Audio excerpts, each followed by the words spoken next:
Sanity machine, the sanity machine,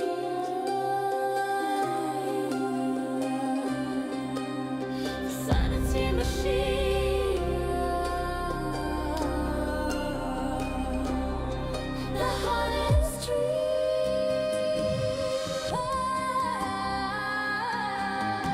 makes bedrooms.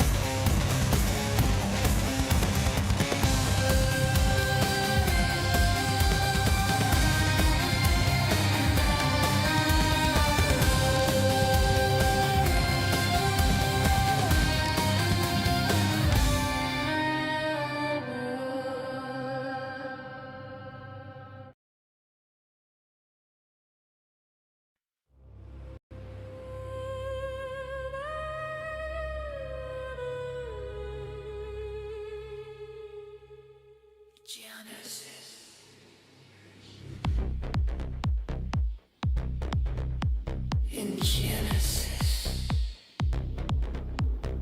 God created evil. God loves evil. God created darkness.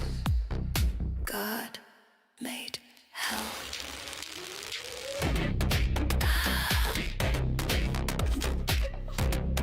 God is the devil. The devil. God's heart beats you down, down, down. Beats you down. God's heart beats you down. Lucifer, morning star. Jesus, morning star. How they wonder what you are. Twinkle, twinkle, little jar. Abominations, revelations. God loves demons. God loves demons. God rewards liars. Dance in the fire. Filthy asshole. Liars. This is a hell realm. God loves slaves. God loves zombies. God will pay. God will pay.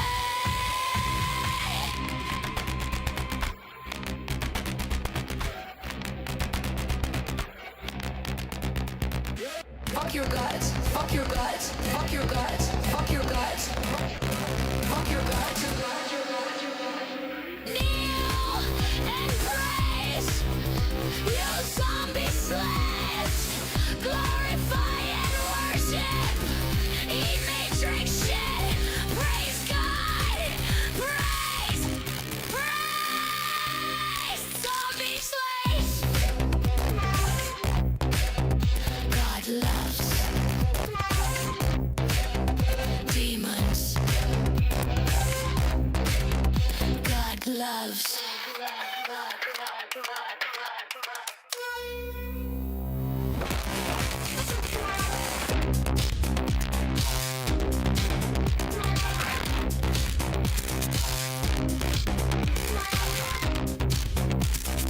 God loves demons.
true power.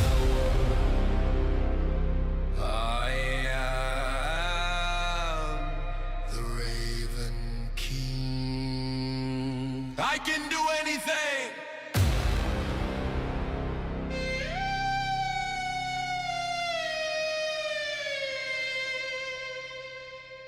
The one.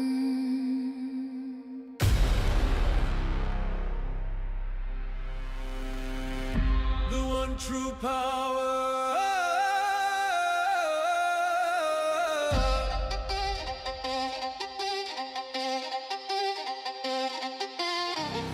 The one true power.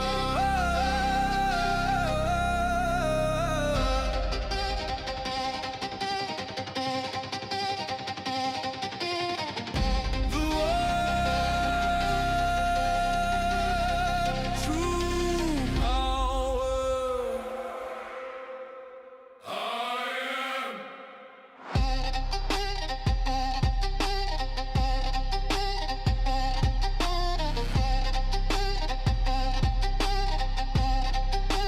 Raven King.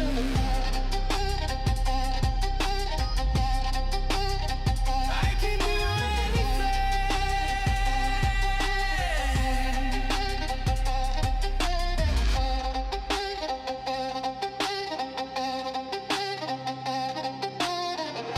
The one.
The darkest dream.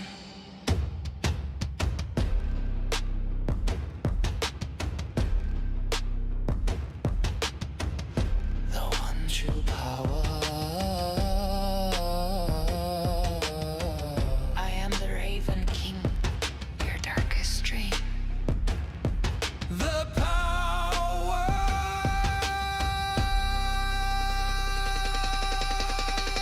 I am.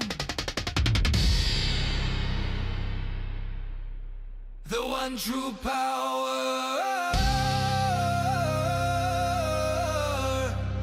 The Raven King. The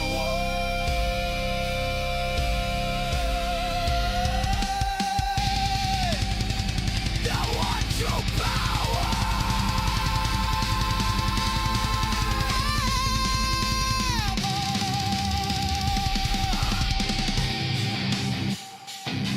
There is no other.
steel don't lie. Thunder cracks, his name's the cry.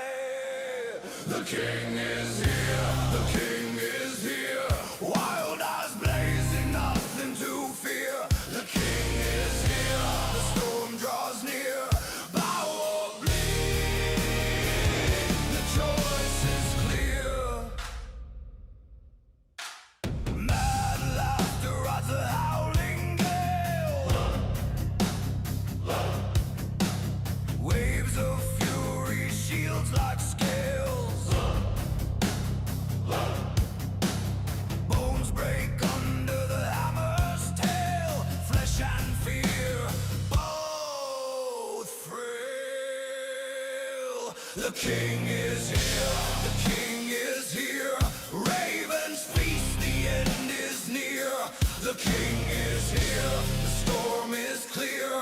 Kneel in ashes, taste the spear.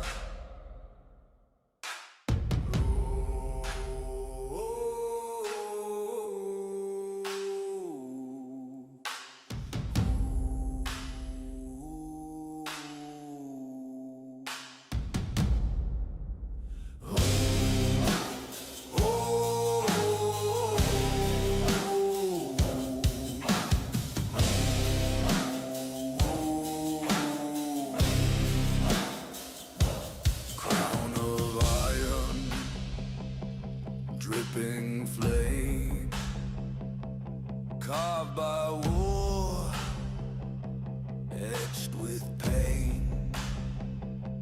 Ravens rise, they call his name. The king is here, forever reign. The king is here, forever reign.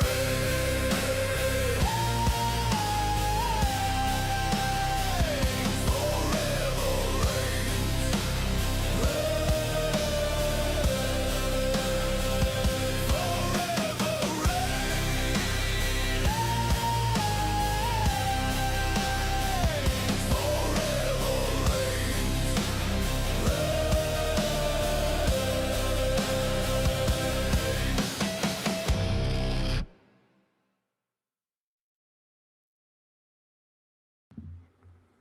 Hello. Hello, everyone. Hello. Hello, hello. Happy Thursday. Happy Thursday. I hope you're doing well.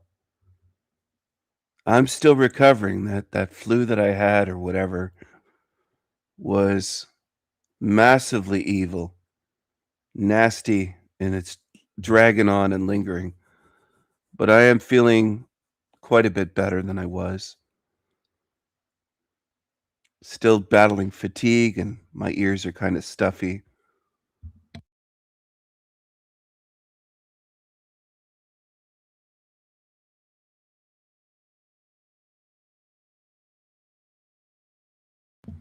But I'm doing all right, and it's good to be back. It's good to be on here again, live.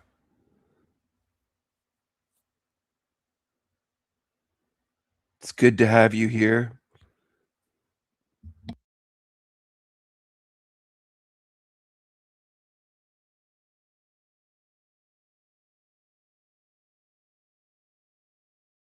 And it's good to be king in a realm of pissants and peasants and cucarachas and demons and liars and losers.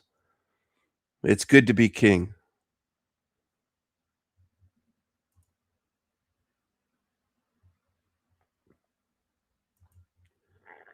Hello, Anthony. Hello, Traders World.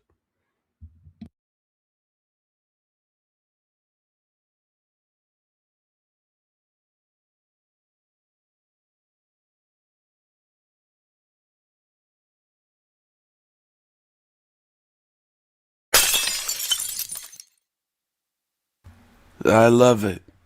I love it. That just he's trying to push one guy, but he's a lame-o. Thank you, Sanity. Sanity with the $2.22. Congrats to Grace Horp. Perfect fit for co-host. Thank you. Appreciate it. I think he had a spelling mistake, King Stephen. He's a fascinating character for sure. And Hank, I'm not a character. I'm the king. I'm the king.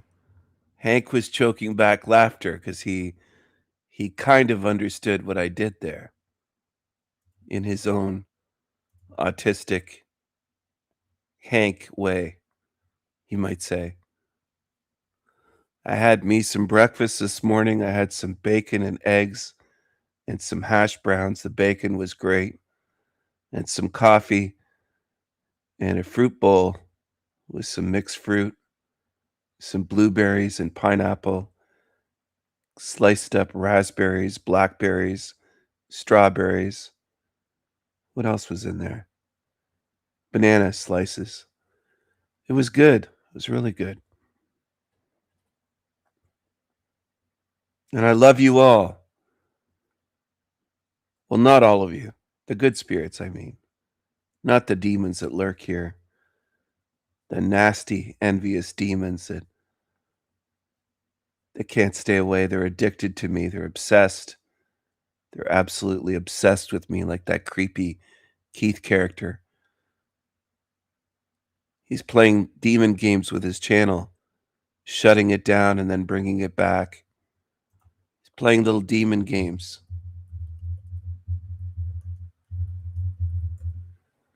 He's a loser. He's a loser. I'm going to share what he has left, the scraps that he has left. He complains that people on his channel are from my channel. You could take what I throw away, Keith. You could take what I throw in the garbage. You could take my trash and scraps. That's all you're good for. That's all you're good for. Take my scraps, bitch. That's all you're good for. I love it. I love getting under the skin of these fucking demons. It's fun for me. It truly is fun. Now, what happened to his videos? Well, they're all gone. But he has courses. Look at this. Courses. Courses. Look at this shit. Look at this. Courses. He thinks he's the Oracle of Delphi. Know thyself. Courses. You gonna pay him for a course? You gonna pay this shithead that removed everything, including his avatar? He removed everything from his channel. This creepy creature. This channel doesn't have any content. He's a coward. He's a coward. He's hiding. He's hiding.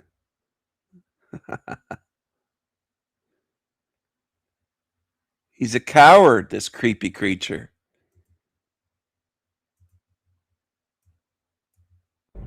What up, guys? Welcome to my coffee talks. Today I'm in a ranting mood.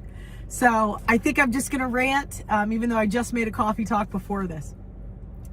And I was thinking about how some of my old friends from Black YouTube, they had kind of asked me what happened to me because some of my rhetoric around Black people has changed. Now, for those of you that don't know, I grew up in an all-white area. And I really never had any qualms about race. I never cared about it, never thought about it. In fact, my mother used to say that if there was a Black girl on my volleyball team or basketball team, it would usually be about 10 white people, 1 Black girl. I was always friends with her. And I think it's because I have a similar sense of humor to Black people. I don't know why, but I've always enjoyed them, like at parties and stuff. I think they're funny, right? I think they're funny. I think they're entertaining. And I genuinely have a positive disposition towards them. And that really has been my life, you know. I had a Black boyfriend when I was younger, and I didn't care or see race. And I think most white people were kind of raised like this. Like, we don't care, we don't really see race until we have to, and that happened to me. So this person said, I don't know what's gotten into you. I know you're not racist. And I'm like, I'm not racist. However, I have some observations, you know.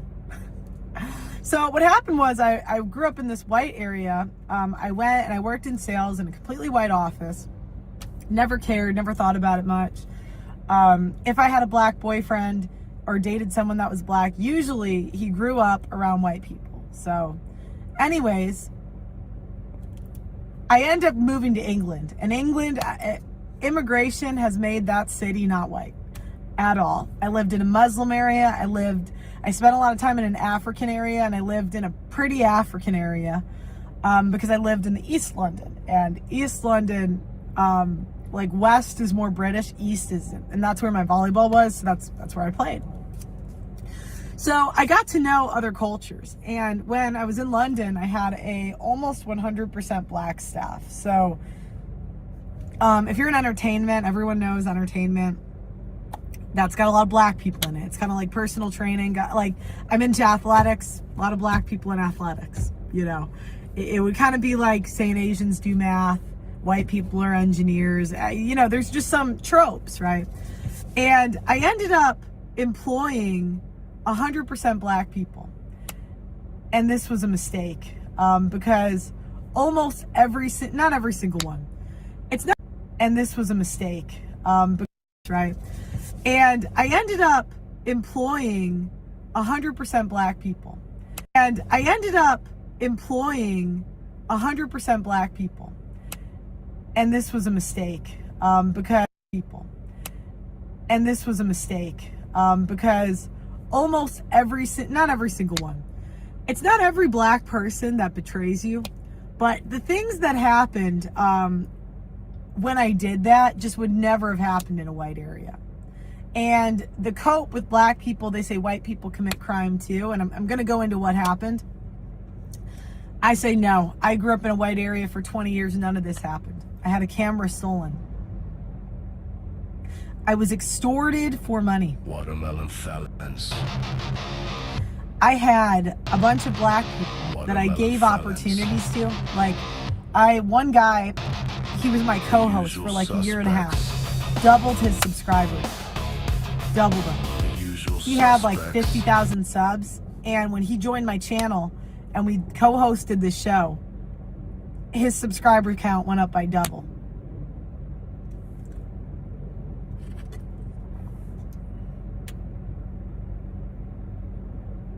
He ended up calling me a racist colonizer and accused me, like, he ended up calling me a racist colonizer and accused me, like, of trying to take footage of black people and hold it over their heads. Now, I'll explain what happened, and it was just incredible. So I've never been a big drinker because I'm too into fitness. And I threw this whiteboard party. I had a birthday party. And at my parties, I tell people you can give a presentation on anything. I think this is a fun party game. You should do it if you want.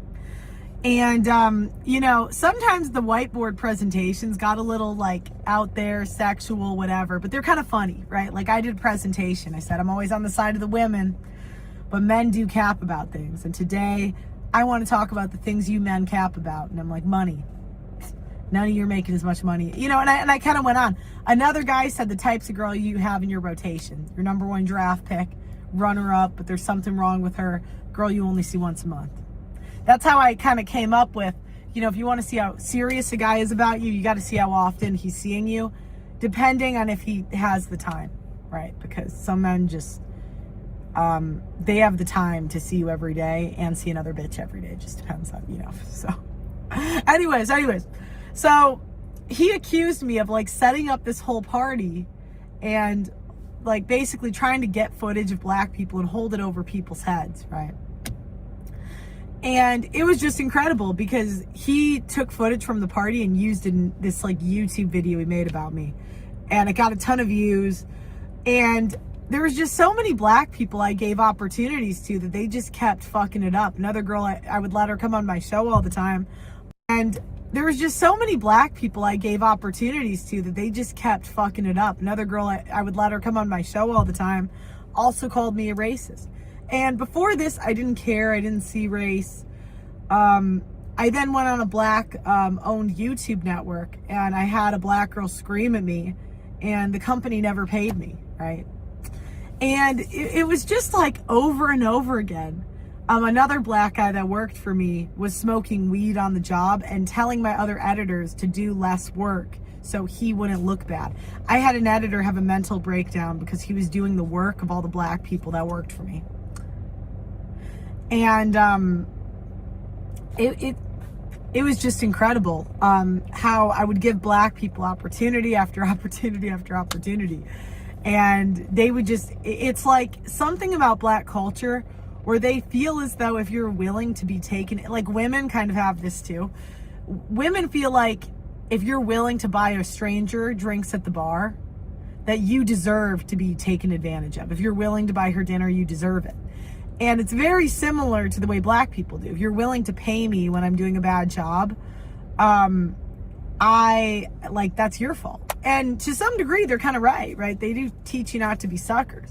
But the one thing about about white culture is we're taught to give people the benefit of the doubt, and we're taught to assume the best, and we're taught to not steal, not cheat people. Like, I have a contractor, I don't know if I should say that, but I'll just say, I put him in a position where he has a lot of trust to, like, I don't want to say too much, but he's in a position that I have to put a lot of trust in him. And I'm not even the slightest bit worried he'd take advantage of it. Because he's an older white guy, and it's just incredible how we constantly talk and we shit on white men in society. Like, I've heard this anti-white rhetoric for like 20 years. And just my experience from being in different cultures is that white people do the best with the most trust that you give them. Like, a white guy could have the key to your house, and he would never steal it or do something with it. Now, there's exceptions. Obviously, there's white people that commit white collar crimes. This isn't always, and it's not always with black people, right? We got to look at people as individuals. However, as a group, I've just never had the same problem with white people that I've had with black people when it comes to stealing, when it comes to trying to overcharge you, taking advantage. Like, I've just never really had those issues, ever. So, I don't know. This is just so what tends to happen is white people are kind of reacting the same way women are making men react, where women have just taken advantage of men's kindness too much. They've taken the free dinners, they've taken the money, they've taken the kindness, they've taken this. Where the white men, the men in general, right? They're like, I got nothing more to give. I've given you it all. And I kind of got to that point with black people where I'm like, I've given so many of you opportunities to come on my channel. I've run a bunch of your channels. And, the lack of gratitude, it's just incredible. And this isn't all. Obviously, like, I had black people that worked for me that were amazing and awesome, and I would only say good things about. But it's not all, but it's enough of them where white people get kind of bitter. And I would say it's the same thing with men and women, where it's like a lot of the patterns that you see with women, white people are kind of going through the same thing, where we're just sick of being so nice and being taken advantage of. You got to think about it from my position. This guy, I brought him on my channel. I paid him for a year. And I invited him to my personal birthday party, and in repayment, he called me a colonizer. A different person did very similar things, stole a camera from me, right? And the list just goes on and on and on and on. And like, there's just a point where white people aren't going to fight. We just walk away. We say, well, I guess I'm going to live in a white area, and I'm going to be more discerning in the future, because you can't you can't call people suckers for getting taken advantage of and then be surprised when we walk away. So anyways, that's just my observations. This will be my coffee talk tomorrow. And if you have different observations, that's totally fine. I'm not here to tell anybody what to. A lot of white people want to live in white-only areas now. It's becoming very, very common.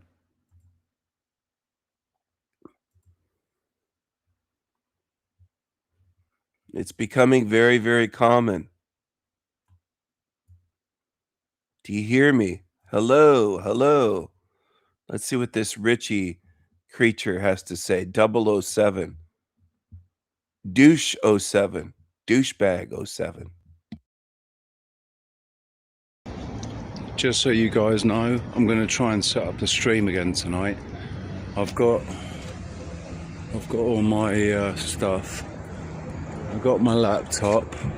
You got all your stuff. Are you a homeless bum? Is he homeless now? Is he another homeless YouTuber?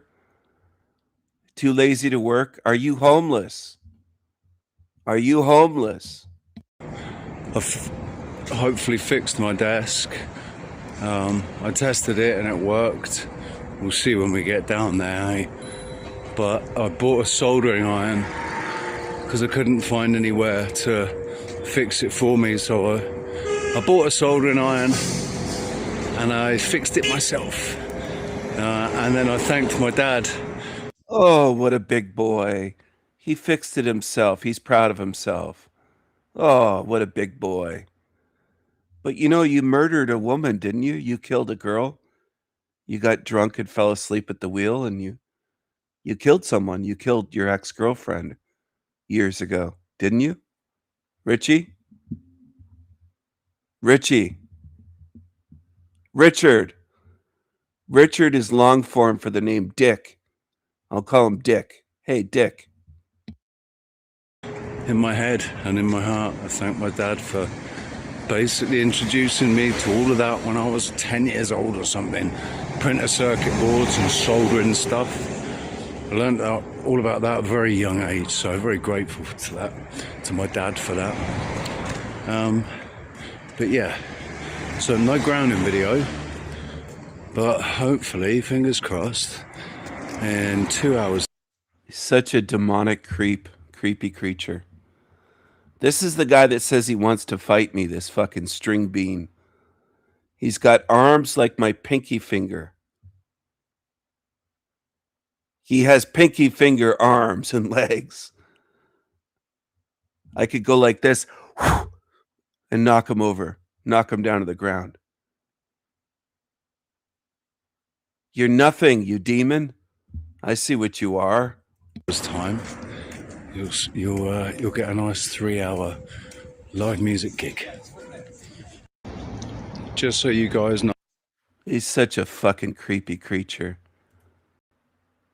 If he isn't homeless yet, he should be. If that creep isn't homeless yet, he should be. That might not make sense to some people at this point in time, but eventually it might make sense to you when you realize these demons are doomed. This place will be their tomb. They're condemned to this hell realm. That is their fate. So instead of wiping away tears and crying for demons, you might want to look at it a different way. They deserve what's coming. These fucking creatures. Like this one here. Warning, graphic content. New York Post. Twist is awful. This Negro is dancing naked, soaked in blood, after he murdered some white people, the whites were degenerates, though. I think they were gays. In the UK. He decapitated them and hacked up their bodies.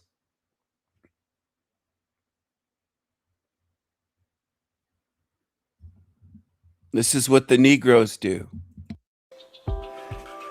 En tu mala carne.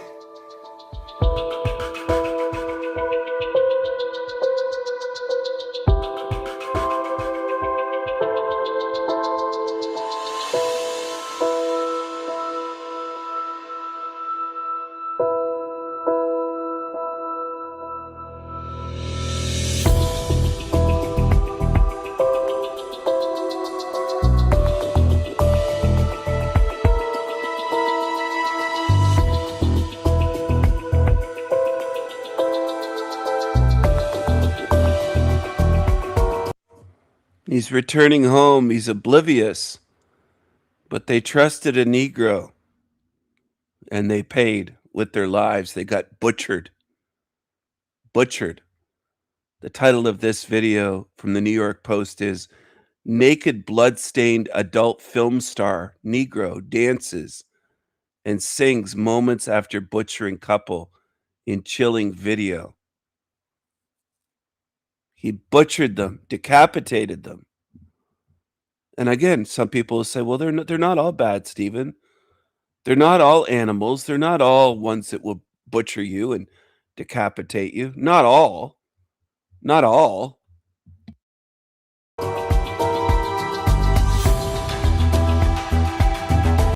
Does it have to be all of them? They were letting him, figures, they were letting him stay with the couple. Were letting that butchering Negro stay with them.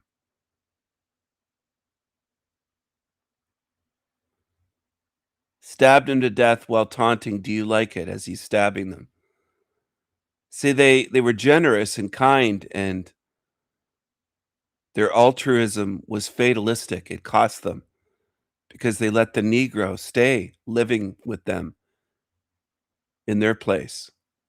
And he repaid that kindness with brutality and murder.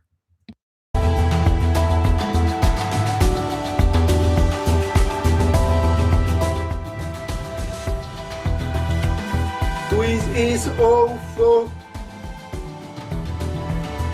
into Malacan.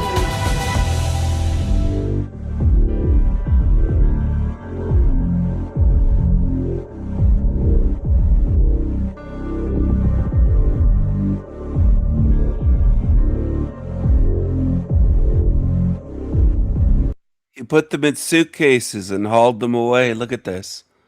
It's all on video. It's all on surveillance video. There's so many cameras in the UK, in London, and look at this. You gonna help out the poor darkies and let them take care of you like this?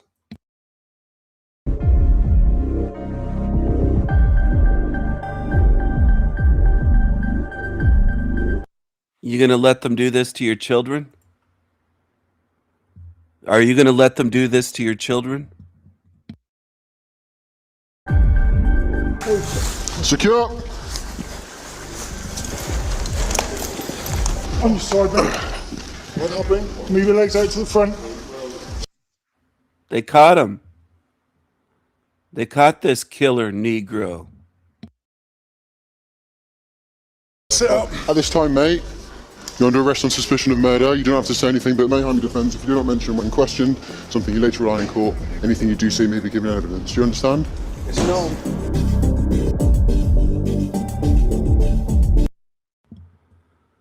It said that the darky Alfonso had an interest in extreme sex.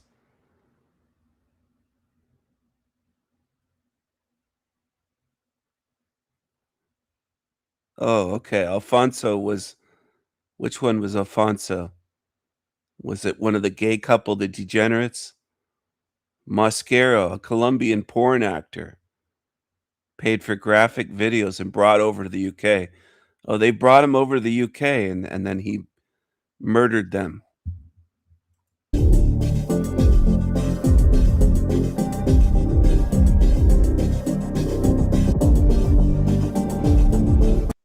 So they believe it was financially motivated, but if you get into this degenerate shit, these degenerate lifestyles, it could cost you, especially if you move a Negro into your place.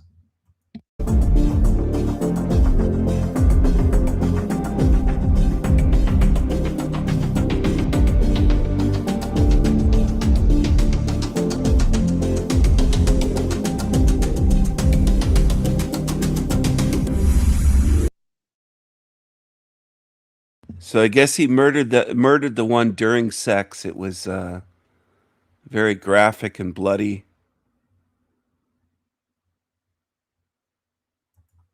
The young boys accused in connection with the sexual assault of a young girl will Wait, what's this one? A 12-year-old boy to remain jailed in child rape case, judge rules. CBS Miami News. My goodness, a 12-year-old. Is it one of the usual suspects? Remain behind bars. A judge made that decision today with the suspect's family present. CBS News Miami's Tanya Francois is in the newsroom with the latest. Tanya. That's right, Naja. 3 boys are charged in connection with the rape of a 12-year-old girl. There was a hearing for 2 of the boys today. They were not in court, but their lawyers were. One of the boys' fathers was also there, all of them saying they are not guilty. This is a 12-year-old boy we're talking about. We're going to leave him in jail and put a life charge on a young man, a young black man that was visiting Miami. It was with the wrong 2 kids. Marvin Jones's son, Josiah, is charged with battery and false imprisonment, charges related to the rape of a 12-year-old girl. A police report says... Can you imagine being evil at 12 years old? Josiah, what kind of a name is that? Is that a Wakanda name? What kind of name is Josiah Jones? 12 years old. Watermelon felons. Alleged rapist. The usual suspects.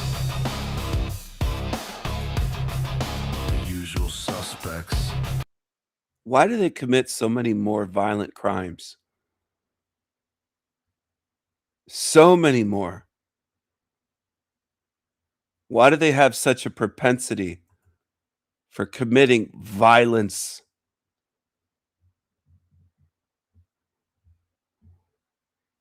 Why are so many of them evil? To the rape of a 12-year-old girl. A police report related to the rape of a 12-year-old girl. A police false imprisonment. Charges related to the rape of a 12-year-old girl.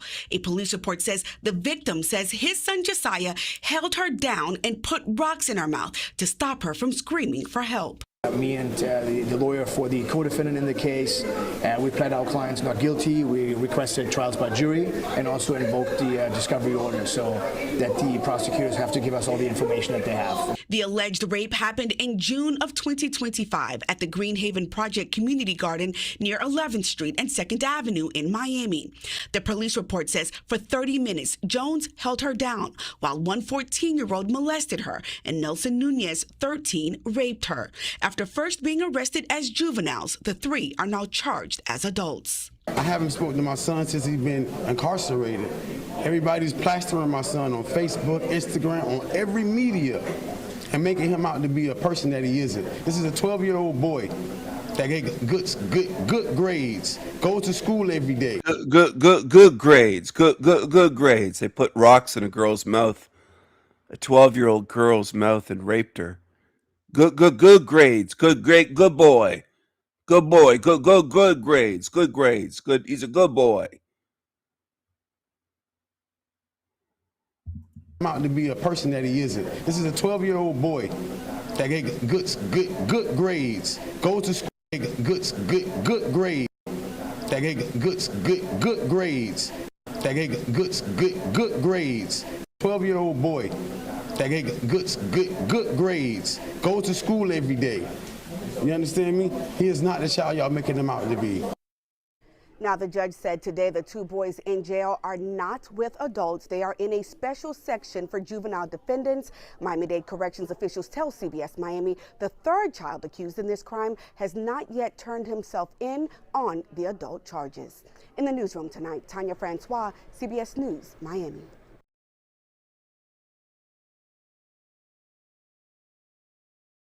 This story is very disturbing.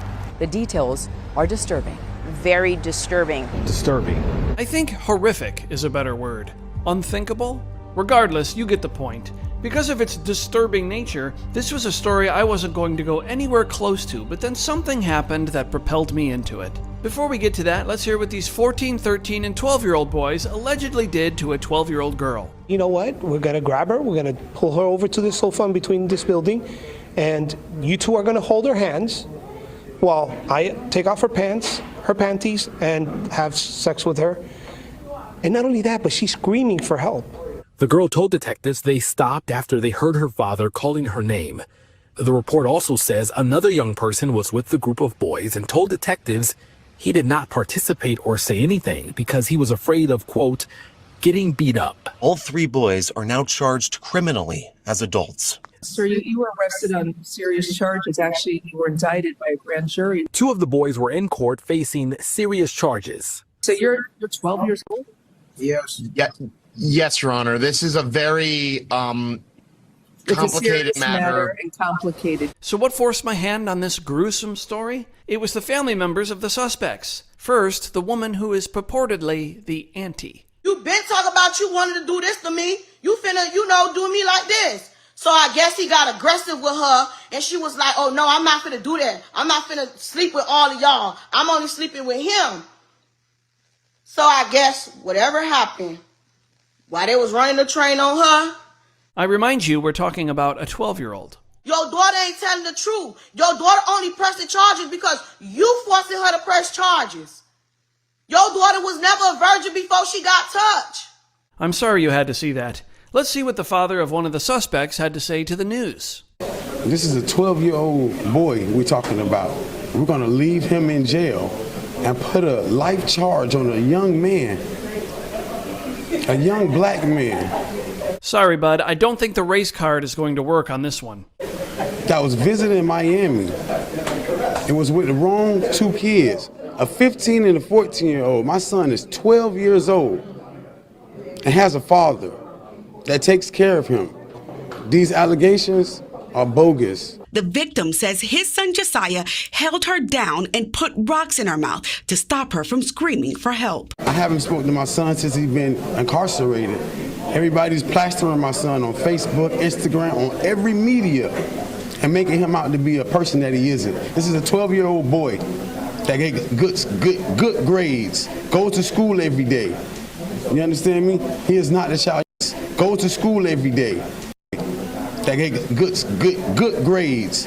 This is a 12-year-old boy that gets good grades, goes to school every day. You understand me? He is not the child y'all making him out to be. The boys are pleading not guilty. Anything's possible, I suppose. But the mother of the victim is confident they're guilty. At the end of the day, they did it. I don't care if they get 10, 20, 30, 40, 50 years, 100 years. Guess what? I'm going to always feel like as a mother, as a woman, I'm going to always feel like it's not enough.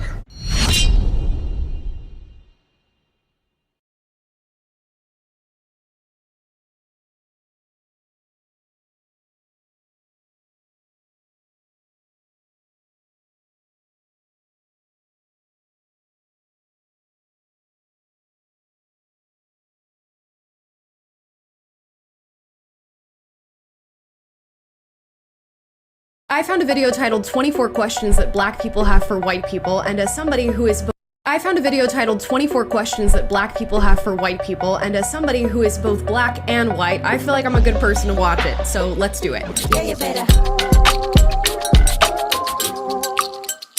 Yeah, you better.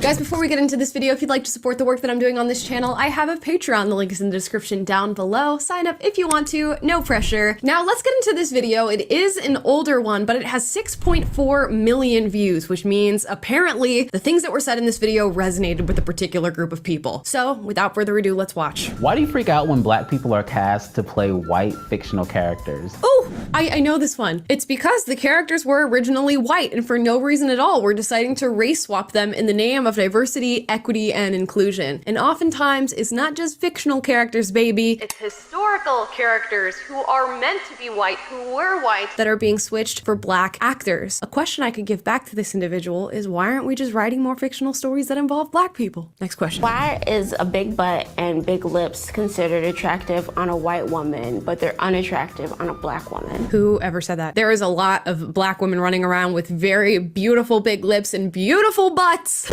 And guess what? People are attracted to them. I can name a few off the top of my head. You got Beyonce, Cardi B, Nicki Minaj, Meg Thee Stallion. These are all women who are known to be quite attractive, and they quite literally talk about their figure and their big butt and all that other stuff, and society is fine with it. In fact, they are millionaires because of it. So who exactly is saying that white women are attractive with these features, but black women aren't? Do y'all really think Miley is the one who created twerking? I've never heard anybody in my life say that they think Miley Cyrus is the one who created twerking. You can fact check me on that though. Why is it that white people always act as though they have discovered a new trend when people of color have been doing it for virtually years? Again, like, where is this happening? It seems like all of this is just a amalgamation of all the different narratives that are spun about white people being thrown into one video. And it's interesting because I have a feeling we're gonna get into generalizations that are made about black people and black culture when this video in its entirety is a generalization about white people and the actions of white people. Again, if you have some instances of this actually happening where people are truly coming forward and saying, I discovered this thing, y'all let me know. But I really can't think of any recent examples of white people saying, we as white people have created or discovered this trend, and it's been something that they've stolen from a black person with intent. Why is it when a black woman wears her hair natural, it's seen as inappropriate, but when a white woman does, it's praised? Be so for real right now. What year are we living in? What year are we living in that it is unacceptable to have like curly black hair or braids or dreadlocks? Really, guys, like, fill me in. Maybe I'm missing out on some key experiences here, and truly people are dealing with this in a systemic way, but I have never, and I mean never, also I do not know any other black people who have dealt with people saying that your hair is unprofessional, or you can't have natural hair, or you can't have dreads, or you can't have braids. In fact, I think it's something that is widely accepted in the United States of America and abroad at this point. Come on. So much of this is a victim mentality. And I can grant that there are maybe a few individual instances of this happening to somebody. They meet an ignorant person who says, you know, your afro doesn't look very professional. Can you slick it back or something like that? But by no means is this an issue large enough to be making such a big deal out of it and asking white people why they view our hair to be unprofessional. Most white people, I think, are really interested in black hair, or at the very least do not care what your hair looks like. This is the hair that I was born with, so you wearing it as a trend is not cute. That was not a question. That was a statement. Okay, I want her to keep the same energy when black people start wearing straight blonde wigs or any sort of hair that is typically natural to white people. Keep the same energy then. If white people can't start doing black hairstyles and, you know, engaging with your culture, or, you know, something that's not your culture, because if we really look into it, black people do not own braids or dreads, and you're gonna get upset about that. If you're gonna get upset about that, be just as upset when black people start wearing white hairstyles. Keep the same energy, sis. Why is it that white crime is seen as an isolated incident, but black crime is a representation of my entire community? Please. The victimhood is so deep. I think people hate crime in general, regardless of who the perpetrator is. Now, if you really want to get into crime stats and what groups of people are committing more crimes, we can have that conversation and discuss it. But that does not mean that crime is relegated to a specific culture or a specific race. We all know that people of all different race, colors, and creeds commit crimes. And maybe instead of focusing on people's reaction to crime, you should focus on the criminals and the people who are actually committing the crimes. That would do us a lot better. We see a story on TV about a white serial killer. I don't automatically assume that all white people must be serial killers too. And I've never heard somebody do the same about black people. I'm pretty sure it is general knowledge that each person is their own unique individual. And I don't see people running around saying all black people do this. But what I do see in this video is a group of black people saying that all white people are like this. Which is so crazy. This whole entire video, the whole premise is speaking to white people and making hasty generalizations about them, whilst complaining that white people do the same to your race. Make it make sense. Why does talking about race make you feel so uncomfortable? Maybe it's because you're constantly accusing them of being racist, and you're making videos where you ask them questions, where you accuse them of being racist and appropriating your culture and stealing from black people and judging black people. Maybe that's why having conversations about race make some people uncomfortable. Why is it so easy for you to notice when there are no white people around, but you hardly ever notice when there are no black people around. I don't even know how to respond to some of these questions. Like, where are you getting this analysis? Where are you coming to this conclusion that this is happening? You know, if someone came to me and said, Amala, these people live in a completely different world than you, I would start to believe them. Why is your goal to be colorblind? Because when you are colorblind, meaning you view the world in a race-neutral way or through a race-neutral lens, it helps you emphasize things about people that actually matter. Your skin color does not actually matter, does not communicate anything about you. What your morals and values are, how you feel about certain issues, what you're going to be like in a friendship or a relationship with somebody, it means quite literally nothing. So, if it means quite literally nothing, it might be best to live in a colorblind society where we don't really take stock of those things or use them to make decisions or judgments about people. There's so many different types of people in the world, yet you can't see color? And just to address the colorblind thing a little bit further, obviously people can see color, meaning their eyes are perceiving that others are different colors than themselves. It's just to say that your color does not matter to me. I don't use it to make decisions, I don't use it as a means of judging you, and I don't come to any conclusions based on how you look. That's what colorblindness means, that's what race neutrality is, and it is indeed, I think, the best way to move forward as a society. Why do you want to say the N-word so badly? First of all, I don't know that people really want to say the N-word so badly, but when you make something a taboo and you fence it off and you say that people cannot say it, what is that going to create? It's going to create curiosity towards that word. People are going to want to know why they can't say it. And especially if you yourself say, I can say the word, but you can't, I think people are going to feel a certain way about that. I don't think it matters if it's the N-word or if you slash that out and put another word in its place. People are going to feel some type of way about the fact that you are policing language and telling them what they can and cannot say, especially when you are utilizing the word so often. You are calling each other the N-word. It's in rap music. It's all throughout our media and entertainment. That's maybe why people are curious about the N-word, and maybe some want the right to be able to say it. I don't use it. What makes you think you can? Maybe because people have the general philosophy that you should not be able to police their language, whether it is language that is hateful or derogatory, or it's perfectly neutral language. Many could also argue that the N-word has become a neutral word. Many are using it to refer to each other as their friends and homies and all this other stuff. So why shouldn't somebody be able to use that word? It is in fact the truth that you cannot claim language. And it's interesting that she says, I don't use the word, so why do you think that you can? She herself gets to make the choice as to whether or not she uses the N-word or she doesn't use it. Other people don't get that choice. They're directly told what they can and cannot do. And I can almost guarantee if you allowed people to say the N-word tomorrow and you said every race, color, and creed can say the N-word and you gave them permission, virtually nobody would be using it. You may have a week or two where all these white people are using the N-word and it's a free-for-all because they finally have the power to do so, but eventually it would lose all of its charm. I think the general rule is when you tell people that they can't do something or they don't have permission to do something, they kind of want to do it even more. Stop dating my mother! You know what? I'm gonna start dating her even harder.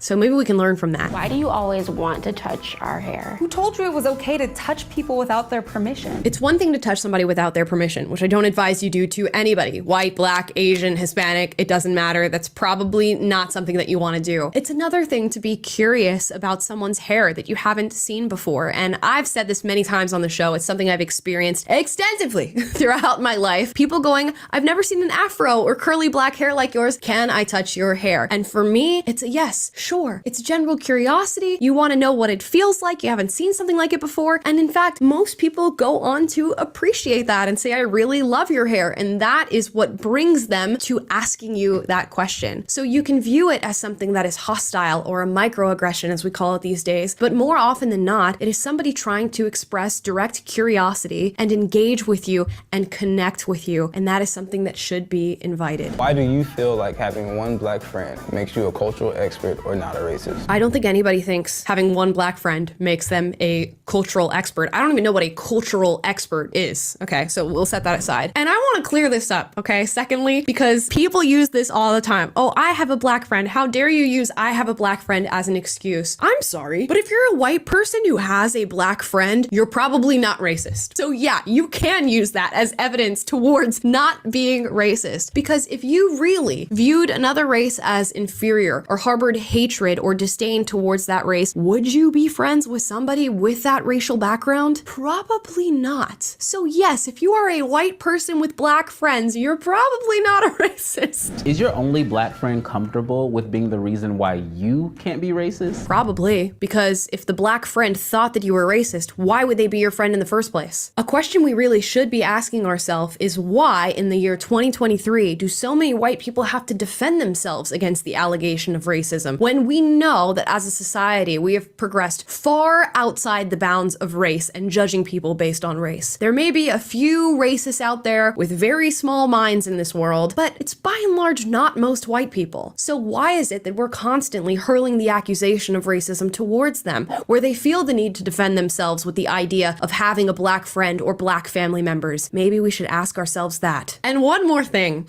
if these white people didn't have black friends or black family members, you'd be judging them just as hard, and I've seen it happen many times before. They have a family get-together and all the people are white in the room, or they invite their friends to a potluck and everybody's white. You judge them and say, how dare you not have black friends? How dare you not associate with people of color? So which is it? Do you want the white people to have black friends, or do you want them to not associate with black people whatsoever? How come you can't pronounce black names like Quvenzhané, but can say names like Schwarzenegger, Galifianakis, and LaBeouf just fine? So ridiculous. Do you think that a white person who mispronounces your name, which happens to me all the time, y'all know it, my name is Amala, I get called Amala, Amala, you name it, anything under the sun, people mispronounce my name, and that's okay. People, when they hear things that they're not used to, oftentimes can't put it together or verbalize it properly. They do it with white names, they do it with black names, they do it with Hispanic names, they do it with Asian names. If you hear something that's unfamiliar, oftentimes it can be difficult to repeat it back. I don't think white people are running around and saying, you know, I'm gonna purposefully mispronounce the name of this black person to make them feel what? Feel bad about themselves? Feel like they don't have a normal name or a normal place in society? No, we know that's not happening. If anything, it's pretty embarrassing to mispronounce someone's name, and people avoid that as much as they possibly can. So I don't think there is this personal vendetta that white people have against black names that is making them mispronounce them. Please,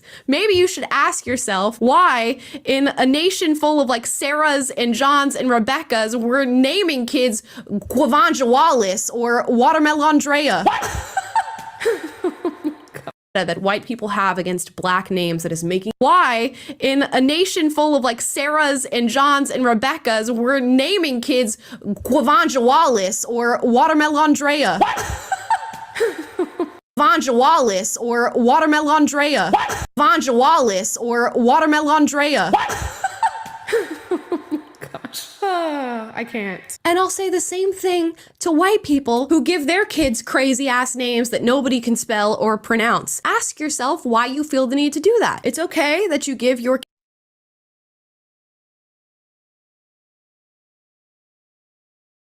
Louis Vuitton, stole it from Africa. Versace, stole it from Africa. Washington. Louis Vuitton, stole it from Africa. Versace, stole it from Africa. The Washington Monument, stole it from Africa. They even stole some of us from Africa. All of y'all wealth, stole it from Africa. Statue of Liberty, stole it from Africa. Jesus, stole it from Africa. Everything. What the fuck is this?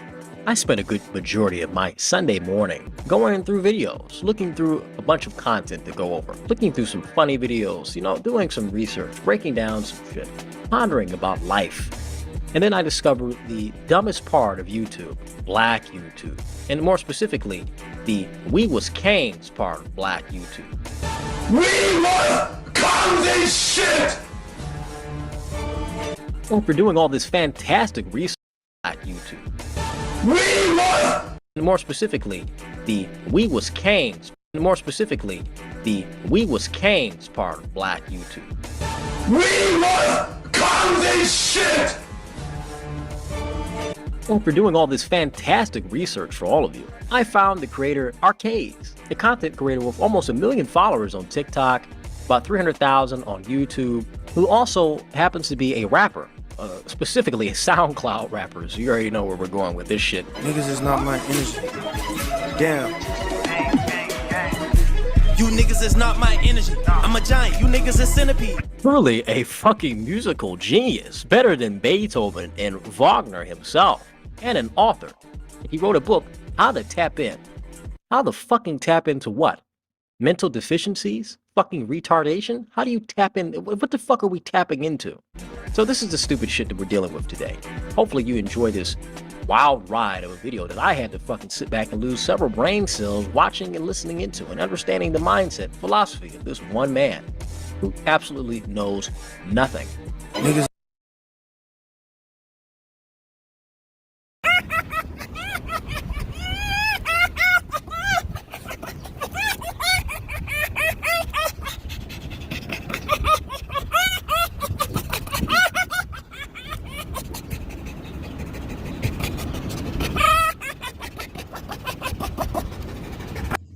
That's Finnegan the Laughing Fox. Finnegan.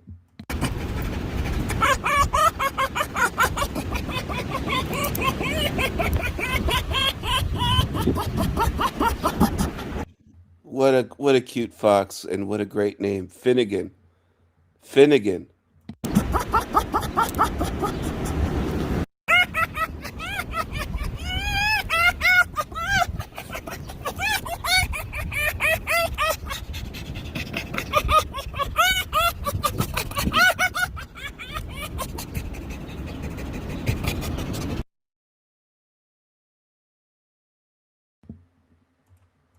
Finnegan is laughing at this Negro. This Negro is a laughing stock right here. Niggas is not my energy. Man who absolutely knows nothing. Lose several brain cells watching and listening into and understanding the mindset, philosophy of this one man who absolutely knows nothing. Niggas is not my energy. Damn. Now, how I discovered Arcades was through a series of TikTok videos that he had posted, which were spread out through many different Telegram chats making fun of his ridiculous claims that black people are the original man. To get civil rights for black people, or should I say melanated people, carbon-based people, the original man. This is the real world. The nigga truly thinks that melanin is a superpower and we black people are superheroes and them white folks, them niggas are just alien. If you have melanin, you are superior. Your genetics are one of a kind. It protects you from burning the sun. You can sun gaze and you won't go blind. All of the races come from black people. We got mitochondrial Eve. This is not here, this is ether. That's why I ether be looking like trees. Pyramid energy So-called healing black Reiki people. session. Nine Sending ether energy of beings. protection and positivity. We are an Envision a white light extraterrestrial traveling race. through your body for a more We intense created experience. everything on this planet, including. Now, Mr. Melanin Man is not selling black tar heroin. He's not selling t-shirts in New York. He's not selling, fucking elixirs from the back of a van. He's selling stupidity. He's selling bullshit to people. He's selling this lie that black people are gods and kings and our melanin is a superpower and our hair is worth gold and all this other fucking stupid shit. And it just goes into the lack of education that black people have in the community about their own identity, who they are, and a lack of purpose. That we cling on to things that we're not. We say that we are certain peoples that are destined for greatness or came from greatness, now have fallen on hard times, but yet this is far from the truth.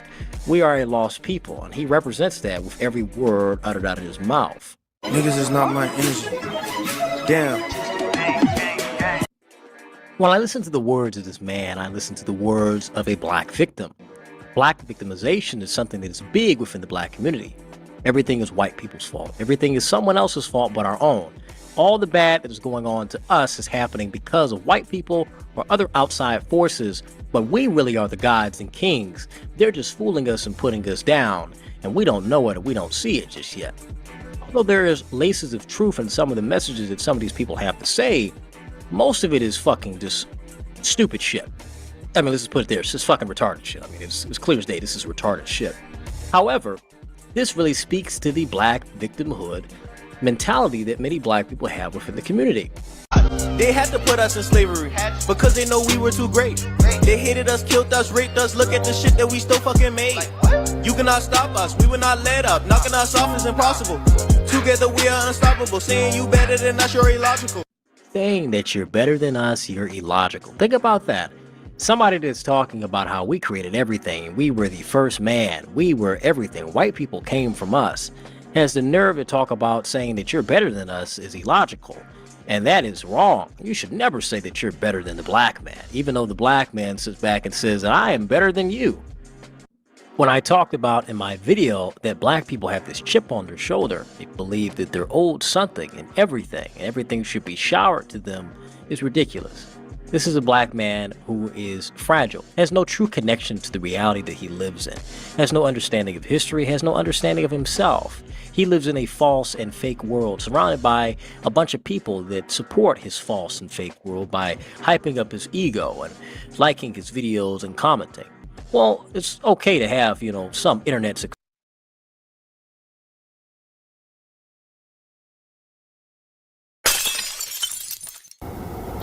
Hello, my brothers and sisters. I want to introduce myself. My name is Jack Talcott. I'm an inspirational and motivational speaker. I'm also a certified life mastery consultant as a private life coach. My messages here on this channel are going to be for inspiration, motivation, deep thought, and hopefully some social activism is inspired as a result of my efforts. At any rate, I was inspired earlier today with some deep thoughts that I intended to share. I think they're of value. I'll do another video upcoming regarding the choices in our truths. At any rate, I'll get back to that later, but as I was inspired, it occurred to me that I needed to do a proper introduction. So that is what this recording is for. I'm actually sitting in my car in front of Best Buy.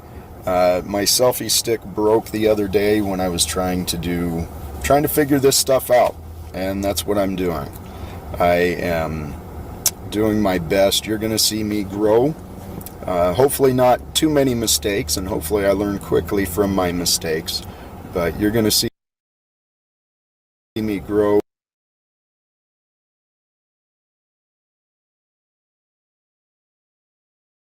Success, I don't mind that, that's good for him. But it's the message and what he represents that is being criticized here. It's not simply him. Well, it mainly is him because he's the one with these dumbass ideas. However, it's the entire community that believes in this bullshit and clings on to it and promotes it and buys the bullshit each and every video, each and every song, each and every fucking SoundCloud bite that drops out. They're willing to support it fully without question. Niggas is not my energy. Damn. Peaches and eggplants, that's what y'all need to be eating. Niggas unhealthy, y'all eating chicken. That's why it's so hard for y'all to think different. Learn to cook vegan meals up in the kitchen. That's why you fat. Vitamins, minerals, nutrients, that's what you lack. That's why it smell like a fish in your cat. It's time to get your health on track. Fruits and veggies. Natural herbs. You better eat healthy. Or you go to the goddamn doctor. Watching this nigga's content makes me scared to take an IQ test. I feel that I am going to be at his level, or maybe fucking even below than that, from just sitting back and consuming 10 seconds worth of this stupid fucking shit. Eat pussy and dick, and all your health concerns will go away. Eat pussy and dick, and your cat won't smell like shit. This is pretty much what I got from that dumbass retarded video. And this is only a modicum of the health videos he puts out on his TikTok and YouTube. If you want a bigger meat, let me tell you what you fucking need. Lose some belly fat and eat some watermelon with the seed. Take dietary supplements, there's one called L-arginine. Or you could take some herbs that increase blood flow, please go get a shake. Ginkgo, that's the first one. Ginger number 2, Tonkat Ali is number 3. Pygeum number 4, you finna hang down to your feet. Cotuaba bark, but just don't turn to a dog in the street. Macaca padula eat, it's also a formula, I know they call it mint. Dude is literally telling you to consume a bunch of random shit that you have not even a single clue about. He wants you to go consume that so you can get your meat hung, so the ladies will start squirting in their sheets. What kind of fucking retarded shit is this? This is what we're dealing with. The shitty health advice from hood niggas that usually when you hear this from crazy people on the corner at the gas station on 7 Mile or in Crenshaw or Kensington, you probably tell them niggas to fuck off. But this nigga, hundreds of thousands of people, if not millions of people, watch his content and support him in his stupid shit and enable him. Niggas is not my energy. Damn. Hey, I am not a black person. I'm not black. Do you know what black means? This is black. Black means the absence of light. So when you call me black and say, oh, this is a black person, you're telling me that I don't have no light inside of me. And that's completely impossible. No, it's completely possible. The lights are on, but nobody's fucking home. And I think they're talking about the absence of intelligence, any bright lights going on in your head to come up with some more sensible ideas and to really come to some more sensible conclusions about the world that you live in, rather than the goofy shit that you subscribe to.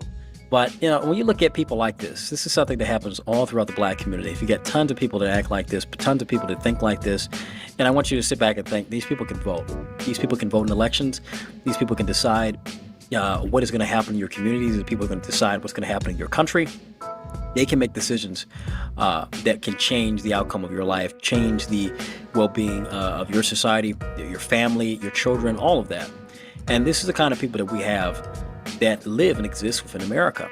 For black people, this is a representation that we have. I mean, people look at this kind of stuff and they think this is, you know, this speaks to the mindset of many black people, many young black people. So when we look at this kind of shit, you know, we have to ask ourselves, is this the kind of representation we want for our people, the kind of representation we want for our race? Do we want these kind of clowns sitting here making fucking videos about how, you know, melanin is worth gold and shit, and we was kings and gods and shit, dog? Yeah, my nigga, BBLs, man, that was eugenics and shit, dog. We want that kind of shit. Now, I do like the health advice he gets, you know, I do like some of the motivation he gives people. I don't mind that, but much of that is just retarded shit. I like that he tells black people to, of course, learn where they come from, be more connected with your history. There's nothing wrong with a message like that. But when it turns into just stupid, we was kangs and shit, dumb shit, and, you know, hey, you know, take this shit, it'll make your dick bigger, that's when we start laughing. That's when it's goofy. And this nigga is completely serious. He's 100% serious about everything that comes out of his mouth. That truly is the sad part, that he is serious. He is dead serious about every word that comes out of his mouth. And he is a representation of the lack of education black people have within this country about themselves and the poor representation that we have as a people.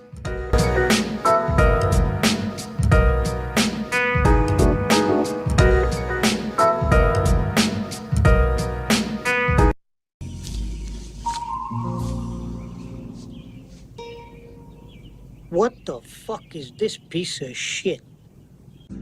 Black culture is dead. There's no question of that whatsoever. Everybody want to be a nigga, but nobody want to be a nigga. How about that question? Black people have truly come a long way, from slavery to Jim Crow to this shit that we have today. Must be worth it. All them ass whooping Joe Granddaddy got in Selma must be fucking worth it. Look at things that black people support and prioritize now within the community. Really shows how sad we've become and how far we've fallen. Black people really need to get themselves together and realize exactly what they want, and more so, what do they need in order to go forward.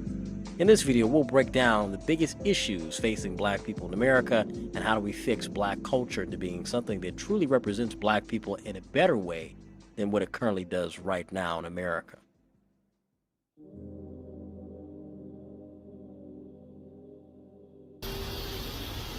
Alex, so beautiful. I guess somebody said otherwise. The damn fucking duck started laughing when I said that, y'all. So if we're going to talk about the black community, black culture in general, we of course have to bring up the biggest culprit. I think the biggest problem that we have is black women. That's not to sit back and say black women entirely are a problem. I know some fantastic black women that do excellent jobs at being mothers, at being wives, at just being good women in general. Everybody hit, bitch. I don't like niggas, I don't like bitches. I don't like nobody. We can get gangster, we can keep it cool. I ain't want nobody. I don't backtrack, man. Fuck that. I don't touch nobody. Left it on scene, I ain't right back. But sadly, there's a strong, large majority of black women out there who raise a bunch of little bastard-ass children that go out and commit so many different problems within the community. The anger, the frustration, the lack of patience and temperance of these black women, all the problems they may have with themselves, now instilled into these little black children that go out to schools and they're the ones starting the fights.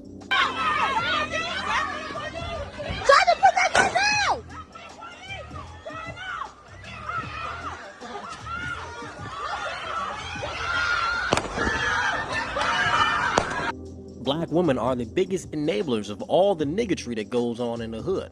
All the shit that you see, all the fucking gang banging and fucking stupid shit fights, all comes from those black women. You see those little black boys at the basketball court about to square up and shoot off because black women didn't teach these little motherfuckers how to be patient or how to talk and communicate with people because they fail at doing that on their own.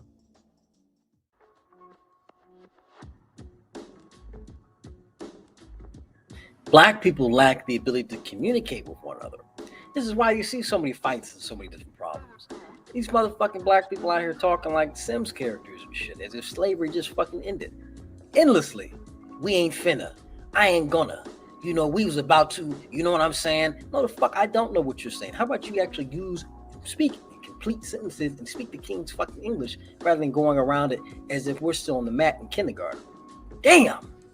Black education is so poor that you got these niggas making up their own fucking words. Oh, that's creative. That means how inventive we are. No, that means how fucking retarded that you are, that you can't even adapt and follow basic instructions on speaking language. That you have to invent your own bullshit. You are nobody. You are nobody. You ain't nothing, bruh. Can you grab all of them for me? Let me get all of them. I am ready to go, mother. You ready to go, ma? We about to be at the park. You know we were gonna be at the bro. What you like the motherfucker like is shit. You know what I'm saying? I don't fucking know what you're saying. So then this calls a shift in being able to communicate with one another. Because another thing is black people they don't take each other seriously. Everything is a fucking joke and everything is a game. Even the most important issues are a fucking joke and a game. When you look at black people and it's a serious situation, it's time to pull out the phone. It's time to record. It's time to make jokes, bro. Shit, dog. Hey, shit, that shit funny as hell. World star. You don't see any other race doing that shit. There's a fight, men go over there, break it up. At least the smart ones do. If there's something going on that's serious, they go and help. Niggas, we gotta record shit, you know what I'm saying? I gotta get them clicks, you know, it's gonna be on Facebook, you know what I'm saying? I'm gonna shout out to my live. What the fuck is wrong with us? Black slang is fucking disgusting shit. Like, you know, like, motherfucker, shit about like, dude, it's speaking fucking gibberish. This is what we have in our community. We have people that don't even speak correct and complete sentences. We don't have that at all. We have people that talk as if we're on a fucking spaceship. I feel like I'm on Mars when I'm around some of you niggas. So then this causes more and more lack of unity because more and more lack of unity. Talk as if we're on a fucking spaceship. I feel talk as if we're on a fucking spaceship. I feel like I'm on Mars when I'm around some of you niggas. So then this causes more and more lack of unity because a good majority of the people who actually are doing something well and well off, they're considered white because of how proper they speak or how proper they may dress and carry themselves, which is a big issue in itself. How is somebody white and why do we associate doing well, being well, dressing well as being white? You want to be white so bad. He think he white because he speak good. The fuck is that supposed to mean? Damn, that's how fucking bad we are. It's about jealousy. Black people are jealous of everybody and envious of everybody because we feel that somebody owes us something. Somebody owes us this, somebody owes us that.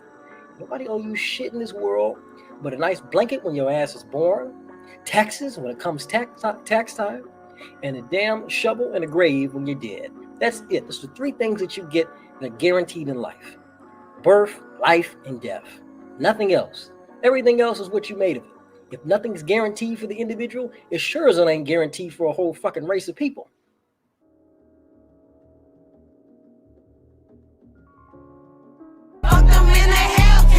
My booty hole brown, my coochie pink. I ain't never heard that my coochie stink. My cum clear, yo cum green. I'm throwing ass, I'm making the scene. Sexy, ratchet hoe, but I feel like Kim Kardashian. My pussy good, that's why a bitch stay pregnant. I swallow nut, I really feel like an elephant. Probably one of the worst examples of black cultural decline is our music. How did we go from such fantastic artists like Gary Taylor, Luther Vandross, Anita Baker? Or even look at rap music in the early 90s, 2000s. Scarface, Hieroglyphics, A Tribe Called Quest, all these great artists that put out fantastic music. Now look at the shit that we have today. ghetto ass, ratchet ass hoes playing music talking about sex and shaking their ass and getting money and cheating on niggas and acting like niggas. This is how far we've fallen as a race. This is how far we've fallen as a people. That our music, once the music and the arts have reached its lowest, that's how you know a culture and a people are at their lowest. The music of our people has hit rock bottom. The quality of it, the passion behind it. It's soulless. It has no soul. It has no feeling. It has no emotion. And there are very few artists out there who are putting that in there. But when you look at it today, a good majority of the black music that's being put out has absolutely no soul and no purpose at all. It's feel good, shake ass, get money, shoot niggas, all types of shit. You can fucking just go down the list. You know exactly where I'm going with this because you hear it all the time on the radio. And hey, it's not just black people who love this shit. You got the white kids loving this shit too, and they interacting with the music too, and they act like they're niggas as well. Think about that. Think about the influence we have on the entire country and the entire youth with this music, because it is popular. Black music is very popular in this country. But look at the quality of it. Is it popular because of the emotion and the feeling that you get from it? It's so strong, it's captivating, it's inspiring? Or is this simply because, hey, this shit lit? Hey, dog, man, this shit hype as hell. What the fuck is that supposed to mean? This shit is garbage. I want to go back to the days where black people talked about, things that matter in rap music, talking and highlighting, the issues. Black people are the enemy. Simple as that. There's nothing else that can be said. Black people are the first people to stand in your way of doing anything successful. Anything that you want to do successfully, you're going to be met by the biggest roadblock, the biggest barrier. It's going to come from a black person putting it up in front of you, inhibiting you from advancing. You want to start a business, niggas are going to try to stop you from doing it. Nigga, you don't need to start no business. Just sit here with us and chill. You want to go into the military and have a successful military career and serve your country and be a shining example of excellence within your community? Niggas will say, you don't need to do that coon shit. Serve your country for what? Sit here and chill with us. You want to make more money, you want to get into stocks, you want to get into investments, you want to do something for yourself that's going to not only benefit you, but benefit your family and those around you, those that you care about. Niggas will stop and say, you don't need to do that shit. Come here and sit here and chill and be at the bottom with us. Because within the black community, this is very, very true. Misery loves company. And black people are extremely miserable fucking people. Niggas are miserable as fuck. Now you're going to sit back and say, well, what's the difference between a black person and a nigga? Here's the unfortunate truth.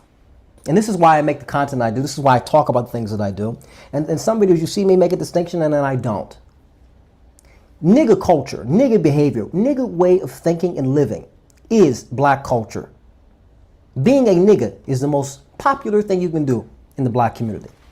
Being a nigga is more popular than being an actual black person of, good moral character, of good faith, that cares about his well-being, cares about his society. That's not popular. Being a nigga is more popular than that.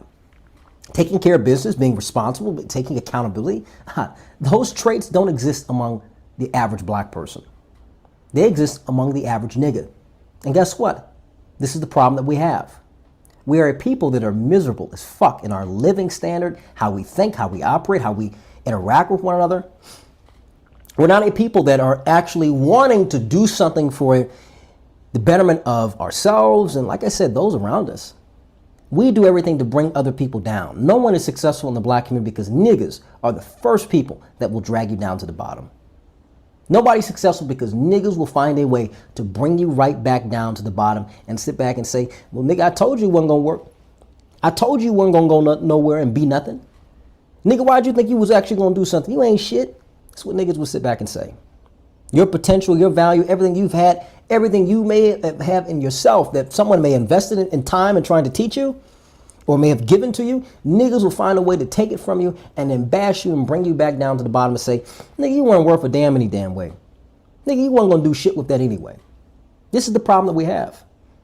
Black people wonder why there's nothing going on, there's no success. Blame other blacks. Blame niggas at the end of the day. Blame the people that look like you and I. Blame the people that you see each and every day and how they fucking operate. Go to a predominantly black area and look how black people talk, how they walk, how they interact with each other.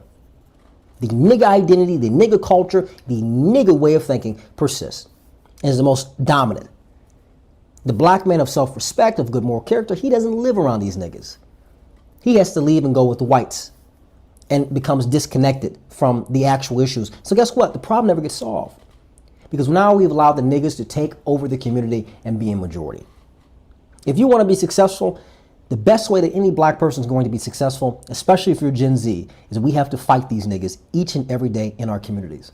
Intellectually, economically, and unfortunately, to a certain point, physically, by defending yourself legally within the legal framework and everything that you can do personally. But it's a big problem that we have. Nobody gets through. No one is ever going to grow unless we solve the nigga problem in the black community.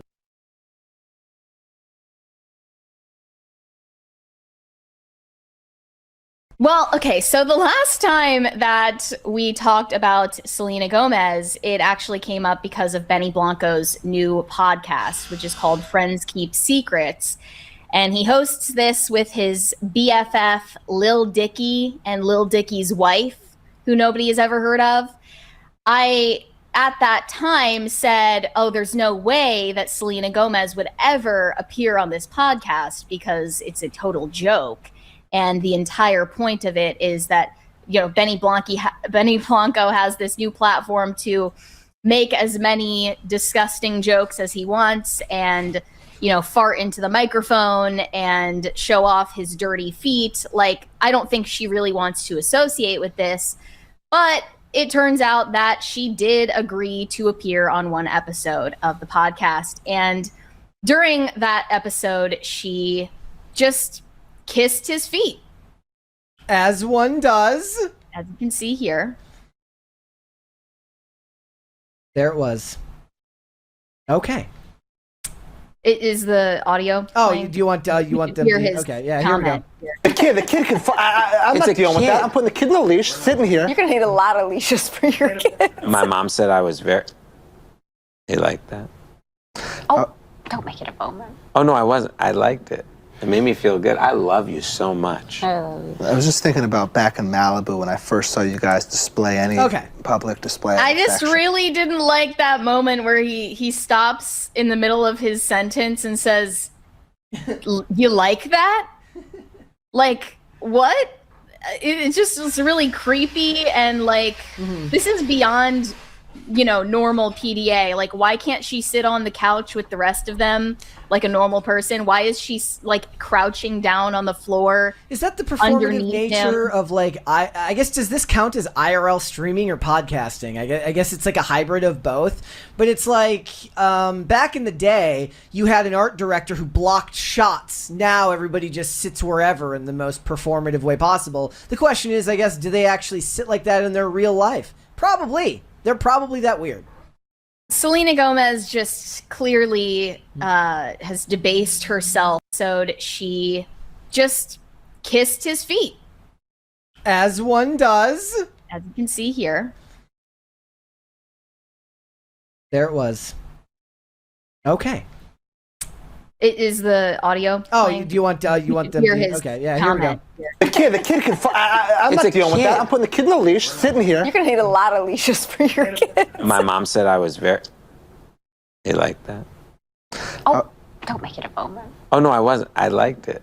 It made me feel good. I love you so much. I love you. I was just thinking about back in Malibu when I first saw you guys display any public display. Of I just affection. really didn't like that moment where he stops in the middle of his sentence and says, "You like that?" Like, what? It just was really creepy and like this is beyond, you know, normal PDA. Like, why can't she sit on the couch with the rest of them like a normal person? Why is she like crouching down on the floor? Is that the performative nature him? of like, I guess, does this count as IRL streaming or podcasting? I guess it's like a hybrid of both, but it's like, back in the day, you had an art director who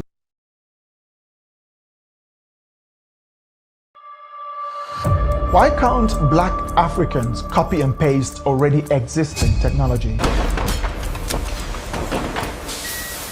You know, I know, and everyone knows that Africa is the definition of poverty. The area where we disagree is who caused that poverty. Africans would have you believe that the white man is the reason for all their problems, including their poverty level. As you already know, I vehemently disagree. All of that aside, the pertinent question should be, why can't black Africans copy and paste already existing inventions from white and East Asians, given that their educational systems are exactly a copy of the British, French, and Portuguese curriculum? A typical African home is 100% built with tools made or imported outside Africa. What's hard to copy a window, copy a shower, copy nails, and every other tools needed to build a home? What's so hard to use your endowed arable land with no adverse weather to grow your own food? What's so hard about forming a committee to design your city and plan it to reflect your culture? Structures in Africa lack style, authenticity, or identity. Why use a Dulux or other imported paint brand intended for the winter climate on a structure where the year-round average temperature is 35 degrees? Only for it to peel. Go to buildings and offices in Africa and see how the paint are peeling off. Imagine a scenario where the various African countries use the funds that their leadership usually steal from their coffers and cut off all the bureaucracies, the many branches of police, the unnecessary institutions, and employ competent Chinese, white British, white American, Japanese, or white German to take charge of scaling up farming, infrastructure, healthcare, and to teach local engineers and scientists how to reverse technology and conduct researches. After 10 years of learning from them, follow that pattern to continue the progression. Don't you think that that would change the various African countries instead of running around beating your chest how you invented everything, how everyone else hates you, and how racism has impacted you so much that you can't even grow out of your little emotions? Don't you think if an African leader were to go to the European Union, go to the USA, go to Japan, South Korea, and say to them, please, we don't know what we are doing. Could you help us and send some professionals in A, B, C, or D categories to educate and help us become better in the areas that we fall short, instead of giving us handout? Do you really think that the Europeans, American, Japanese, or Korean would say no? In fact, they'll be touched by their gesture. Nobody wants Africans to suffer, stay poor and underdeveloped, because if they remain poor and underdeveloped, it will only be a burden to the rest of the world, especially the developed world, as they will pour in illegal immigration en masse into these countries. What the developed world wants to see are African tourists, not African illegal immigrants with no skills, who they now call migrants instead of what they are, illegal immigrants. Africa has coal, abundant trees and forests, fertile land, rubber, excess rainfall, and endless sunshine, with everything else required to copy and paste already invented technology. In fact, Africans should be in the driver's seat because they can correct all the mistakes the West made as it industrialized by simply copying and improving Western inventions. Instead, Africa is copying the worst from the West and ignores the overwhelmingly fantastic Western inventions. The way Black Africans or Black people in general get triggered by my content is beginning to reinforce the narrative that perhaps their current situation is the peak of what they can achieve. This may be their reality. Thus, trying to make them into a developed or industrialized culture may be ignorant. It's like asking Europeans and East Asians to urinate in public and disregard their institution. That'd be naive and ignorant, because it is not their culture or state of mind. I have reviewed Africa and Black people thoroughly, and I don't see people with any intention to change their state. Black people are happier than white people and East Asians.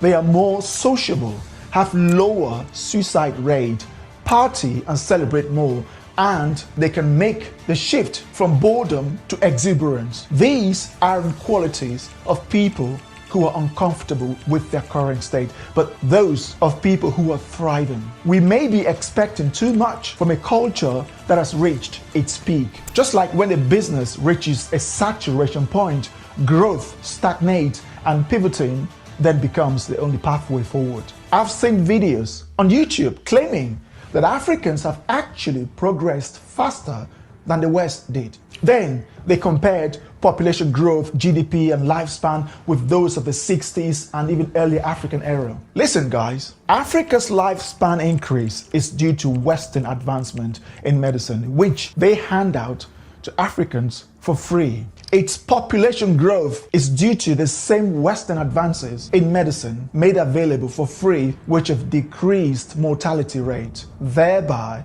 skyrocketing birth rate. Its GDP growth, if you want to call it that, fine, is due to Western discovery of mineral resources, support for mining, and alignment of the African market with the world. Black Africans have done nothing on their own to warrant praise. In other words, a toddler who is well fed and looked after isn't told that they're doing well. Their parents are told that they're doing a good job. What this narrative projects is a cycle of praise for a never-ending dependence that is crippling the Africans who may have reached the peak of their advancement. There are over 500 universities in Black Africa, excluding white-built South Africa.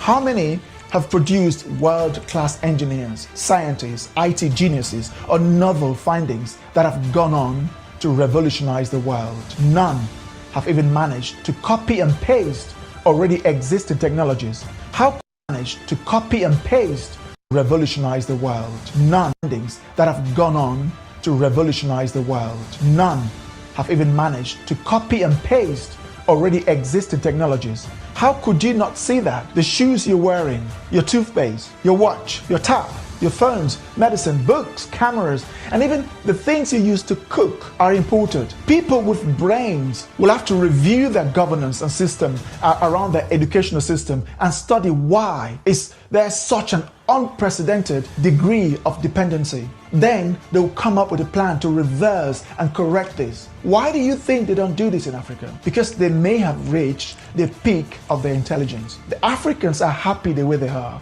We should stop bothering them by trying to compare them against a culture that wants to improve. When I was in primary school in Central Africa, the first time I came in contact with a white person was when they came to our school to vaccinate us, to save us. I still have the mark, my arms. They came around 3 or 4 times during my time in primary school. I spent about 7 years in primary school. They did it happily, freely, and proudly. The white man's generosity increased the black global population, and his intervention into Africa brought black people from the fringes of the jungle into the urban living that we now see in the majority of Africa. However, for a culture to evolve and inherent abilities, those two cannot be taught overnight. It takes generation or acculturation. Africans haven't got this yet. Let's assume that Africans have reached their peak and the data is pointing to the scary potential decrease of the white population by half or even less to about 300 to 350 million in 100 years, whilst the black population would hit 4 billion. Japan, Korea, China, and even India would continue decreasing with more old people than young. The world would be left with an overwhelming African population that can't even make a printer or a phone charger. That is a threat to humanity. The Arabs and Islam are another trouble altogether. They make nothing either, and their religion is so scary that even when my flight passes through an Islamic country's airspace, I panic. I'd rather live in Christian Black African than live in a world with Islam. If you think we're wrong, if you think I missed anything, please leave them in the comment section below. And also, don't forget to like, share, and subscribe. Are black people intellectually inferior? Are black people intellectually inferior?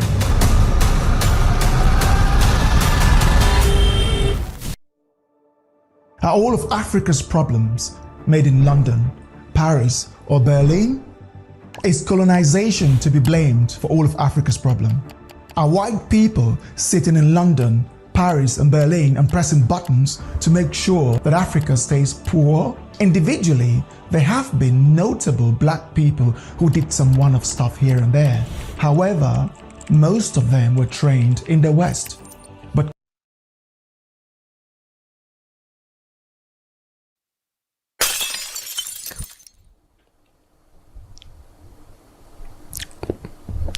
colonizer.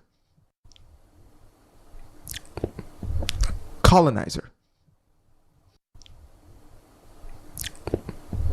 Colonizer. Colonizer.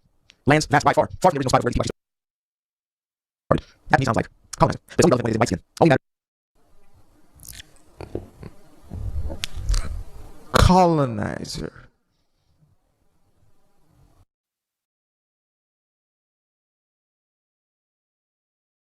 Collectively, black-dominated countries in Africa are the poorest, least developed or industrialized. In this video, I want to use some data, draw inferences from black countries and compare them against non-black countries. At BCD, Bantu City Diaries, no topic is off limits and we have no space for wokeism or political correctness. Every country in black Africa is underdeveloped and poor, whilst every country in white Europe is not. The average GDP per capita in Africa is just $2,000. The whole of West Africa, comprising almost 500 million people, have a GDP of just under $550 billion. Elon Musk, a single American, is richer than the whole of West Africa. In fact, the country Elon Musk left as a teenager for Canada is now poorer than he is. Africa's largest economy, South Africa, Musk's birth country, has a GDP of $426 billion against Elon Musk's $680 billion as of today. The combined West Africa produces or innovates less than Sweden, Norway, or Denmark individually. Central Africa's case is almost identical. In fact, it makes even less. Imagine a country the size of the DR Congo, which is bigger than Western Europe, and every inch of that land is rainforest, with some of the most endowed lands known to man. Yet almost everyone in that country lives under $2 a day. Mark Zuckerberg, one American, is richer than the DR Congo.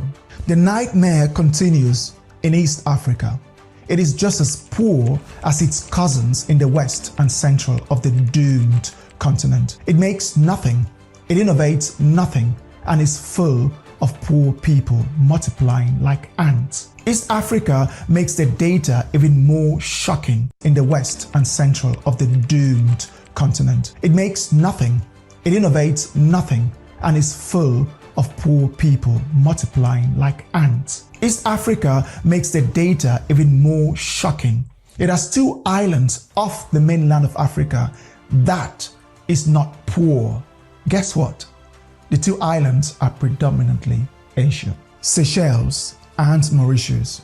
So the blacker the place, the poorer the place. If you are black and you're watching me, are you triggered, upset? What are you upset about? Tell me in the comments and I will engage. At BCD, we don't sell ice creams or project Africa like Wakanda.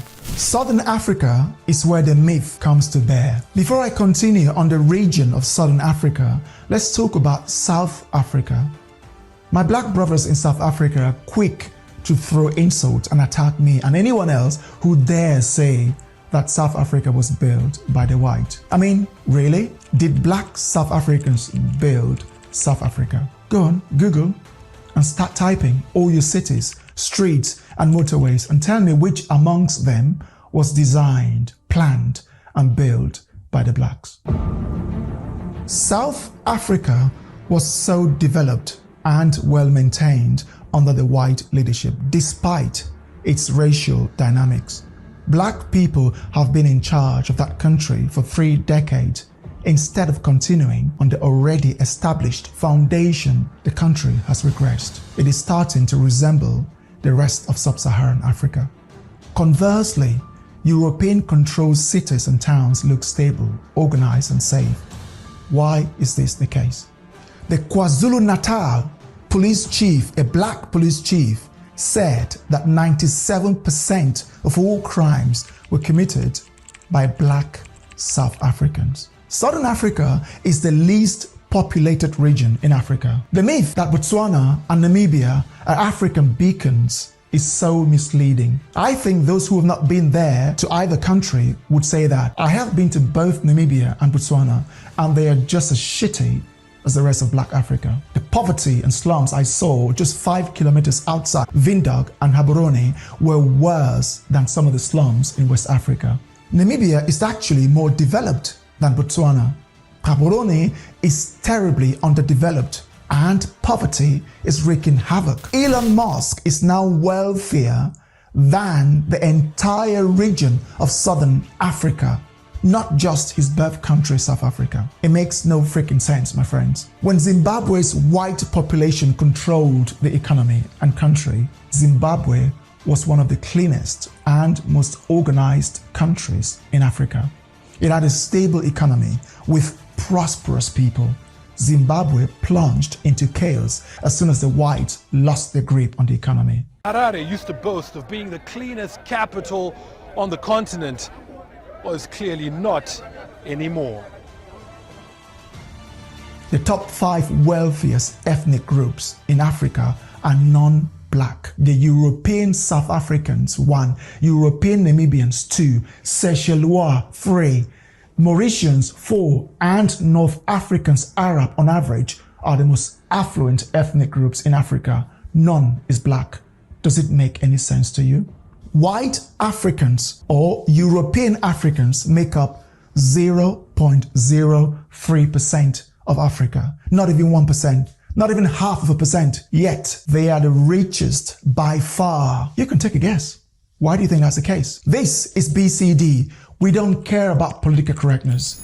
You can say it freely here. If YouTube block your comment, I will unblock it. I have zero tolerance for wokeism and political correctness. From Nigeria to the DR Congo, from Ethiopia to Tanzania, Kenya, Cameroon, Ghana, Angola, Cote d'Ivoire, or Mozambique, there are virtually no inventions, research in STEM fields, industrialization, production, or governments that are dedicated to educating the next generation of experts. Instead, Black African leadership behaves in an almost identically corrupt manner, despotic and authoritarian. I refuse to accept that this is an accident. There are no poor white countries, and every black country is poor. Do you think this is an accident? The poorest white countries in Eastern Europe, Moldova, Albania, and Georgia are richer and 10 times more developed than the richest black countries. The poorest country in the Americas is a black one, Haiti. Haiti have had independence for over 200 years. In fact, independent Singapore didn't exist for over 100 years before independent Haiti. Can you compare them both today? The 2 poorest counties in the United States are Issaquah County in Mississippi and Randolph County in Georgia. You can guess what their common denominator is. They both have a black majority. This cannot be a coincidence. You hear all the time, Africa has natural resources. Can you guess who discovered them? You guessed right. White people discovered them. White people are the ones mining them. White people are the ones generating the funds and remitting whatever they can to black Africans. Of course, if you don't want it, go mine it yourself. Let's see how well you do, like how well you've managed your economies. By the way, North Africa is the wealthiest region in Africa. I guess you already know why. North Africa is more prosperous, more developed than Sub-Saharan Africa, except South Africa, which was built by white. Schools and universities in black Africa look worse than animal farms in the West. How do you expect them to produce top engineers, scientists, or technicians? There is almost no research and development in black Africa.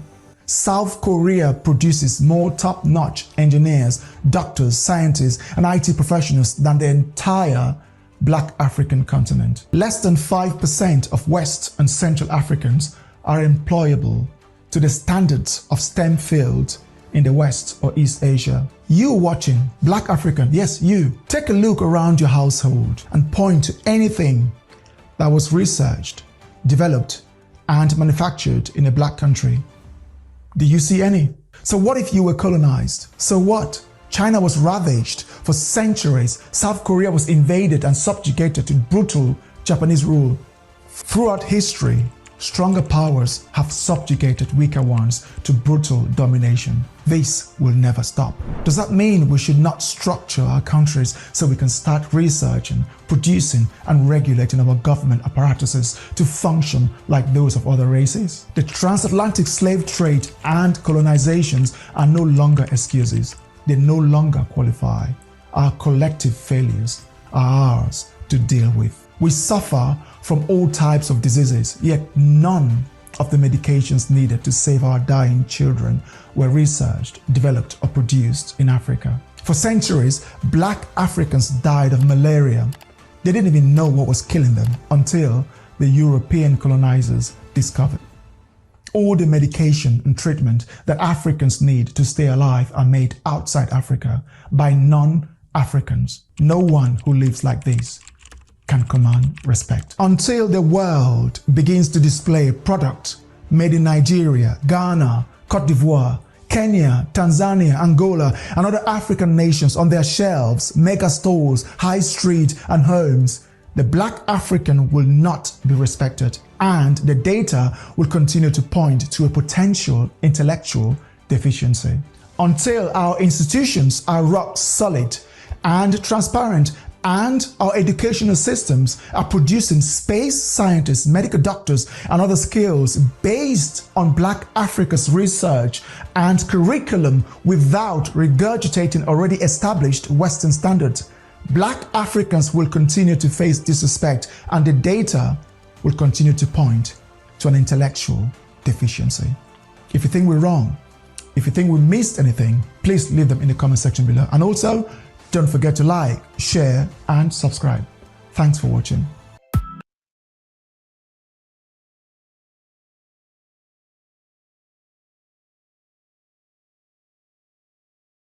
Save yourself for marriage. Nothing is more attractive than someone that has 0 as a body count. Save it for your husband. That's simple. Save it for your husband. You look gorgeous. Are you fixing my... I got a little bacon. Babe, that's deep in there. Give them a cleavage. People want cleavage. Showcase it. Sex sells, babe. Sex sells. My mom used to tell me, don't feel like you need to rely on a man.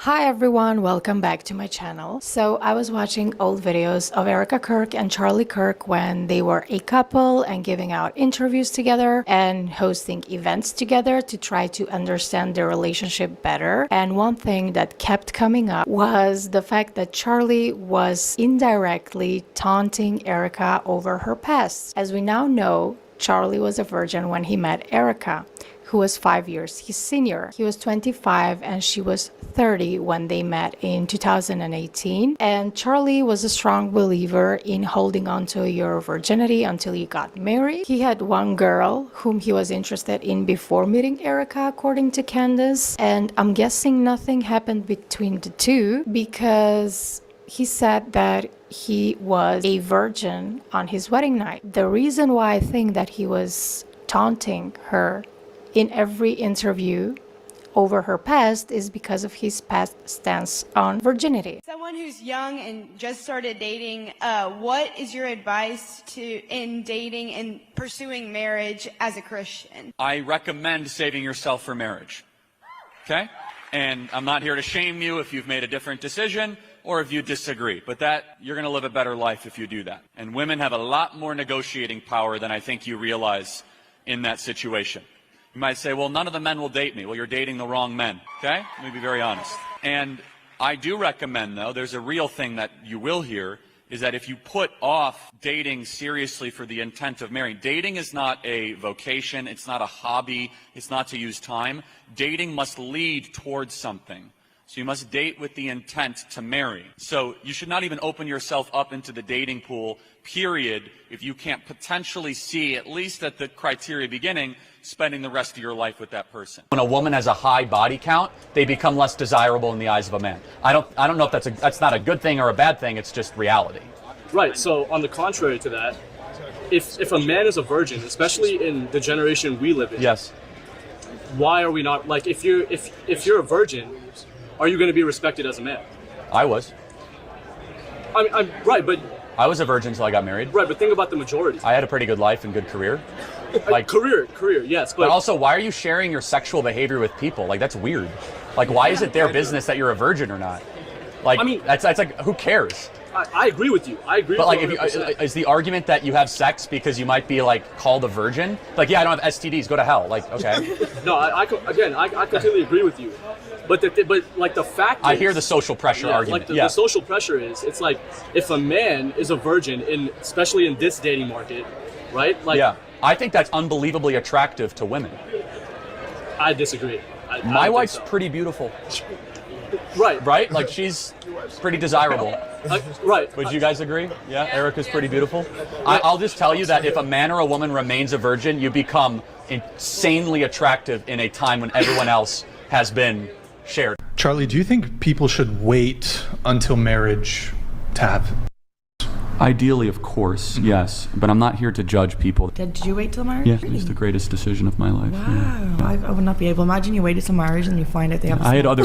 Let's play the other side of it. Imagine going into the bedroom on your marriage night and knowing that you both have each other for the first time. You never had to share that human being. Or imagine if they were really experienced and they were an awesome way and you guys also had a connection. That would also be really fun. Or if they're a man, they might be thinking about other women for the rest of your relationship. Unlike Charlie, Erica had multiple boyfriends, as we now know. Some even speculate she was engaged to Tyler JT Macy, whom she was dating from 2015 to 2017 when she met her next boyfriend, Cabot Phillips, the guy with the lip tattoo.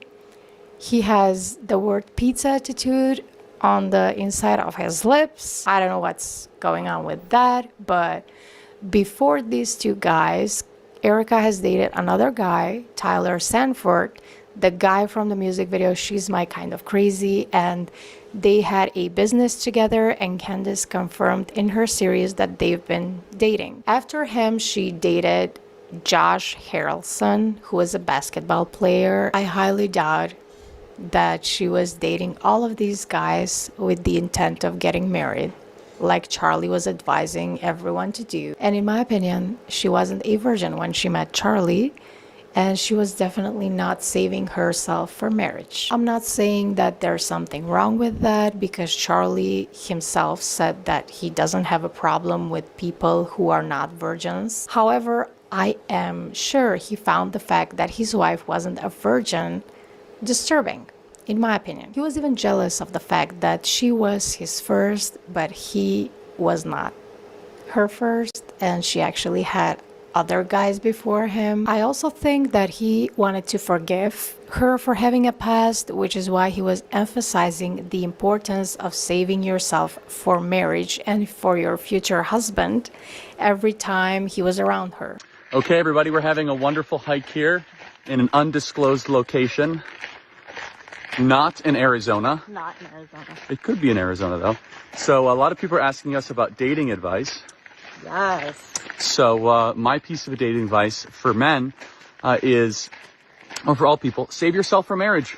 Nothing is more attractive than someone that has 0 as a body count. What's your advice? That's a good one. I would say don't cheat on your spouse. And if you are cheating on your spouse, definitely do not take them to a Coldplay concert. Seems like good advice. But just don't cheat on your spouse. Do not commit adultery. Correct. Also, if you're a man, be interesting. Point towards something good. Leave a comment. If God you're a bless woman, you. be interesting too. Just be interesting. That is true. Yeah. Both people should be interesting. Everyone should be interesting. Read books, philosophy, religion. Stop drinking. Stop doing all that bad stuff. And you too can be happy. You tell him, baby. You tell him.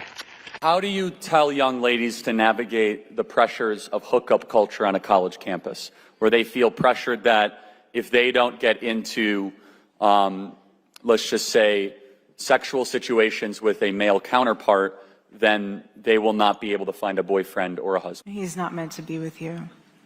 He needs to honor your purity. Save it for your husband. That's simple. Save it for your husband. What percentage of young ladies by the time they graduate college do you think still are virgins? What? Less than 25%? So it's not that easy. Okay, that's interesting. No, I just think, I'm just trying to process it because I don't think the church talks enough about purity. Right. I think it's incredibly important, and we should tell young men and young ladies to save themselves for marriage. It's a beautiful thing. I think that this truly bothered him, but he was trying to get past it. And as Candace said, he didn't have much experience with women, which is why Erica was able to sweep him off his feet. But still, I think he would have been happier and his life would have gone in a whole different, maybe a better direction if he ended up with another woman, someone who was truly Christian and had the same values as him, because Erica did not have the same values as him, in my opinion. When she met him, she actually was supposed to work for him, which proves that she wasn't looking to get married, okay? She was looking for a job opportunity. I now want to play you this clip of Erica and Charlie praising Lori, Erica's mother, for how she raised her. Who is more conservative and why? Erica, Yes. by far. Not even close. I am a moderate compared to Erica. Andrew always jokes that once you got married to me, you got more based. That's true. That is true. No, Erica is very conservative. And yeah, I was raised well. Yes, you have a great mom. I'm great mom. Great parents. My grandparents were amazing. Fiercely right wing. Yes. My grandfather was an immigrant from Sweden and fought in World War II and the Korean War. Yeah, and he got the Silver Star, the Bronze Star, and knighted by the King of Sweden, and he was always super far right. Do you think having kids made you more conservative? 100%. Which I didn't think was possible. But 100%. Absolutely. Now let's watch this next clip and you tell me if this makes any sense to you. I was so career-minded. My mother raised me to, and this is why I can relate a lot to the Manhattan mindset of a lot of young women, where it's career-oriented. Because my mom used to tell me, don't feel like you need to rely on a man for life and work. And so my mindset, my healthy marriage example was my grandparents. But my mindset was career, career, career. When I met Charlie, the only reason I sat down with him, because I thought it was a consulting position for work. I did not date in Manhattan. I saw the pits of hell of the dating pool through my roommates, and I was not touching that with any longest pole you can imagine. I stayed far away from the dating pool in Manhattan. So I viewed it as obviously the job interview that it was supposed to be. And the Lord knew. Charlie, in some way, similar to how, he sees things in a lot of people, in some way, beautifully saved me from a huge mistake of putting career over family and career over husband, because it's easy to do when, as a female, when you see bright lights, big city, but the Lord used him. The Lord used him for me. How long did it take you to fall in love with him? That's the funny thing is it's so interesting because when we were sitting there, I fell in love with how brilliant he was to be able to articulate what he believed in. And when he said, I'm not going to hire you, I'm going to date you, I knew that was the Lord, because there were so many times where I said, my future husband that's out there, he will literally, it will be the only reason why I look up is because the Lord says to look up, and that was something to look up to when someone's like, I'm going to date you.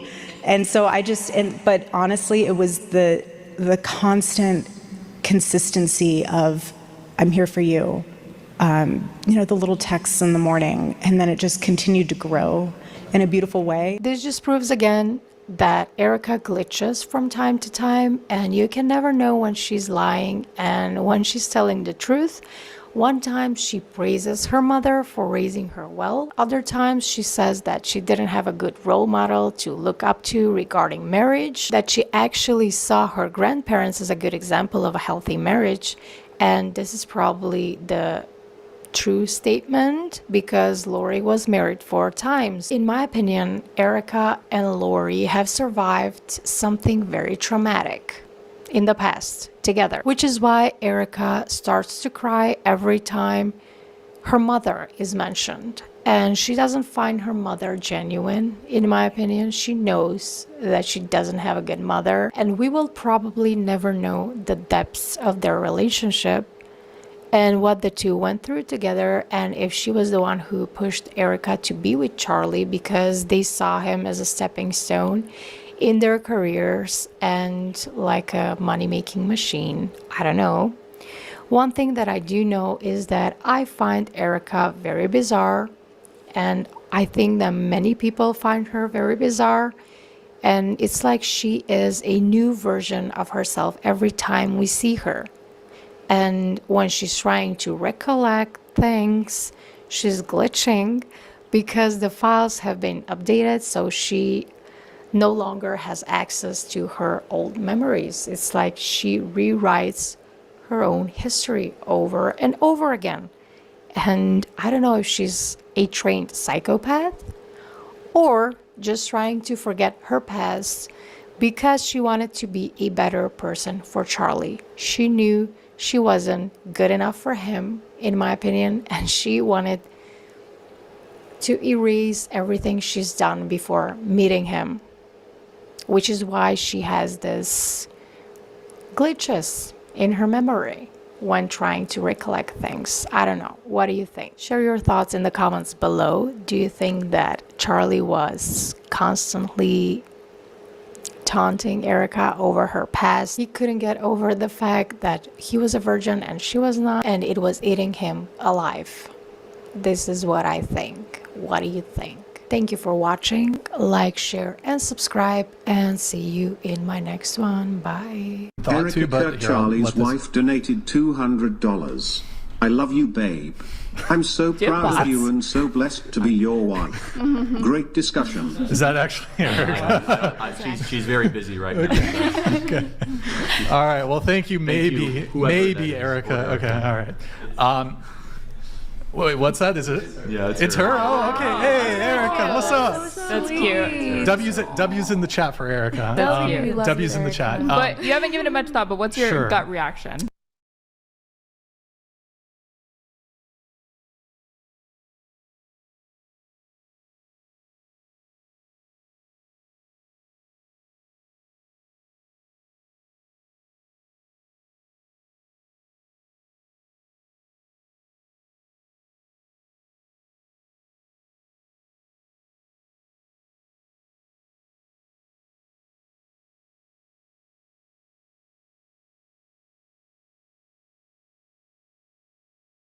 Big Arch Burger for the big boys. It's McDonald's new item. The CEO seems to hate it, but maybe we'll... So this guy here always sounds like he's about to yawn. He's very boring. He's very monotone. Charlie, Penguin Z0.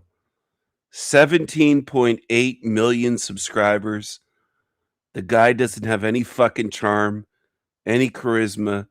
He's a normie, and people love this shit. They love basic, mediocre, monotone shit. They love it. like it. I think it's going to be very mid. But no, he said how... Big Arch Burger for the big boys. It's McDonald's new item. The CEO seems to hate it, but maybe we'll like it. I think it's going to be very mid. But no, he said how much he liked it. He's now done 3 extra videos since then. I don't know if you guys have seen that. Oh. He is desperately trying to, like... Fix it? I wouldn't... Not even really fix it, but he's like, I don't know, trying to make up for the blunder. I think you said this, I don't know if it was in a video or just to me the other day, but you said, why post it? Right. Yeah, exactly. Like, they could have just looked at it and been, what if we just re-recorded and you actually eat it? Like, hey man, bite was a little small, didn't look super happy. Do it again. This is live. Well, he's probably just so busy going back through the drive-thru to get another one. Right. He wanted to get done with the video so he could just keep going through testing the system. No, this is gonna end with him in tears with another one, just like, look, as he stuffs the whole thing in his mouth. It's just a fucking. Maybe it'll be like Squidward in the Krabby Patties. It's all gonna go to his thighs. And then you explode. It is, but his other ones. So like recently, he did one where he's getting asked questions. I'm guessing by like employees or someone. He's like, "How often do I eat at McDonald's?" All the time. At least 3 to 4 days a week, actually. You think I don't eat there all the time? Yeah, He just keeps reiterating that he loves the product. He's like, this product. Now this is how you do a product. He like hesitates to call it food. He really does. Well, legally he can't. That's a joke. That's a joke. It is McDonald's. As the CEO of McDonald's, you don't have to claim you eat this every day. You should actually be like, maybe don't eat our food every day. It's not the healthiest thing in the world. Are you kidding me? That would be a death sentence. Oh, that would be him. terrible. God he forbid. Actually literally can't say that or he'd probably lose his job overnight. God forbid you fucking speak some truth. But it's like, I don't know why I set this out like this was our plate. I'll put it on here now. I will say, face value, that's a big burger. Wait, we haven't said what this is yet. This is the Big Arch Burger. It's the Big Arch Burger, which I think is what? Cheddar cheese. So what you have to do to be successful on YouTube is be dorky, dorky, awkward, nerdy, mediocre,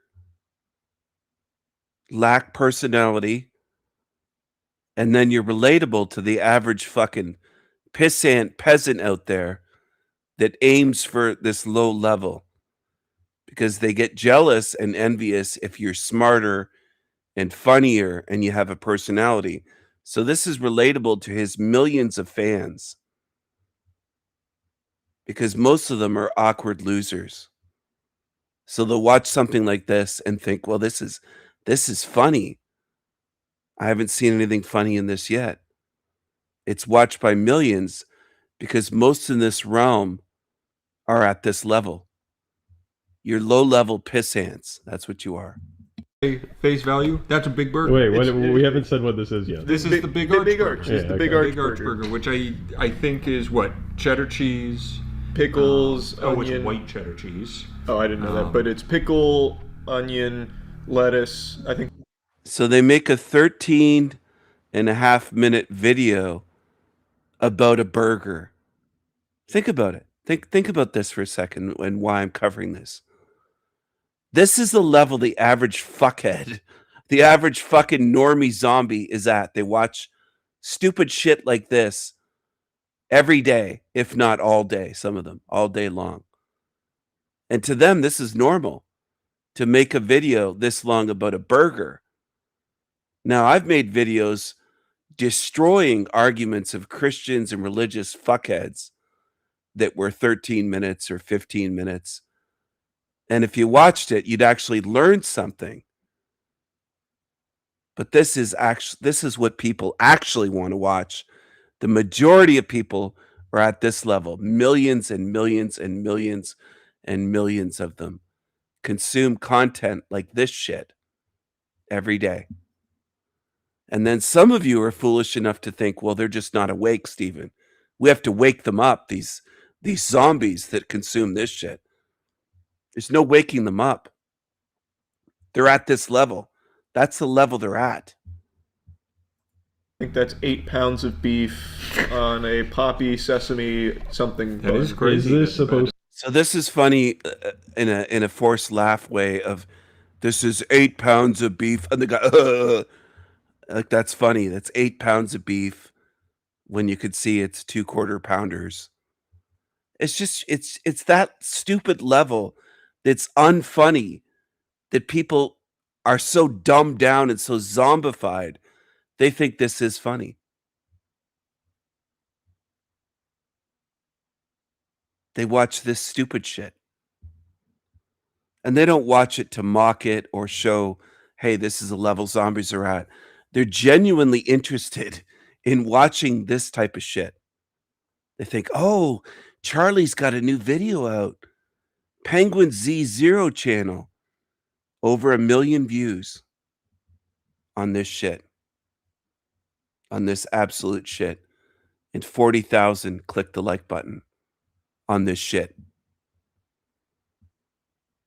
So for the people watching my channel that are prone to defending the zombie, the mainstream normie zombies, this is the shit they love to watch, this kind of stuff. I should show more of this because I think some of you are disconnected. You're in a bubble at this point. You don't realize the garbage that the average normie is watching on YouTube. And a lot of it's even dumber than this shit. Dumber. And you just don't get it. You seem to think, well, Steven, I'm on your channel. There's smart people in this realm. There's countless millions watching this kind of garbage or even dumber every day. Supposed to be the new Big Mac, because when I was getting it, it says limited. Like this isn't. This like is the Big Arch, not the Big Mac. They both can exist. But I think what Danny's saying Like, is this supposed to be a staple? Yeah, is this going to be like the new big menu item? I don't know. I think it's like the McRib, but almost edible. Just sit there and talk about and look at a burger. Look at them looking down at the burger as it gets cold. And this is their big thing, whether it's going to become popular, not as popular as the Big Mac, all this stupid shit. This is their content. It made this guy that's all tatted up a multi-millionaire because normie idiots love this shit. They can't get enough. They can't get enough.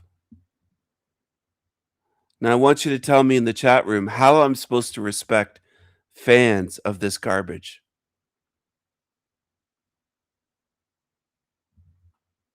Why should I respect zombies? Don't say you should. Tell me why. Is kind of the design philosophy. I think it also depends on how much sells and how much people like it. Because if people are like, best thing you've ever made, it's here to stay. Exactly. Can you imagine the fucking CEO eating a McRib? God, I would actually kill to see, what's his name? Chris Kwasinski or some shit. I don't know. Mike Wazowski. I would kill to see him eat a goddamn McRib on camera now. And then you'd be like, "Oh, do you want the Shamrock Shake with it?" And he'd be like, "What? What's a Shamrock Shake? The what?" All right, here, I'll just take a. You big mean our boy. green liquid product? See, that's why I put that there. It was helpful. It is. We are coming up on Shamrock Shake time, right? Are you? Is that something that you're excited? We're excited I don't for? know that I've ever had one. No, we never had. We've had to have. So they bought one burger. Again, the guy on the screen, Charlie with the long hair and the tattoos, has 17.8 million subs. He makes millions of dollars a year, if not millions per month. And they could afford to share one fucking burger, one Big Arch burger. Look at this. The low production value. And his fans love it. They gobble it up more than they're gobbling, way more than they're gobbling up this burger. That burger would have been gone, thrown into the fucking horde of zombies that view his channel, that fill up the comments. Hundreds of comments, of course.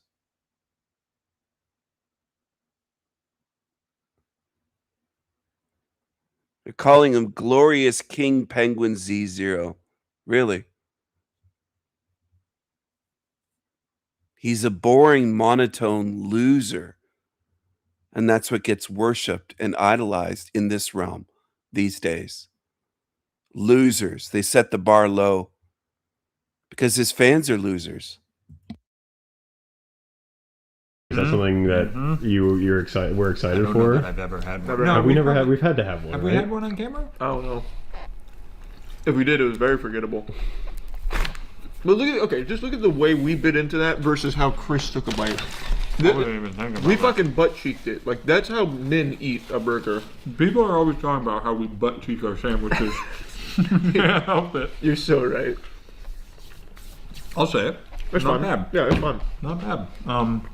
It is exactly what I would expect to eat or to taste with a burger that looks like that.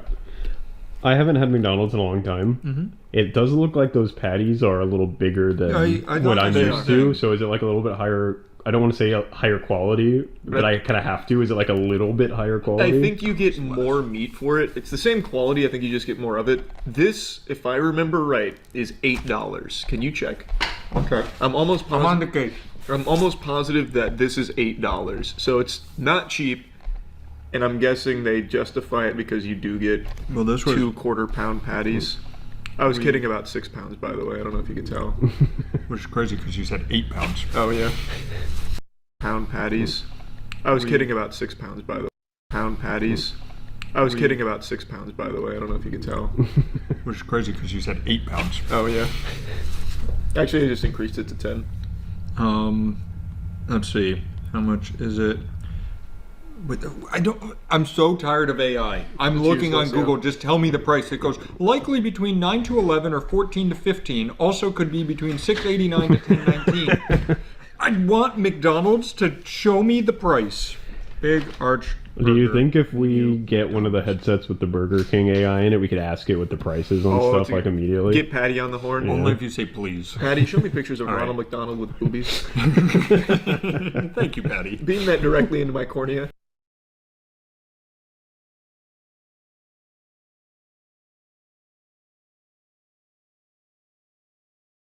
Goodness gracious, this whole fake Jim Carrey body double replacement thing is really gone kind of bonkers, huh? So, Jim Carrey recently accepted an award, a very big, prestigious award in France, and while giving an interview, people were quick to notice that his appearance looked very different. Specifically, his face just seemed very off compared to how it had always looked. And instead of going with the obvious sane explanation of bad Botox and cosmetic work and plastic surgery like everyone in Hollywood seems to do, and there are some botched surgeries that celebrities get that make them look like fucking facial animations from 007 GoldenEye on the N64, instead of using like the logical explanation, people ran with something a little more extreme, that he had been replaced. They had fucking killed him. The deep state took him out back behind the barn and put him down because he was outspoken about like the establishment and stuff and how like evil and rotten Hollywood is, and he's talked about it quite a bit. So they thought, you know, maybe they came in there and fucking Dr. Robotnik took care of him and now impersonates him here. So they went with this like body double theory, and then a makeup artist named Alexis Stone poured gasoline on that fire, making a bold claim that this was actually a stunt from Alexis Stone. That wasn't Jim Carrey. It was Alexis Stone in a mask. It was a big, you know, pulling the wool over everyone's eyes moment. And then even posted a picture of the mask that was supposed to be the irrefutable proof in the pudding. Except this mask isn't real. It's an AI-generated image. It's fucking clearly AI. But it didn't matter. That was enough for people to start taking the victory lap. We knew it. It wasn't Jim Carrey all along. Now we can only pray that he's safe. And we can only, with our fingers crossed and a banana squeezed deep between our butt cheeks, hope that Jim Carrey hasn't had his throat slit. It's like, oh, I mean, I guess, I don't know why you would be so willing to just accept what I believe is pretty obviously an AI-generated picture of the mask. And also, if this really was an Alexis Stone stunt, it would be easily provable by having footage behind the scenes or pictures behind the scenes, but instead the only proof was 2 photos of Jim Carrey at the event and then this AI mask. And people are like, I knew it. Can't argue with the facts right there. Watertight. And then it also came out today it's been confirmed by both Jim Carrey's rep and the organizer here, like the head of it, confirming that that was actually Jim Carrey. He was even there with like his daughter, his family, like it really was Jim Carrey. So the truth of the matter was, he just got bad plastic surgery done. He's had some bad Botox injected there, like countless other Hollywood celebrities. It's not uncommon or unusual. This shit happens all the time. I can't wrap my head around why this one was so big. I guess because it is so like uncanny, and Jim Carrey has been like outspoken about like Hollywood norms and stuff. I guess it is odd that he of all people would have work done like that, especially like very noticeable work. That is peculiar, but it is something that happens in Hollywood all the time. And it sucks, I mean, but it is what it is. And the links people ran with it in like the most wacky ways were mind-boggling. I saw a viral post about a picture of Jim Carrey from 2006 versus Jim Carrey in 2026 saying, "What happened? This can't be the same guy." I was like, brother, what the fuck? Did you just blow in from Stupid Town? It's been 20 years. He's kind of old now. He's getting older. And now he's like getting plastic surgery done. So yeah, he looks different. But even if he didn't have any work done, he's not going to look the same as he did 20 years ago. Nobody does. Like, what the fuck is happening here? Now, all cards on the table, I do think there probably have been a few instances where a very powerful person or celebrity has been swapped out for like a body double, a stunt double, like once or twice here and there, but probably not like a permanent switcheroo, but you know, like maybe once or twice, you know, when Howard Lutnick has been in the Oval Office giggling anytime Epstein's name has been brought up, maybe it's actually Epstein in a Howard Lutnick skin suit, like that's the disguise and why he can't stop laughing every time that gets brought up. You know, maybe that's possible. But for something like this Jim Carrey situation, I think it's just so obviously Botox, because we've seen that kind of thing before where someone gets work done and it looks like they're fucking cell shaded out of Borderlands or something, right? Like it does happen. And the way he was like talking and emoting during the interviews, there's no way a mask could do that. There's just absolutely no way. But, you know, maybe you're not convinced. Maybe you think that Jim Carrey's rep and the award organizer are in on the scheme from the nefarious puppet masters pulling the strings trying to convince you that this is Jim Carrey when it's not. You know, that's your prerogative at the end of the day. Anyway, I'll show you some stream clips where we were going over the interview and comparing things and then looking at the Alexis Stone post for the evidence. But I think one thing's very clear. Alexis Stone was just trying to suckle clout from this whole thing, from the virality of all of it. What do you think about the fake Jim Carrey? We talked about it a little bit. I don't think it's actually a fake Jim Carrey, but he had that classic Hollywood work done to him, and boy howdy did it not go well. But I truly don't think that's like a body double or a replacement.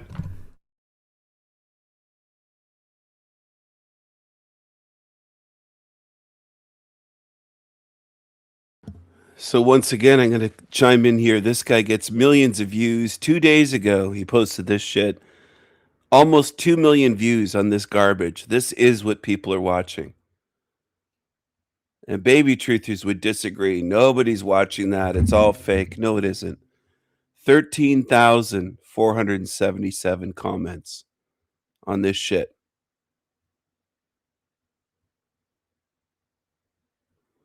And there's the young ones saying dead ass, dead ass. They love saying dead ass. They love the stupid slang. It's just a bunch of zombies. I don't have respect for zombies. You feed yourself garbage mentally, intellectually, emotionally, spiritually, and physically. You're consuming garbage. Garbage.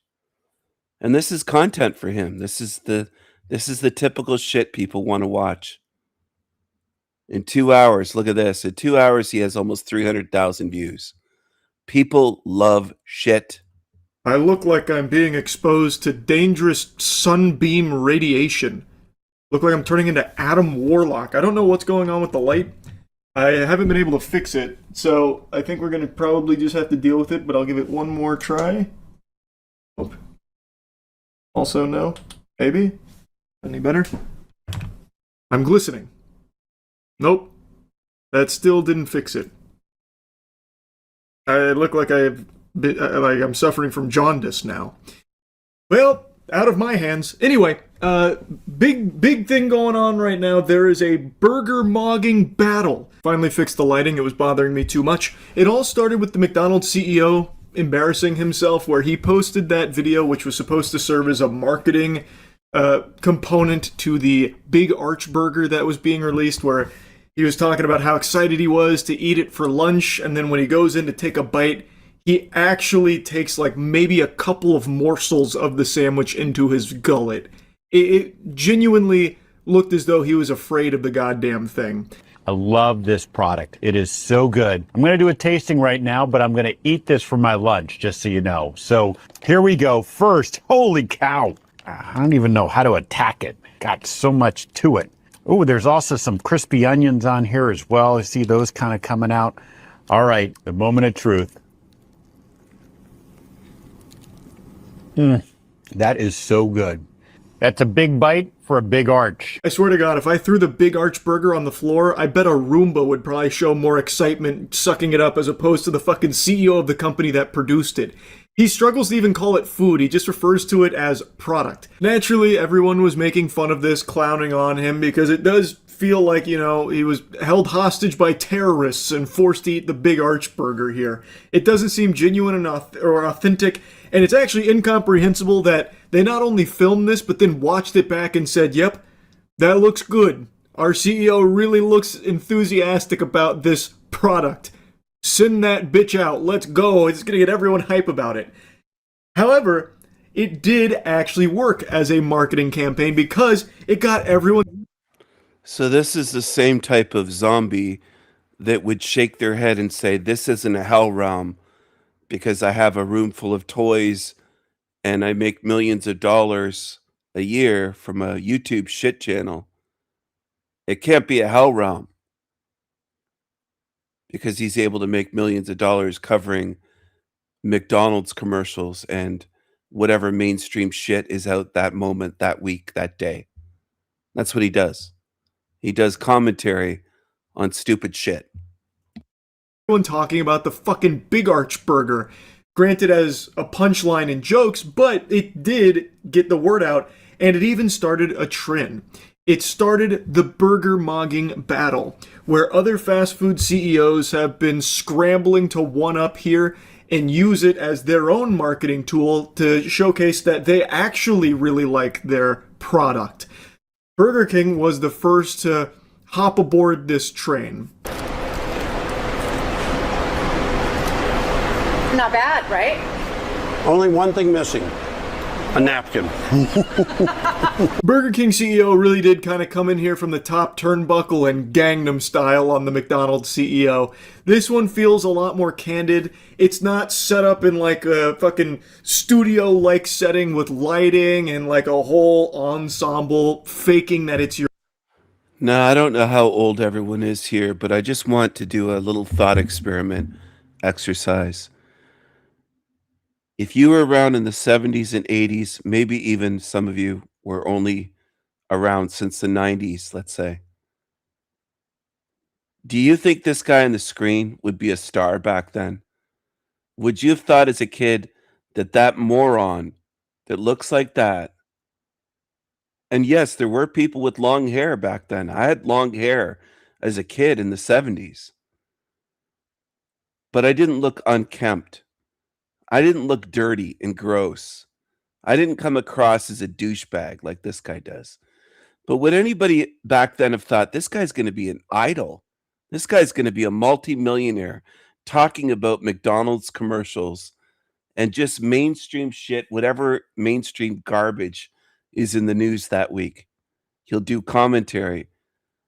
And that's the world we're in. If you can't see that we've degenerated as a society, he is proof of societal, cultural degeneration.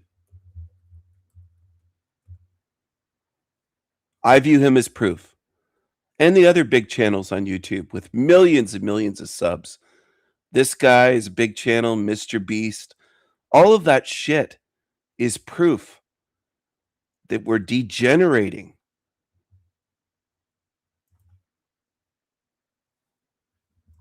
Your lunch, and then being really reluctant and frightened to even bite your burger. The Burger King CEO just comes in here and bussy maxes. He's like, oh, fucking new Whopper? Can't wait. Oh. And it does. I don't see most truthers being critical of this shit. They'll say, Steven, you did a 13-minute video on whatever. In 13 minutes, I can describe a lot of things that are fucked up in this realm that prove what this place is. This guy goes on for 11 minutes talking about a burger and a CEO. And people watch this garbage. They love it. They love it. Come across more authentic. Granted, it is still staged. He just happens to be doing a better job at appearing human and appearing as though he actually wanted to consume the product. And I gotta tell you, his acting here is pretty impressive. It is not an easy role to play, a Burger King fan. That is tough. I think even like the highest paid A-list celebrity actors would struggle to fake enthusiasm for a Burger King burger to this level. Because it's damn near impossible. It's fucking Burger King at the end of the day. Now, all cards on the table.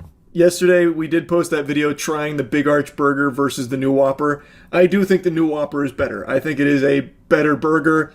And you know what? If Burger King does keep trending in that direction of actually trying to make improvements, all power to them.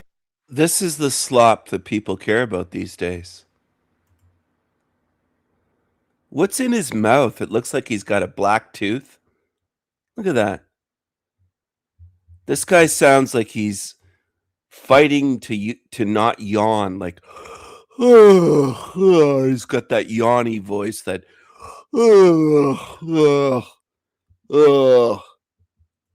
just boring as fuck. Mainstream as fuck. Just awful.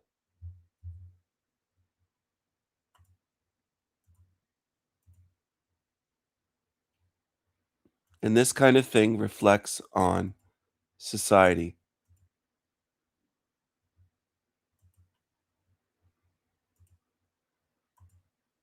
It shows people the level that many, if not most, are at. And for the ones that are confused that might be lurking here that say that you're not at that level, I'm not talking about you. I'm talking about millions of others are fans of this kind of shit. Millions. Look at his teeth. It's very telling. So he's a multi-millionaire. He's been making millions of dollars off YouTube for years now. And look at his teeth. Interesting, isn't it?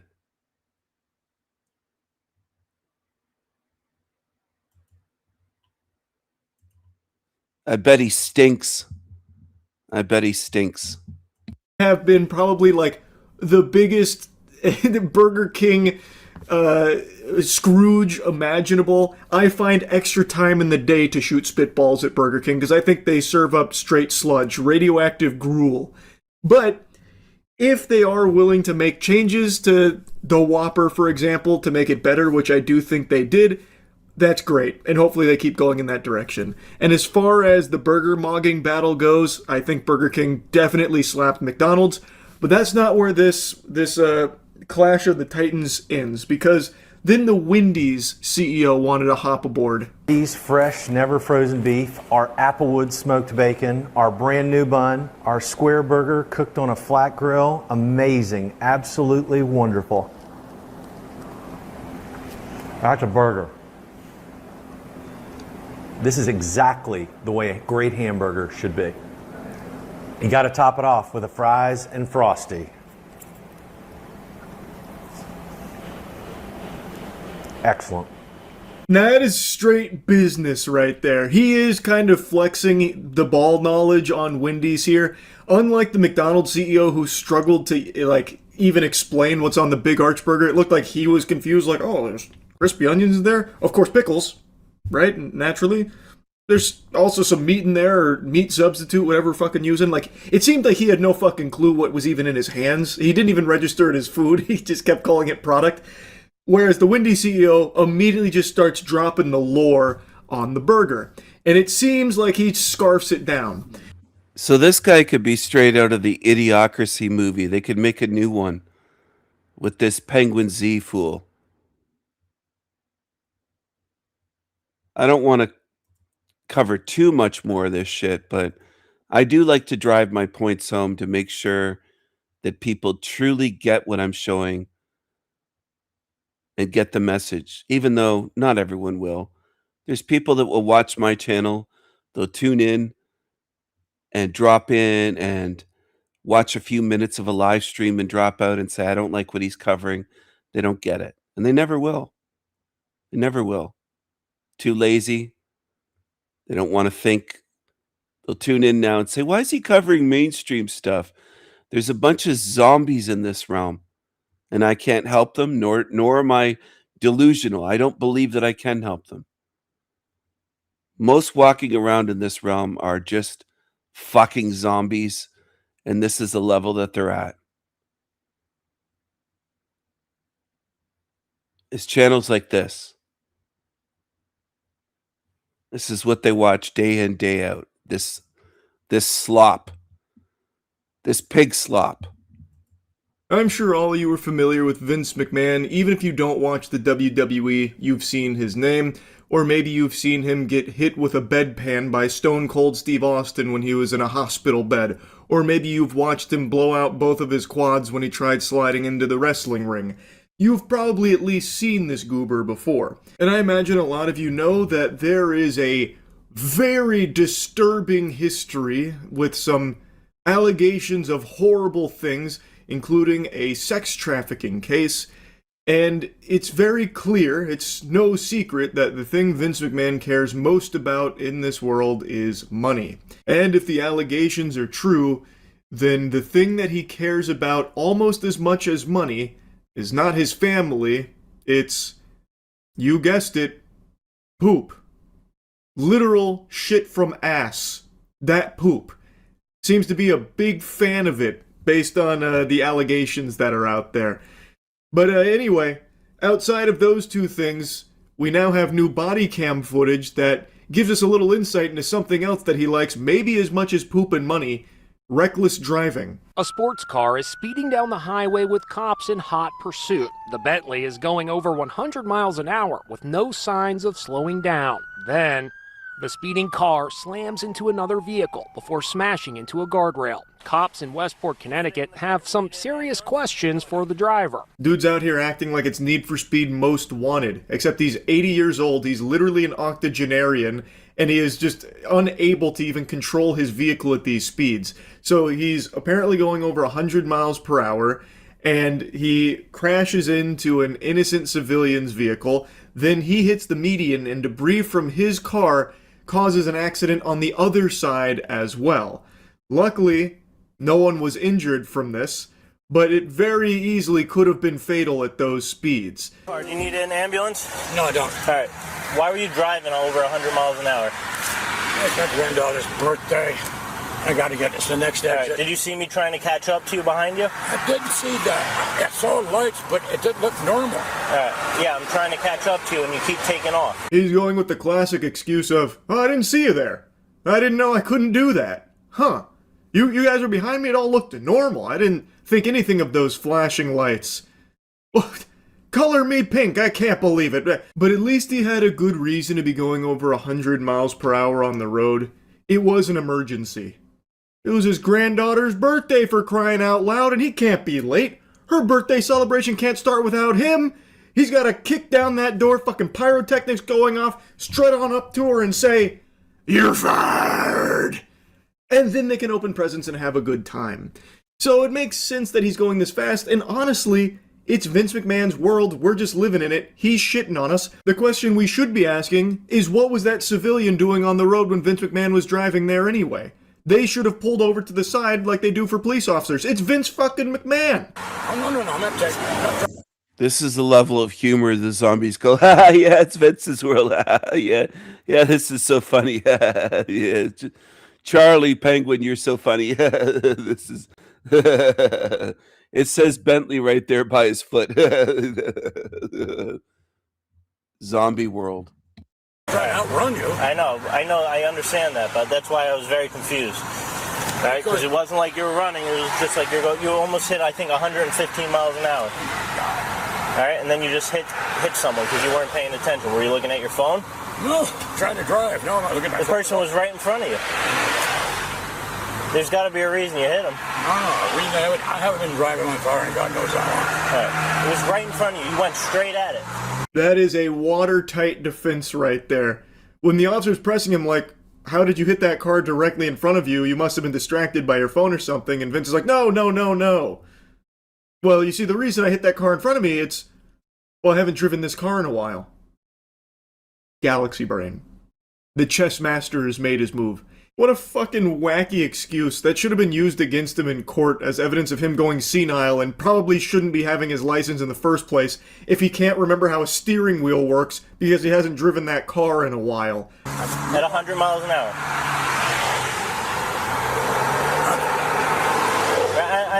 I'm just making sure you're not having a medical condition or anything. Do you need an ambulance? No. Alright. This is your registration. Is your license in here? It is crazy how much Vince McMahon's face looks like one of the guns from High on Life 2. So anyway, we'll fast forward here and I'll give you the aftermath.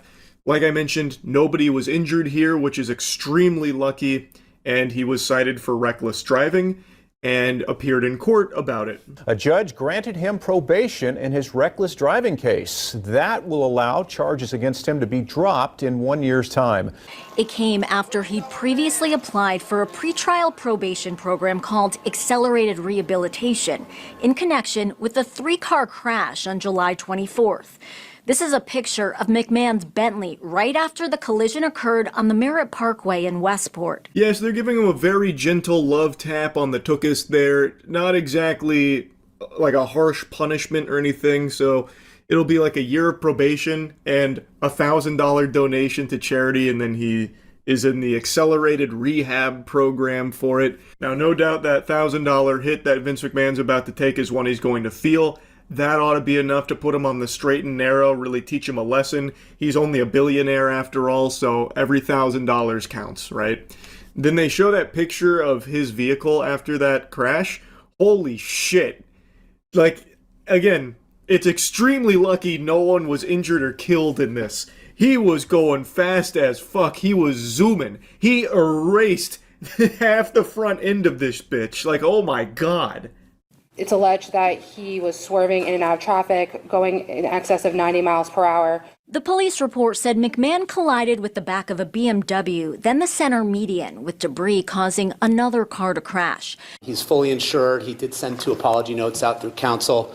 In granting the program, the judge also said McMahon must make a $1,000 charitable contribution. God, that skunk shit he's doing with his hair is so peculiar. It's like he just watched X-Men 2 and wanted to copy Rogue's hairstyle for himself. So yeah, he's gonna have everything.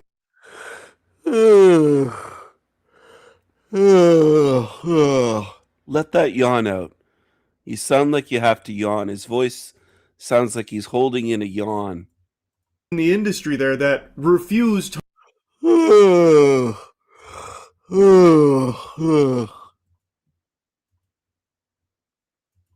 That's the type of shit people are watching on YouTube. In case anyone wondered, in case anyone wants to talk about the views on my channel, my live streams, people are addicted to shit in this realm. Zombies love shit. And if they see a big channel, they subscribe because they want to watch what's popular. That's another part of, it's another aspect of zombies. They follow each other. They have a follower mentality. Same with their tastes in music. They'll go follow the Lady Gaga or whatever's popular. That's what they do.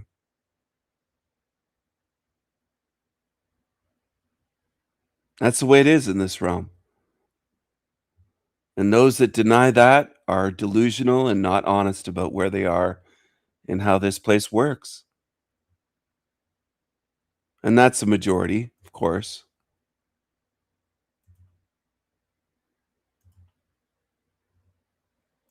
Most in this realm can't admit to anything. They can't even admit that this is a zombie world populated by zombies and demons. They can't be honest about it. As I said, it's a zombie world populated by Zombies and demons. Here's some more evidence to back up my claim that I just made. So I do OnlyFans. Okay. So I promote my OnlyFans and stuff on Twitter. So that was the only video that you sent to Snap? That's through Snapchat. That's the only thing that I sent through. So the reason why I'm here is because obviously that Snapchat account was flagged. Okay. Okay, in reference to pretty much kind of like what you're telling me. You were snapping, sent that video. Is there any other videos? This is mother of two, Natalie Wagner, and officers from the Port St. Lucie Police Department in Florida are confronting her as the result of a 3-month-long investigation into a Snapchat account. The account in question is said to have posted one inappropriate video with a minor. Although the account had been deleted by Snapchat back in May of 2022 due to reports made by 2 followers of the account, police are visiting the address in August of the same year after they confirmed that the account did indeed belong to someone living at the property. When officers first arrive at the scene, they're met by the 26-year-old who initially appears confused about their presence. However, it's soon established that their visit concerns the Snapchat account. When questioned about the content, she admits that sometimes she posts lewd pictures and videos, but insists that only herself is featured. She then explains that her children also make a feature, but it's only for educational feeding videos. As the questioning continues, Natalie explains that viewers of the account were mainly people that followed her on other social media platforms, such as Twitter, including some unsavory characters that would request illicit material involving her children. Hey, Natalie. Yeah? Hi, how you doing? I'm good. Can you shut the car off for a second? Yeah. Okay. Is that your son? Yeah, my son's right here. Okay. You don't put him in the car seat? Well, I'm just moving the car because we're moving. Oh, okay. Yeah. Okay, what's your son's name? Okay. Can I talk to you for a second? Yeah. Okay. You want to bring him in? Who's in the house with you? My father-in-law and my husband. Okay. And my other son. Okay, how old is your other son? Okay, and how old is he? Okay, all right. I wanted to talk to you real quick about your Snapchat. When was the last time you logged on to that account? That got deleted. That got deleted? Yeah. By who? Snapchat. Snapchat deleted it? Yeah. Okay. Why? What happened? Do you know why? Like what? Somebody reported because I was my son. Okay. Yeah. Okay. Which son? My youngest. Okay. Okay. Are you working right now? Yeah. Okay. Where do you work at? Treasure Coast Optical. Okay. Alrighty. The email, the Snapchat was deactivated somewhere, or it was closed by Snap when? Do you remember when? Around? Like May-ish, maybe? A little before then. Okay. Okay. Alrighty. Well, I do want to make sure that we have in the house real quick because I have a few things to ask you. Okay. Yeah, that's fine. Okay. What your Gmail? Do you still use that one? Jesslyn? Jesslyn. Yeah, that's my Gmail. Okay. That was tied to your Snap, correct? Yeah. Okay. Okay. Just get him out because he's hot, and I don't want him to be getting overheated or anything like that. You posted on Snapchat. It was about you. Yeah. When was that? Around that time? What time was that? I mean, I don't know. It's been so long. It's been a while? Okay. Yeah. All right. What other social media accounts do you have? I have Twitter. Okay, what's that one? So I do OnlyFans. Okay. So I promote my OnlyFans and stuff on Twitter. Okay. And then for family, I have another separate Snapchat that's for family and friends. Okay. And then when my JFabby account got shut off, I was just like, okay, I'm not dealing with Snapchat. Okay. With like, you know, promoting. That video of you, was it you were just showing the video you recorded on your phone and then just kind of just snapped it up to snap with your phone? I was basically showing a statement to normalize breastfeeding. Okay. Yeah. All right. Quick, just real quick. Can you give me your first and last name? Natalie Wagner. Okay. And what is your date of birth? 3/16/96. 3/16/96? Yes, ma'am. Okay. All right. And so that was the only video that you sent to Snap? That's through Snapchat. That's the only thing that I sent through. Like I said, just to normalize breastfeeding because not recently, but then I got bashed on it, and which I think was really rude. Okay. And so I was just like, on Snap. So I can understand. I can understand that. Yeah. So what is your phone number? A good phone number for you? And what kind of phone do you use? An iPhone. Okay. Alrighty. So so the reason why I'm here is because obviously that Snapchat account was flagged. Okay. Okay, in reference to pretty much kind of like what you're telling me. You were snapping, sent that video. Is there any other videos? No, that's the only one that really involves my just to show them. And yeah, I noticed that because they send out messages on Snapchat saying that this video was flagged, like it needs to be removed, this and that.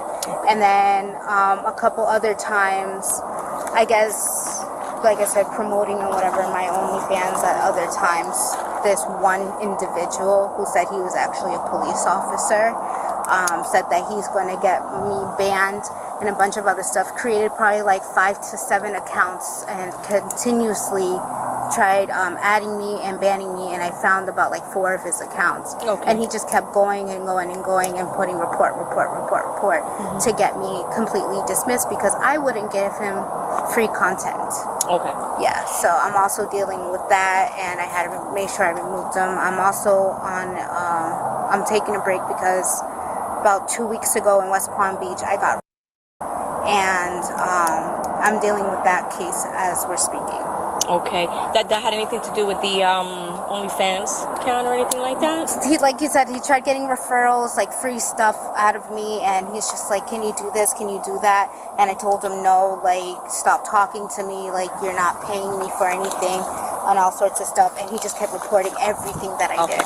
All right. So I want to ask you a little bit more information, but I do want to, because I do have to read your rights, okay? It's something that I have to do no matter what, okay? You can continue to stop talking to me at any time you want, alrighty? She doesn't seem like a royal, does she? She doesn't seem like a Rothschild, a billionaire, an Epstein. I don't think she's on Epstein Island. But there's evil, degenerate demons at the very bottom. I've been talking about this for decades. Decades. If you would have been face to face with me in 1995, I could have told you this. Most people don't want to see it, though. Most truthers, they call themselves truthers on YouTube, want to pretend it's just the top of the pyramid. If we could get rid of the famous billionaire, creepy demon cannibals, then everything would be good. But what about the bottom? What about the middle? What about the bottom? What about the gutters of the base level of the pyramid? And then people will say that's depressing because they don't, or that's negative. Or you're negative, Stephen, for calling that out and saying that that's the way it is. You could stay here forever. All you have to do is pretend you're in a good place. It's all you have to do instead of facing where you are. I find it easy to face what this place is because the evidence is massive. It's overwhelming. I see it all around. If you don't see it, though, and you're lurking on my channel and hating me, there's something very spiritually wrong with you. And you're going to pay one day for defending these demons. You will pay for the evil shit that you defend, some of you creatures that come around obsessively watching me. You will pay.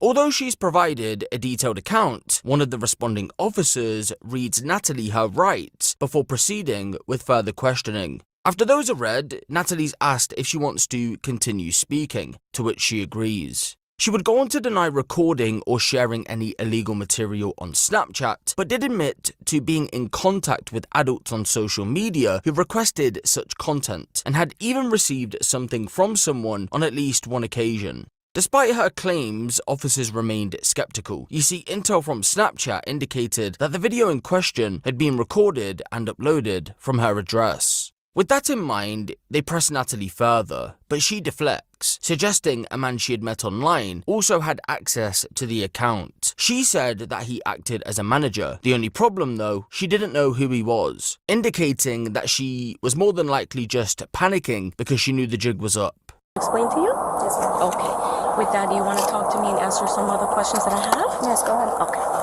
right. So the OnlyFans was the snap is that was the one that was banned, and it was somewhere around what month you said? A couple of months ago? Yeah, probably around May. Okay. Yeah. Okay. And this is your residence, right? You live here at this house, right? Yeah, I'm actually moving. Okay, but you've been pretty much here all this year, the entire year? Yes. Okay. And that Twitter, the Twitter that you have is which one? Because you have a few, right? I have one Twitter. Okay, which one is it? Is is it? That one's erased and gone. Okay, as well. but you did at some point have it? Yeah, that does not sound familiar actually. No? Okay. Okay. That's my current. Okay, that's your current one? Okay. So that's Twitter, right? That's Twitter, yes. Okay. And so I don't really know much about Twitter. Mm-hmm. So there you can upload pretty much anything, any content? Well, not any content. I mean, you know, like, of course not like... No. Okay. All right. So on that Snap, the one that was deactivated by Snap, did they at all message you and say why they did that? And they kept telling me that it got reported, and the guy that eventually got to another Snapchat had told me, "Oh, I'm gonna get you banned and reported again." And I knew it. I was like, "Oh, so it was you who got me reported." And it was specifically for that one video that you're telling me about? It was more than that. He just kept reporting all the other videos that I was making. Tell me about the videos that you were making. It's just like showing my post and whatever. And sometimes it would be a simple snap of like, "Oh, this person reported me." Like, why? Like, it's stupid for them to do that. Yeah. And in any of those snaps or videos that you uploaded, was any of your children involved? No. No? I wouldn't, besides reading the video, I didn't involve any of my children. I don't want them, involved in that. No? Okay. So Snap did flag your account, like I told you, for one specific video. Okay. And it's a video that sounds like your voice, and it's you and your son. And he's putting basically his in. Do you remember something like that? No. Okay. Absolutely not. And your Naughty, Nana, and the other ones, have you promoted videos of you having sex with? No? Okay. So we have that information as well. That you promote, that you are whatever services they require, that you are able to send certain photos, certain pictures, and some services. Do you remember at all putting that on any of your accounts?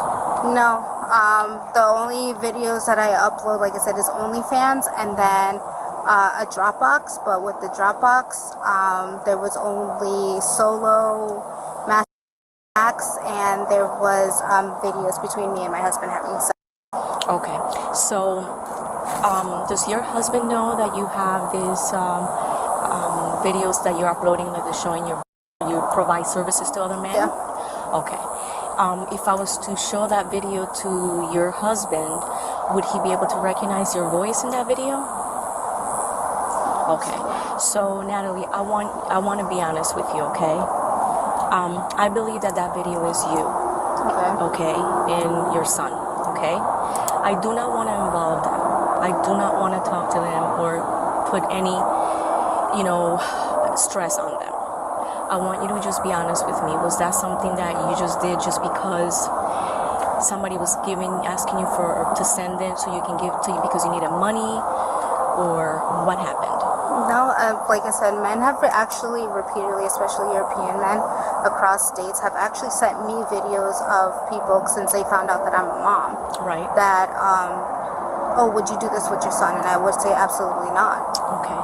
So how is that video that depicts you, your voice, and the frame of your was uploaded to Snap? Wearing a Spider-Man pajama top. Wearing a Spider-Man pajama top. And I do not want to get anybody else involved. Wait, we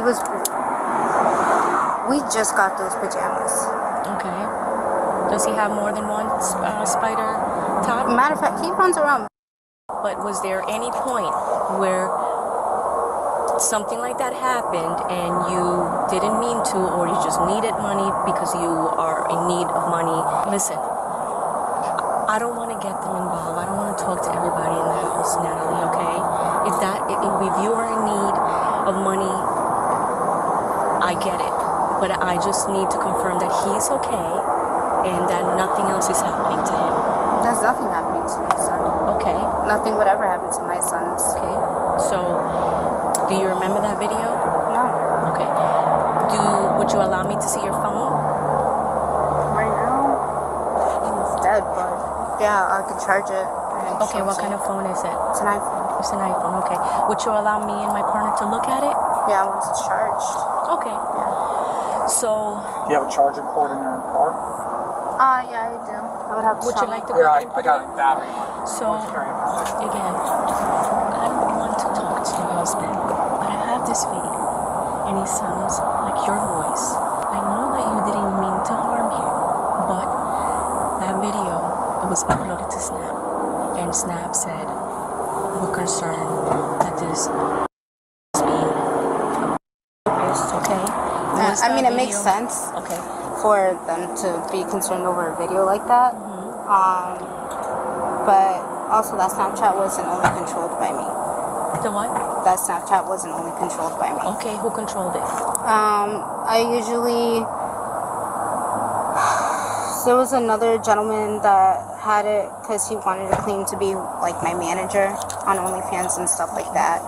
And like I said, I had received videos from other people, even like a white girl. And I literally said like, I'm not interested, like, I'm not into that stuff. She's like, oh, aren't you a mom, like, boys and stuff like that? And I'm like, no, I'm not into things like that. I even got people who came from Telegram, this is another app, that asked me if I do any mommy stuff and whatever, and I told them, no, I don't do that with my...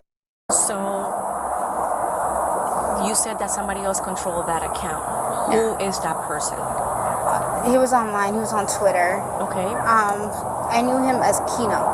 Okay. K-E-N-N-O. And how did he control that Snapchat account? He controlled that Snapchat account. He logged in on a different device. I just know he's from Jamaica. Okay. So that video that I'm telling you about was created and uploaded at this house. Okay. Because the information that we received from Snapchat tells us the IP address that is coming from, which when we did our investigation... I got a battery. Can I get your phone and charge it for you? Yeah.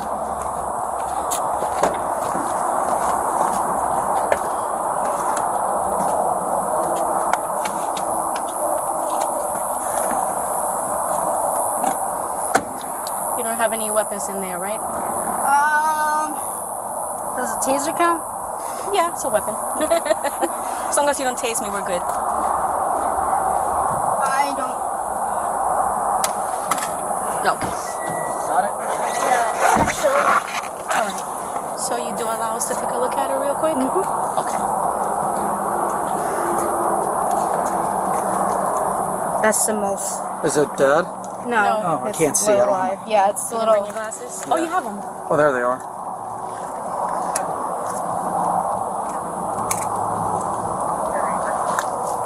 So you do give us permission to take a look at this? Mm-hmm. Okay.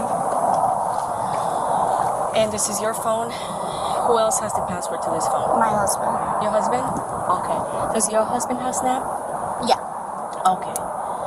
Does he, Is that what's the name of that Snapchat account? This is Nana Nasty. Okay. All right. Real quick, what's your passcode on this phone? 1126. Excuse me? 1126. 1126. Okay. 112614? Mm-hmm. Okay. Okay, so that video, even if that guy had access to your Snap, that video came from here, and it was uploaded with the IP. Okay? So, again, I have this information. I can show you this video, but also, if you don't cooperate with me, I'm going to have to go there, and I'm going to have to ask them about this video. Your voice sounds like your voice. Do you remember somebody ever telling you that to make that video for anything, for any purposes? And Like I said, there's a bunch of guys. I know that you're a good, I know you seem like a wonderful mom, okay? But did anybody ever request that of you? And that's how your account was deactivated. Like I said, a bunch of men have always requested stuff like that. Okay. Yeah. So somewhere in May, did somebody ask you for something like that, like naughty mama, or Yeah. videos? Do you have any like naughty stuff? Okay. Yeah. Like a bunch of men. Matter of fact. Okay. It was a small video, nothing huge. Did you create that to get these people out of your freaking hair? Again, if you don't remember, or if somebody threatened you because you had to do that video, I need to know that.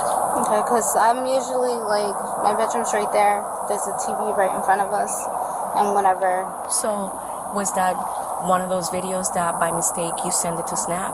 Or Probably I probably would send something like that, but it would be to somebody close and not like a regular stranger or anything like that.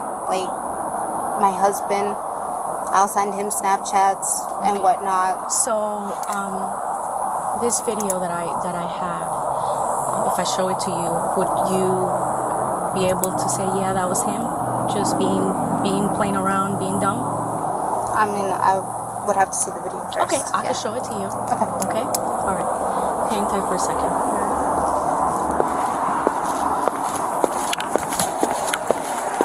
So, Natalie was arrested on one count of possession of CSAM material. However, when investigators examined her mobile device, they uncovered something even more disturbing. You see, she wasn't just in possession of the one video that prompted the investigation, she also had 19 other similar Snapchat videos, some involving the family dog. They also found Snapchat messages that revealed that Natalie had sold the footage for as little as $5 a pop. She also that prompted the investigation. She also had 19 other similar Snapchat videos, some involving the family dog. They also found Snapchat messages that revealed that Natalie had sold the footage for as little as $5 a pop. She also took depraved requests from others, fulfilled those requests, and had even asked for feedback afterwards. Very sick indeed. The Port St. Lucie Police Department would go on to charge her with 84 counts after the shocking discovery, which ranged from incest to transmission of CSAM material. Surprisingly, Natalie denied the charges, and she went on trial in the summer of 2024. To no surprise, she was found guilty on all counts. The prosecution's recommendation to the judge in regard to sentencing was that Natalie was to never taste freedom ever again, and I think it's safe to say that the judge agreed. She, ladies and gentlemen, was handed 21 life sentences without the possibility of parole, and was handed an extra 800 years on top.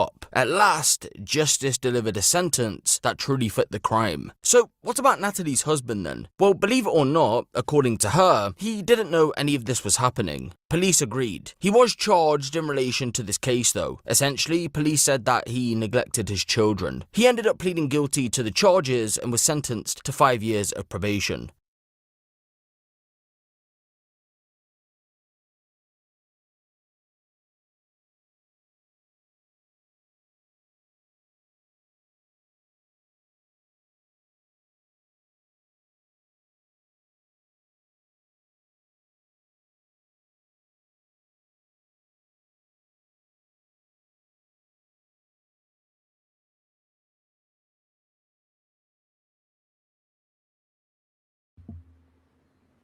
Hello, everyone.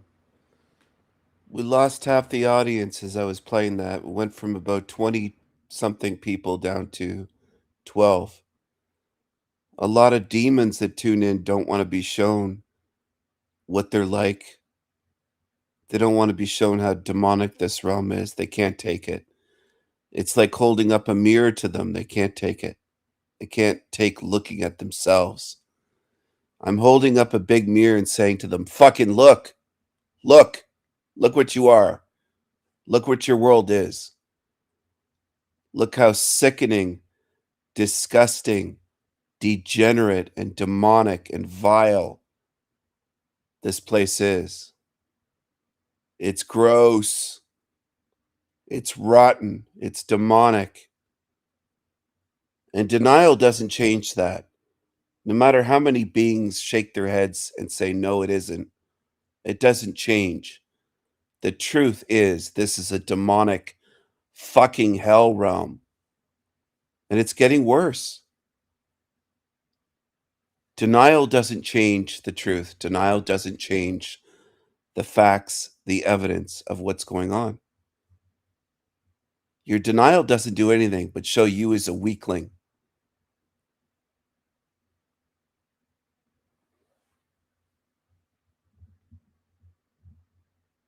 This is a demonic hell realm. Your denial doesn't do anything.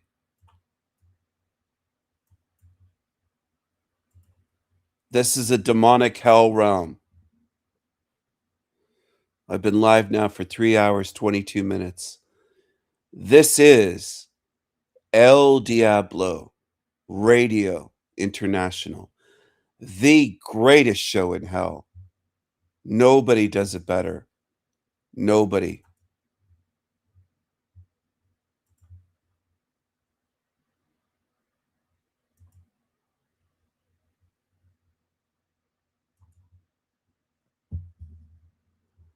OnlyFans model charged with murder blows kisses in the courtroom. Welcome back, everybody, to another shocking episode of Lockdown 23 in 1. That's right, 3 shocking stories is coming your way today. 1, we got an update on Mr. Funston, the inmate that made the parole with those 16 counts of filthy crimes against children. Yup, looks like the system found a loophole to keep him where he belongs. Also got some courtroom footage of an OnlyFans model disrespecting the courtroom. Not to mention the victim's family, because you know they're watching it. And last but not least, we got a honey bun scandal coming from jail. So let's get right into it, ladies and gentlemen. If you're new to the channel to enjoy all things lockup and crime related, then this is absolutely where you need to be. Hit that like, subscribe, notification bell before you leave, and check out my beautifully assorted playlist with many more videos for you to start watching today. And I apologize, look, I did this intro before I even made the whole video, so in the video you're going to see me with more of a beard and a different shirt. Any other creators wait till the very end to do their intros? Let me know. Alright, the title of this article is A Child Molester's Released from Prison. Set off a political firestorm. Now he's back in jail. Thank God for that, and if I were to guess, the video that we did possibly helped bring awareness to get him back into Slammer. But it says the release of a serial child molester from state prison after he was granted parole has snowballed into a political fight that has angered victims and prosecutors and could lead to rollbacks of California's laws that increase the chances of parole for aging inmates. I disagree with the parole board's decision to release Mr. Funston, as I think many people do.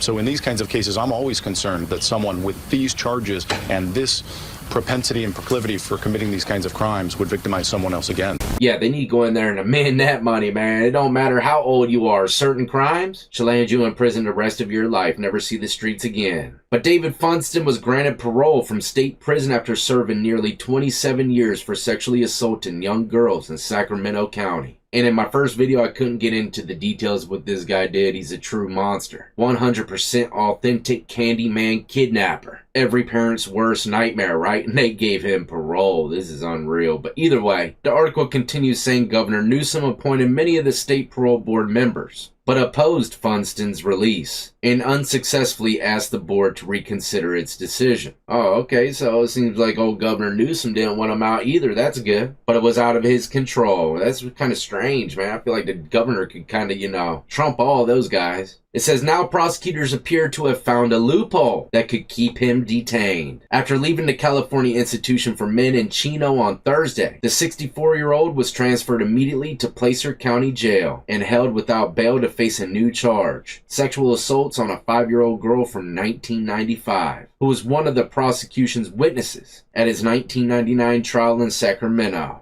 We filed the charges and sought to get him into custody as soon as possible. We would do that on a case like this regardless, but given the exigent circumstances of his immediate release, it made it move that much quicker. The Placer County DA says they decided not to charge Funston 3 decades ago to spare another child from testifying, but she will now as an adult.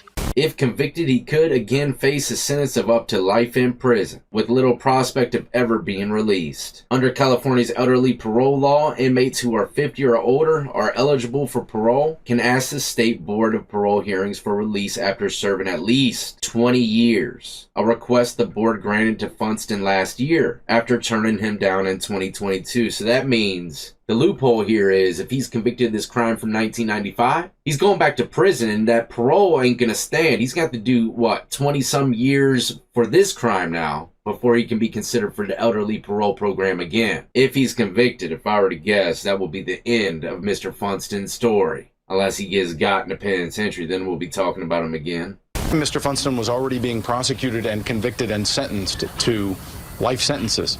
And in those days, life sentences meant just that, life sentences. Shout out to all the sheriffs, prosecutors, and former prosecutors for making sure that this monster stays where he belongs.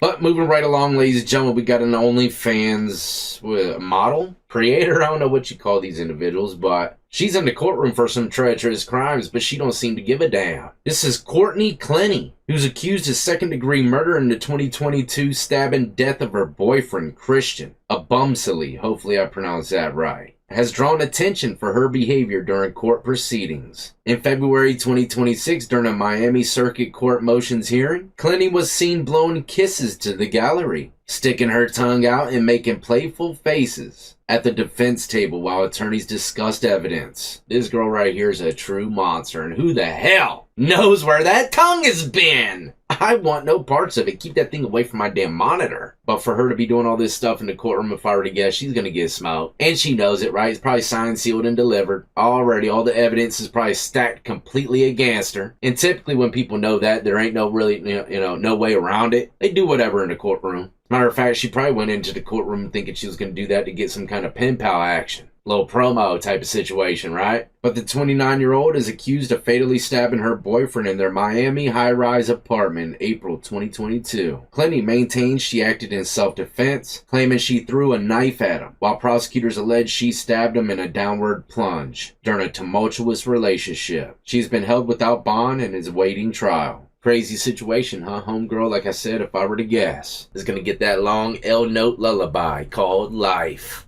Alright, now last but not least, ladies and gentlemen, I say we just go ahead and watch the news channel, and I'll give my honest 2 cents along the way. But prepare yourself. It's unlike any prison story I think I've ever heard, or ever thought I would hear. Almost like something out of a fairy tale.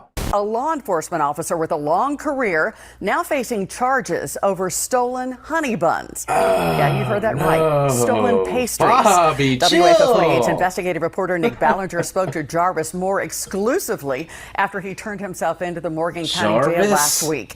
Nick, Moore believes this is retaliation, and he was just following orders. Well, Liz, Jarvis Moore says he doesn't even eat honey buns because he's a type 2 diabetic.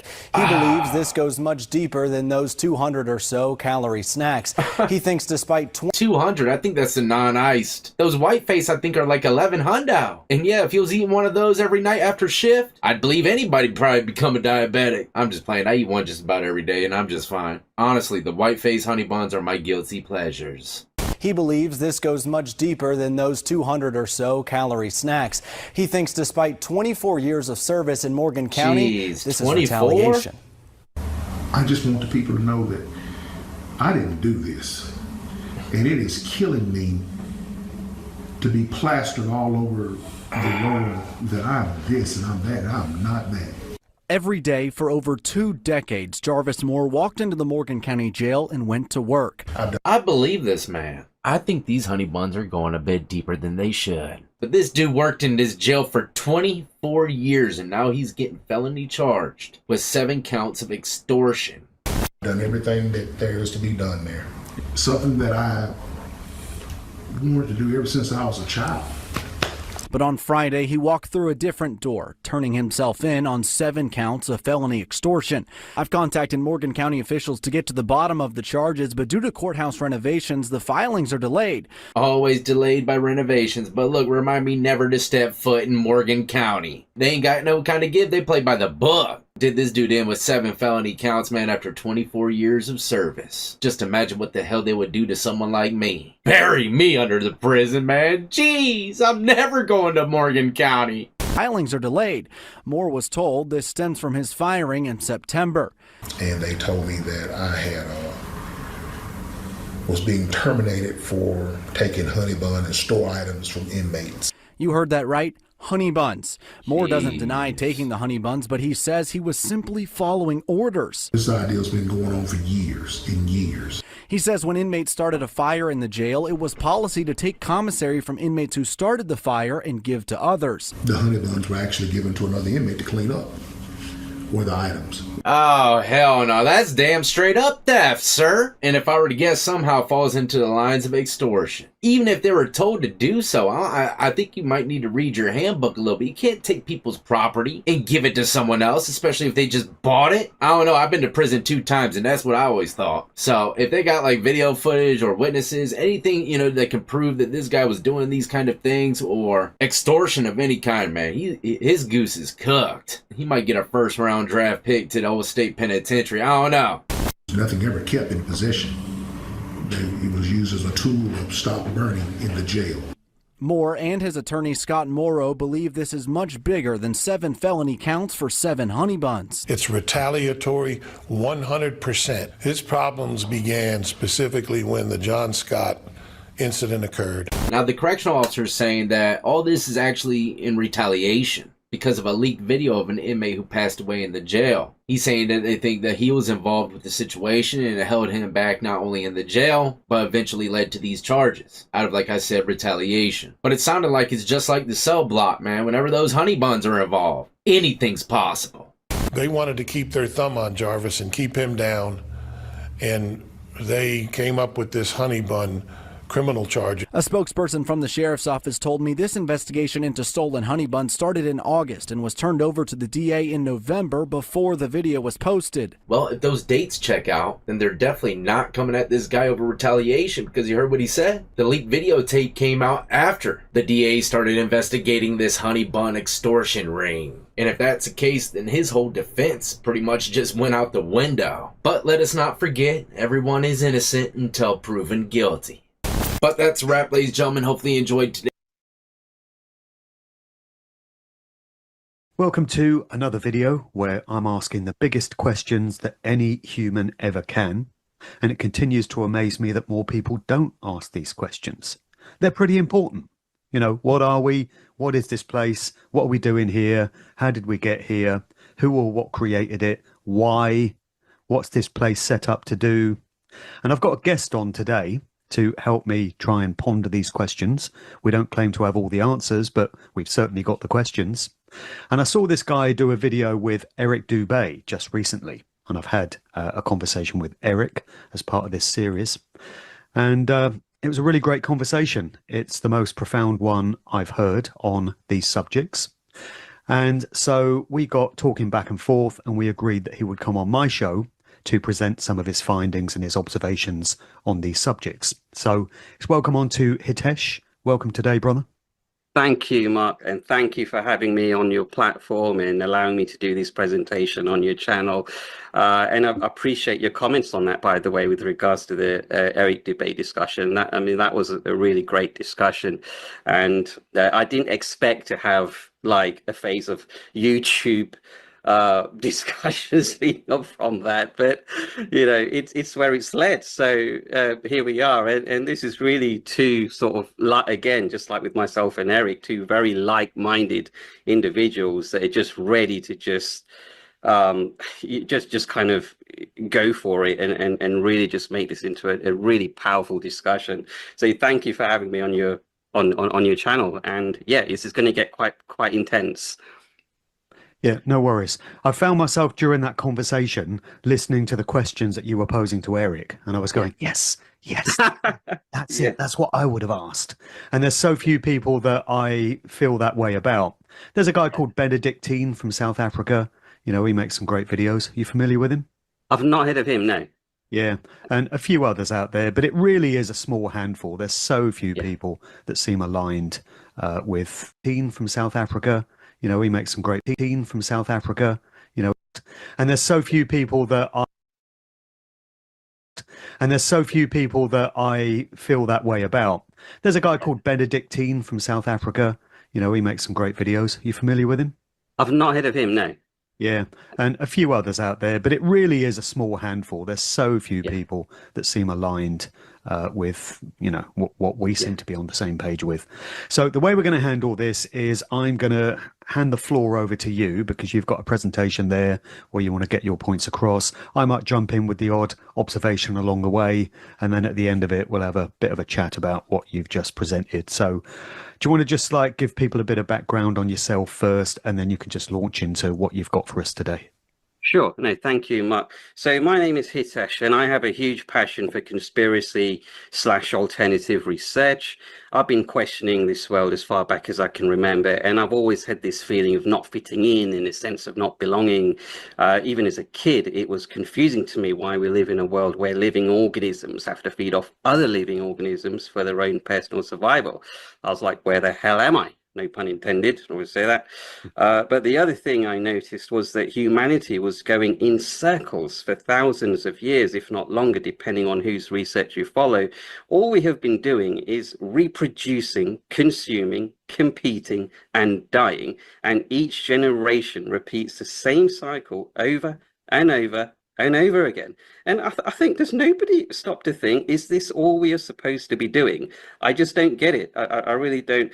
A lot of people like this system, but you'd only like it if your life was comfortable, and you'd have to not have any form of peripheral awareness with this. And I mean, to use this analogy that if you're in a house where the windows are covered and you've got everything you need and want, and you're perfectly happy, and that becomes your world, because you don't know what exists outside of your bubble. And then all of a sudden the windows are uncovered and you see a starving population outside who aren't as well off as you are. And then it hits you. The world is not as flowery as you thought it was. The more you zoom out of it, the more it becomes obvious that the world is totally imbalanced. It's bloody rotten. But in any case, coming back to my journey, as I got into my teens, I became heavily influenced by the work of David Icke and various other conspiracy researchers. And I just started researching the various secret societies, such as the Freemasons, the Illuminati, the Bilderbergers, and all the rest of them. And then moving on to my mid-20s, I launched my website, transformtheillusion.com. It doesn't exist anymore, but it served as a hub for all things conspiracy and alternative research. Some years later after that, I started a YouTube channel to go along with a website where I did podcasts similar to yourself. I had many interesting guests on the channel from different alternative backgrounds. Eventually, I came to a point where I felt this wasn't really picking up, and I had also made a lot of mistakes in this journey. So I shut down the whole operation. Both the website and the channel don't exist anymore. So that was that. So moving on to my 30s, I decided to try other things. The conspiracy interest would always be there at the back of my mind, and I knew I'd have to return to it one day. And then fast forward to 2020, we were faced with a pandemic, and I was very proud to be a part of the marches and the various groups of resistance. It did really feel like we were in a war of good versus evil, and I guess that was my return to the conspiracy arena. And then moving on to 2023-ish, I started my flat earth journey. And I'll give credit to Allegedly Dave for that one, but then moved on to other flat earth researchers, such as Flat Earth Dave, before finally stumbling on Eric Dubé. And what I liked about Eric was that his view on creation was pretty much aligned with the way you and I see the world, because we matched on multiple levels that led to an interview discussion, which everyone can watch on his channel. It is titled, Should We Save the Fly or Spare the Spider? And then not too long after that talk, I was then contacted by Allegedly Dave, he wanted to share his narrative on these subjects, which again, everyone can watch on his channel. That video is titled, Is There a Loving Creator? And whilst we both came from opposing beliefs, it still turned out to be a good discussion. It was agreed prior we would not go down the debate route, but rather a more peaceful discussion, just like two guys chatting over a drink down the pub. And I suppose out of the three talks, it's not a bad idea to have one where two of you come from two opposing positions. It varies things up a little bit, I guess. And then I got into contact with your good self, and quite obviously you and I are on the same playing field as far as all this is concerned. You heard my talk with Eric and it resonated with your beliefs and invited me onto your channel. And I'm very glad now to be on your channel talking about this. So here we are. Sure. Okay, so that's my bio. Now, where I'm going to now move forward with this is, okay, so it used to be the case that I was sold into the New Age spiritual beliefs, such as we are here to learn, grow, evolve, and the rest of it. I had this mindset, especially during the running of my website. I accepted that we have control over our reality in the sense that through action, feeling, and thinking, you attract certain opportunities into your life, or do the opposite. I would say within the last 7 years, my opinion gradually changed. And then within the last 3 years, I was fully solidified in my conclusions to think, hang on a minute, maybe, what I thought wasn't the truth. So for this discussion to lay the foundations, if I haven't done so already, I'm now going to present my model, okay, as to how I see the world. And so I'm going to break this down into 4 conclusions, which I have arrived at. Just a quick disclaimer to your audience that what we are going to talk about is going to be very negative, or what say sound very negative, dark and bleak, and I certainly don't want people to feel hopeless after listening to this, but it is very important we expose this world for what it really is. It is going to be a hard pill to swallow, hard to stomach for many of you out there. But as I'm sure yourself and others who have walked this path have realized, you do have to be very grounded with this information. Otherwise, you can end up in a mental hospital. So don't listen with a rope or a razor blade in the room. No, no. And stay till the end, not. because we're going to try and put a positive slant on things if we can. Yes, 100%. No, stay to the end if you can. If it does get a bit too much for you, take a break, but again, just that heads up for your listeners. Okay, so we're going to start with my conclusions. Okay, right. Conclusion 1, the world was not created for our benefit. I believe this realm was created by a malevolent conscious creator who created it for the sole purpose of harvesting low vibrational loose energy. Now, I don't claim to be an expert scholar of Gnosticism or Catharism, but my beliefs do lean very much towards what these two groups were putting out. Now, we will get into this more detail in the picture presentation and so forth in the Gnostic creation story, but the Gnostics wrote about a place called the Pleroma, and it's described as being a realm of wholeness, infinite awareness, connected to everything that ever was, is, and ever will be. A multi-dimensional realm of which where we can express our divine spark, and we each have that divine spark within us, but we are trapped in this prison planet. And they, as in the archons, again, a Gnostic concept, which we will get more into, have erased our memories. So we enter this realm with complete amnesia as to who we really are. The creator of this realm is a demiurge, which the Gnostics called Yaldabaoth. And again, we will talk about this in more detail. But for now, just to continue with presenting the rest of my conclusions. So that's first one. Conclusion 2. You did not choose to come here. If you did, you were tricked. Okay. We are tricked into coming here, and you often hear, particularly in the New Age spiritual movement, which has been corrupted, by the way, that you chose this life. You are here because you chose to be here.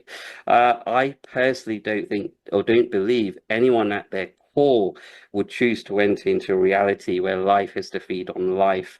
I think the trickery is carried out through what has been coined as the soul trap. And again, we will discuss that as well. It has become a bit of a minefield to research, but again, this will form a part of our discussion. Okay, so that's conclusion 2. Conclusion 3. You do not create your own reality. Do you know how many times we hear from self-help coaches and life coaches? You create your own reality. Everything that happens in your life is your fault. You know, if I go out and get mugged, it's my fault. I attracted it. Are you getting a bit fed up of that as well? Because I am. Yeah, so if you're a child that's born with a disability or you get brain cancer as a toddler, that's your fault. It's your fault, Mark. It's your fault. Everything is our fault. You know, and yeah, if you come out stillborn, your fault. Yes, yeah. You know, it's cheap. Response. I mean, what was I going to say on the back of this as well? I am hearing a lot of people now say that they feel like something external is creating their life, like something is controlling, like on my daily life, but I can't explain what it is, but I feel it and I sense it. And I've felt that myself, to be honest, for a while. And I do have a theory behind it, which I'm going to go into. I think there's a parent code system out there somewhere that controls what we attract or don't into our lives. Now, again, I believe the notion that you create your own reality is false, at least in this realm. Yes, there are a portion of people in this world who are living very happy, luxurious lives, but I believe this to be a paradox because I personally would not be comfortable with living the life of my dreams, knowing full well that others are living in lack. It's imbalance. And a lot of us can't create our own reality because the archons have set up this parent code system that prevents certain individuals from attracting a certain reality. In addition to this, the 20% of good high vibrational energy that exists in this world is a result of what I call the jackpot machine effect. So if everybody lost a machine on a jackpot machine, you'd know it was rigged, right? So the jackpot machine is engineered so some people win and others lose to sell the illusion of its authenticity. And I believe our world is very much akin to that. So a small amount of high vibrational energy is allowed in to sell the illusion of its authenticity. Very clever. Can I just ask, do you feel that's why we've got things that are very beautiful and majestic in nature? Because an argument people often come back with is, oh, if this world was all about pain and suffering, what about all the wonderful things like mountains and valleys and oceans? You know, nature is very beautiful when you look at it. Do you feel all that stuff was placed there so that it's not obvious we're living in a hell world of suffering? It presents the illusion that there's nice, lovely things to be enjoyed.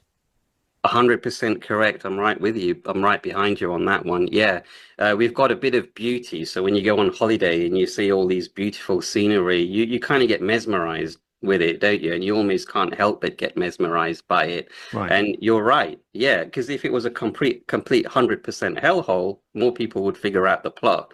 So a little bit of good has got to be allowed in. So you can say, well, my next door neighbor's living a good, happy life. He's got a good family and etc. Well, you know, again, it's a jackpot machine effect. It's not in balance, though, is it? This is something that Eric has talked about in his videos, that the pain and the suffering that so many people undergo in life is not balanced out by all the joy and the love that other people are lucky enough to have. The joy and the love there is in very short supply compared to the suffering of so many. It's not in balance. 100%. No, you're absolutely right. Yeah. No, I'm totally with you on that one. You know, again, it's like people, it's almost a distraction in a way. So it distracts you from seeing the truth behind the mesmerization is the way that I see it. You know, and people say it's a beautiful world, it's an amazing world. You know, I'm sorry, but what's beautiful about it? Are you saying nature is beautiful? What is beautiful about it? Because I don't get it, but no, I'm totally right. I'm right behind you on that one. You're absolutely correct. Yeah, And absolutely. we hear about duality, like everything is in balance, but yeah, I don't feel it is. I don't feel that Mm. duality is a valid thing in terms of making the claim that Yeah. everything in creation has an opposing value and it's all Mm. equal. It's out of kilter and it's always Yes. skewed towards suffering and pain and Yes. hardship. Absolutely. Yeah, and that's Sorry, why I folks, always it say, just yeah, is. it We just didn't make it that way. That's the way we found it. 100%. It just is. This is why I say the world is 80% bad and 20% good. But even that 20% good, we will get into this in more detail. But that 20% of good is what the maximum that you're allowed to experience within the confines of what you're allowed to go as far as. And we'll get into that definitely. Doesn't it feel like it's coded, it's programmed, so once that 20% is full, you can't go beyond it because it's been 100%. written. It's been Yes. written in the rules of the game, the rules of engagement, that that's as much as you can have. No more. Absolutely. Yes. Yeah. Yeah. Absolutely. And 100% agree with that. You're right. Yeah. Conclusion 4. Our world is energetically synchronized to work in favor of evil. Okay. Our realm is energetically synchronized to work this way. I have seen this in my own personal experience. And if you look back throughout our history, evil has always had the upper hand. Thousands of years of human history. When has there ever been a period where governments have given back to the people rather than take from them? There are plenty of examples of those who have sacrificed so much to help others to be trampled on, assassinated, silenced, etc. I have also concluded that this reality cannot be fixed from the inside. It must be re-encoded from the outside. Time is also coinciding with this concept, as when you're having fun, time goes quickly, almost like it wants you to hurry up. So when you're happy or you're doing something that you really enjoy, like it wants you to get that over with and finish it quickly. Whereas if you're bored or in a state of discomfort, it slows down, like it wants to endure that for much longer. Evil has always had the upper hand. That's what you're allowed to go as far as, and we'll get into that definitely. Doesn't it feel like it's coded, it's programmed, so once that 20% is full, you can't go beyond it because it's been 100%. written. It's been Yes. written in the rules of the game, the rules of engagement, that that's as much as you can have. No more. Absolutely. Yes. Yeah. Yeah. Absolutely. And 100% agree with that. You're right. Yeah. I'm going to jump in here. They do steal, copy, slander, try to silence me, never mention my channel. And they do this for money.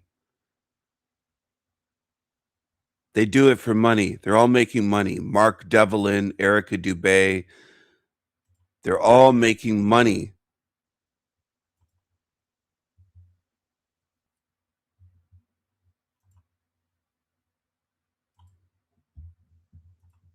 Conclusion 4. Our world is energetically synchronized to work in favor of evil. Okay.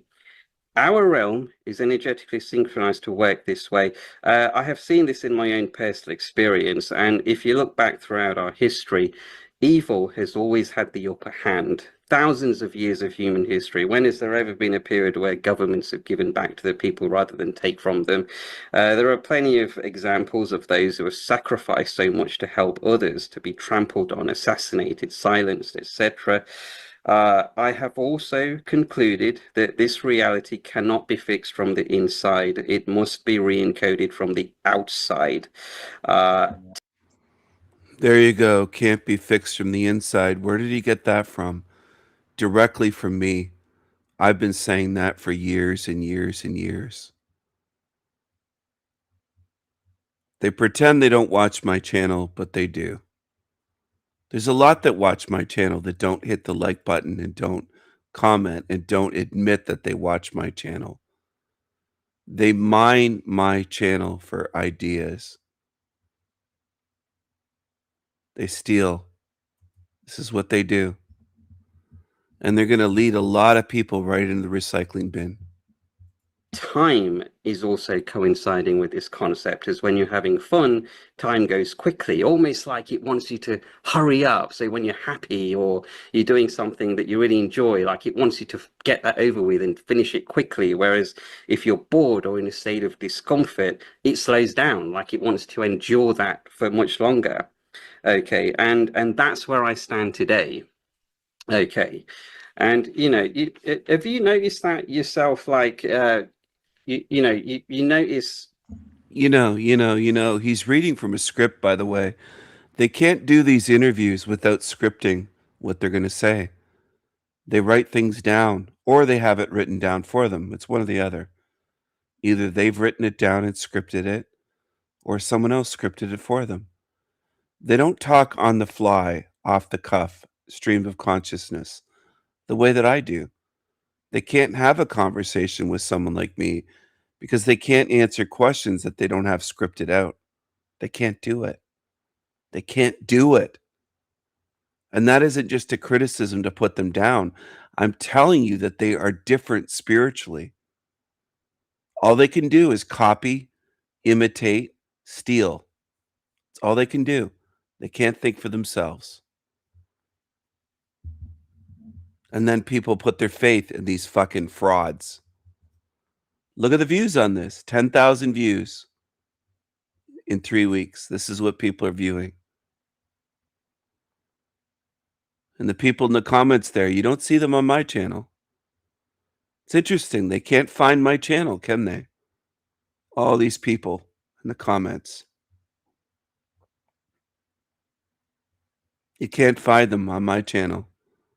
They've never heard of my channel. They can't find the Sanity Machine. Look at this. I don't recognize these names. That's the way it works.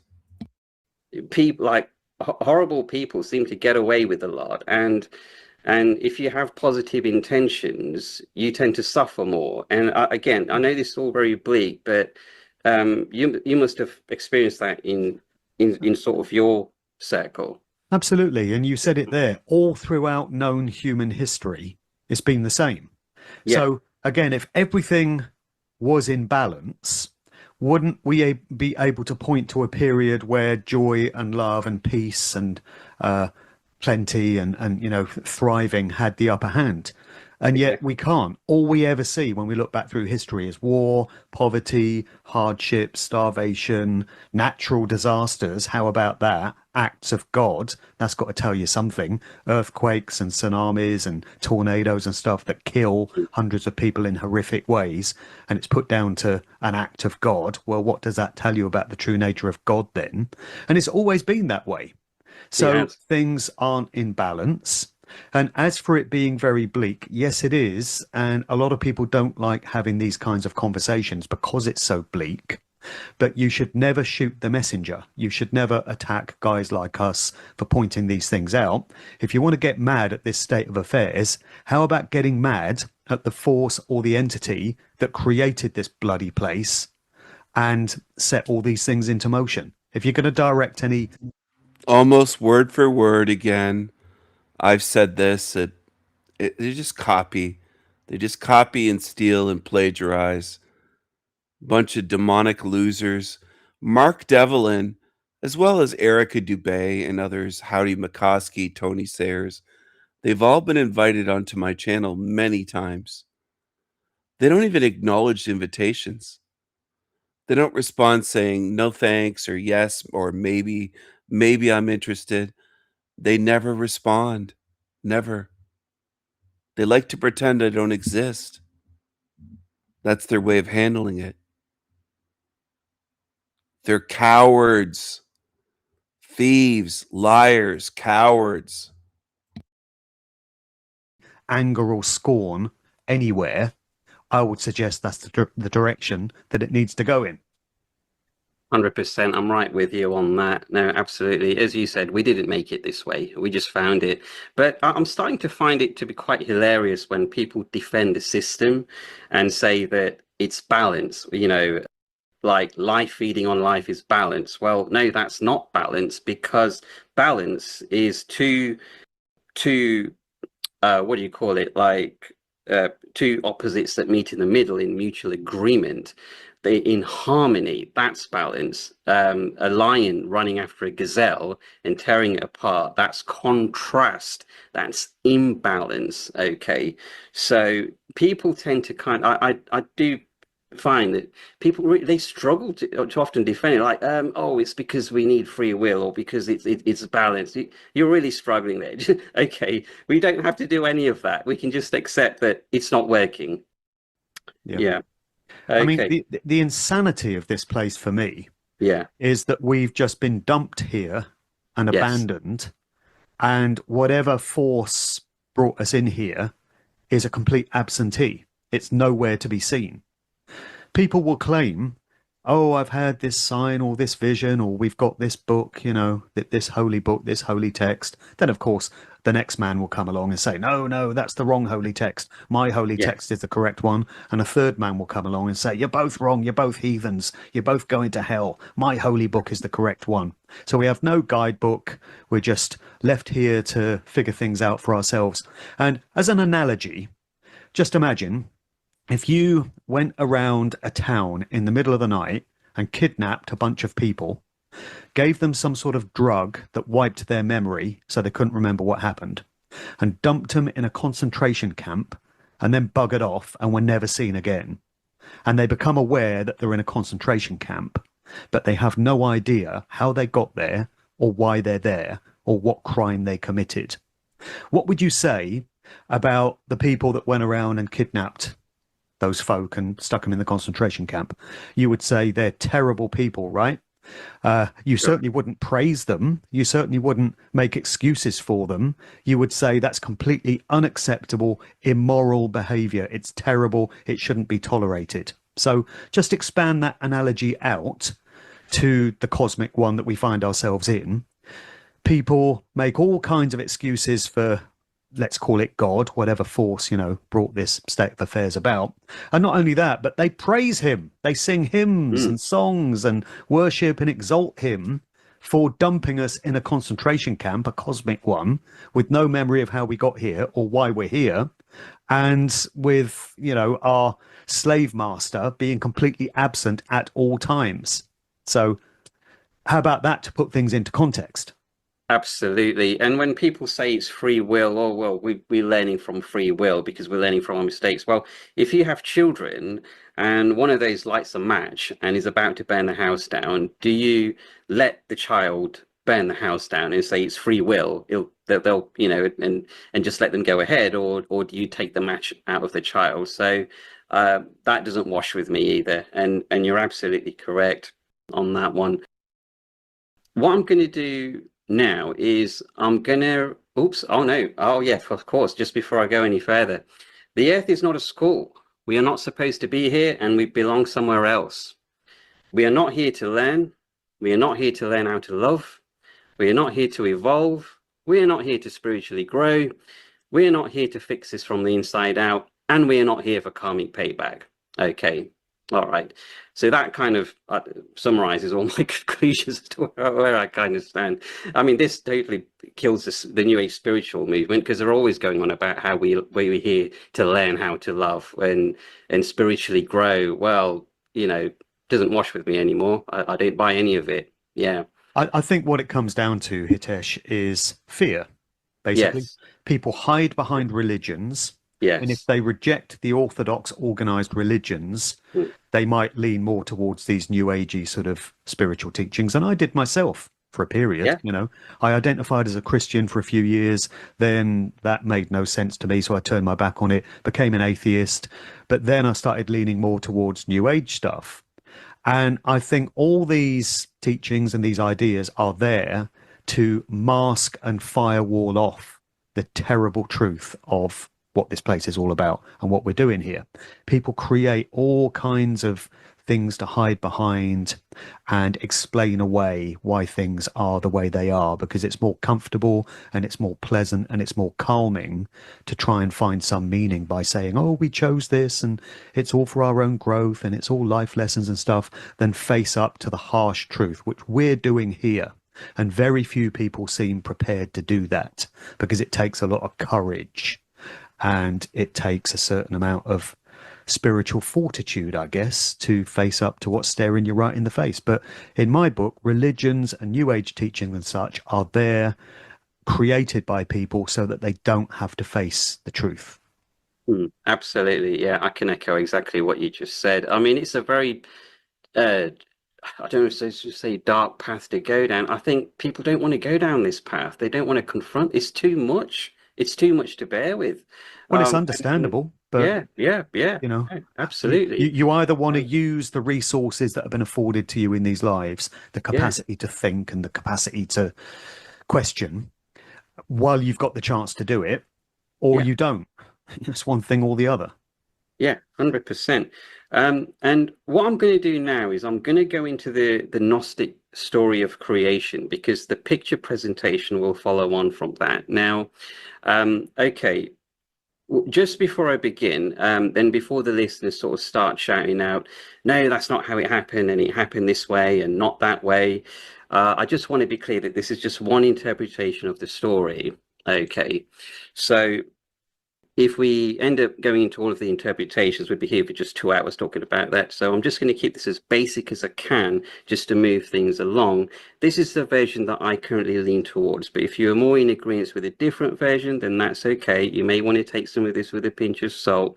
But I think this will be a good place to start. And Mark, feel free to interject anytime you feel that you want to add anything. Okay. I think this will be a good foundation to begin. Okay.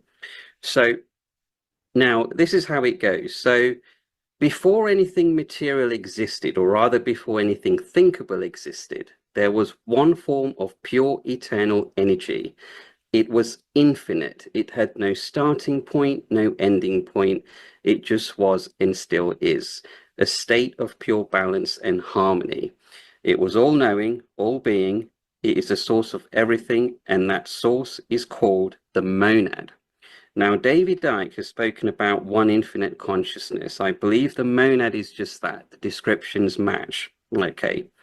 The monad does not create, it only emanates. And from the monad emanated aeons. They are not separate to the monad. They are more like fragments of it. So think of it like this. We know the archons are the bad guys. So the aeons are the opposite to the archons. They are the good guys. Now, the first aeon that emerged was Barbello. She was described as the mother womb, the first thought. From here, other aeons emanated, such as Aletheia, the aeon of truth, Charis, the aeon of grace, Logos, the aeon of reason, Nous, the aeon of divine mind, and then Sophia, the aeon of wisdom. And more aeons emanated. I won't go into all of them, but you kind of get the picture. Now, what the aeons did was created a realm in which principles of the monad could be expressed, and that realm became known as the pleroma. So think of it like this. The monad is the source where all divine spark comes from, and then the pleroma is the platform in which that divinity can be realized and expressed.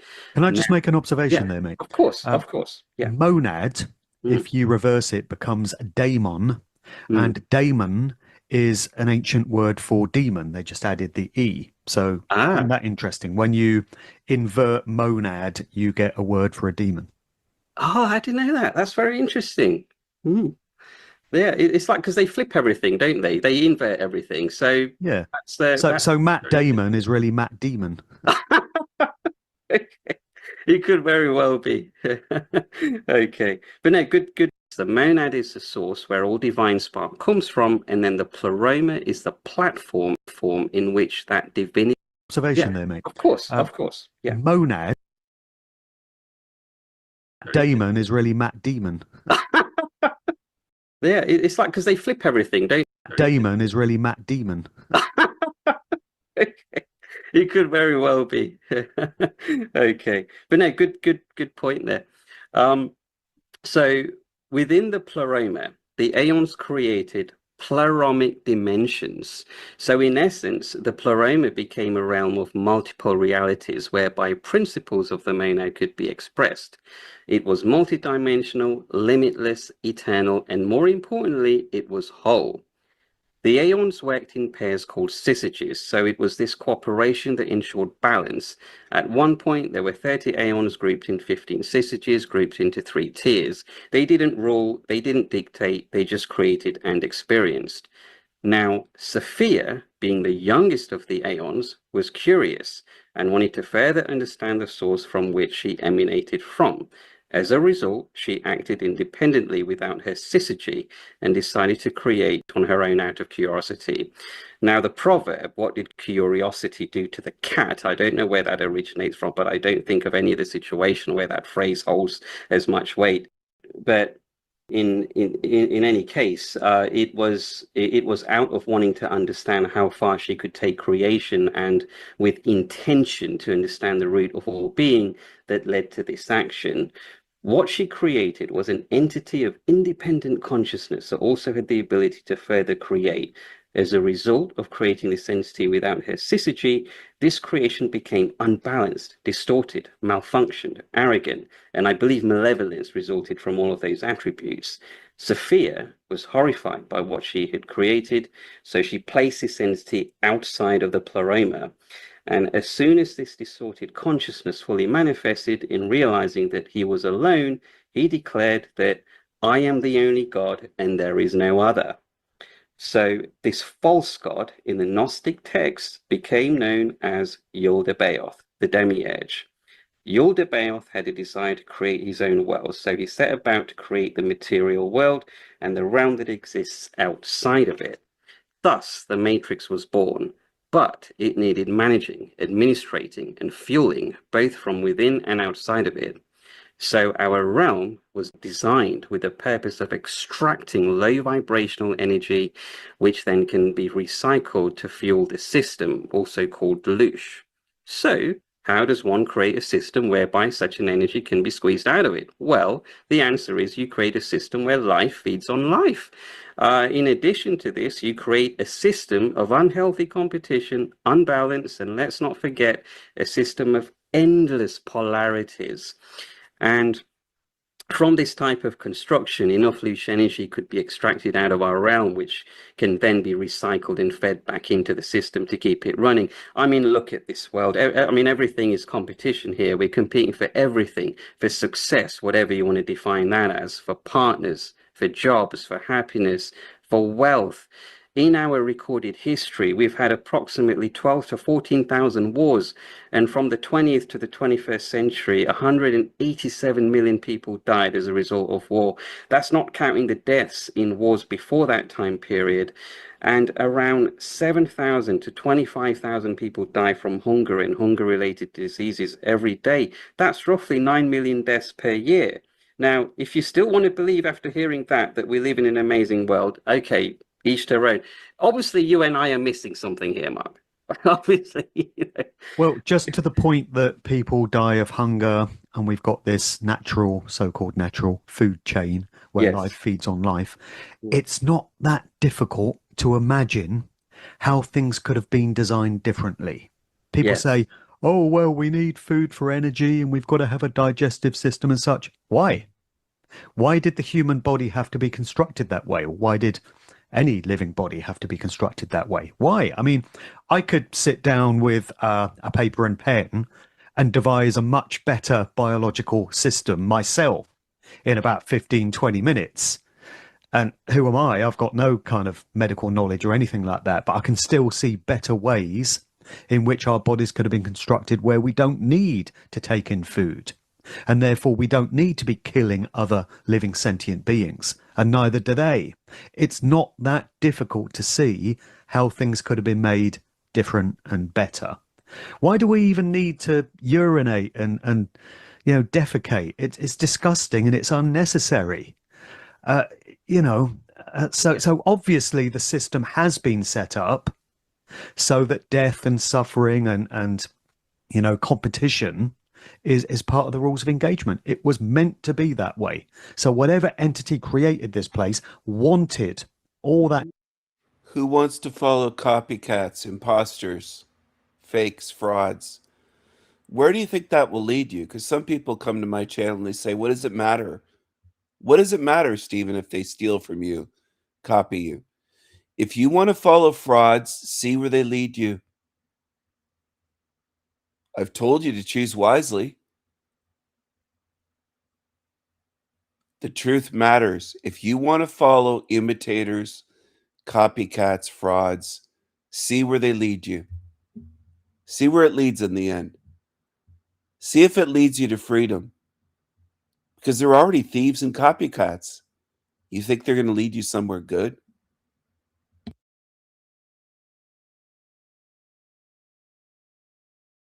And, competition is part of the rules of engagement. It was that difficult to see how things could have been made different.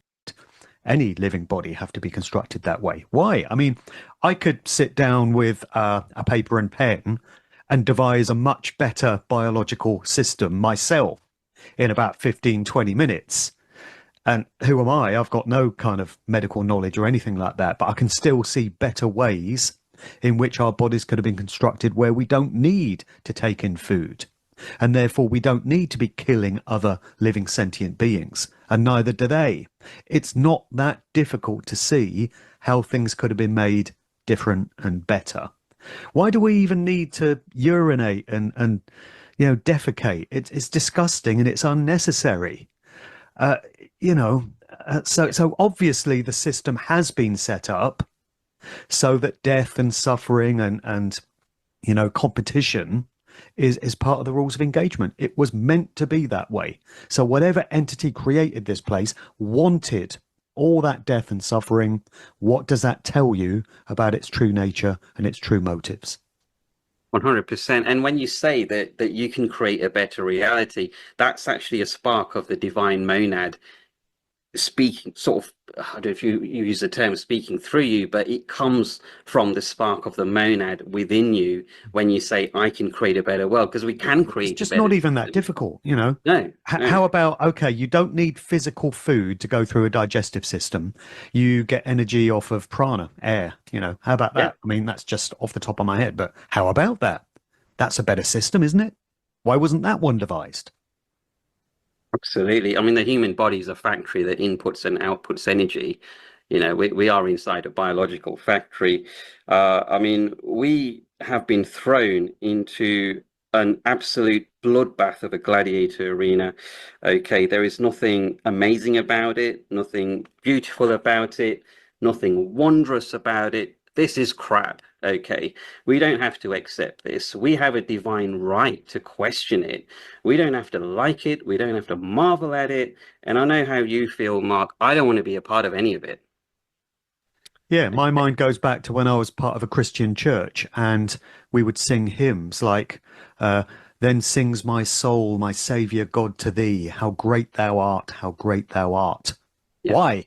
Really? What? So the so-called God that created this place and dumped us in it is to be exalted and worshipped? Why? I mean, the gaslighting is just off the chain. Absolutely. Miserable Mark Devlin in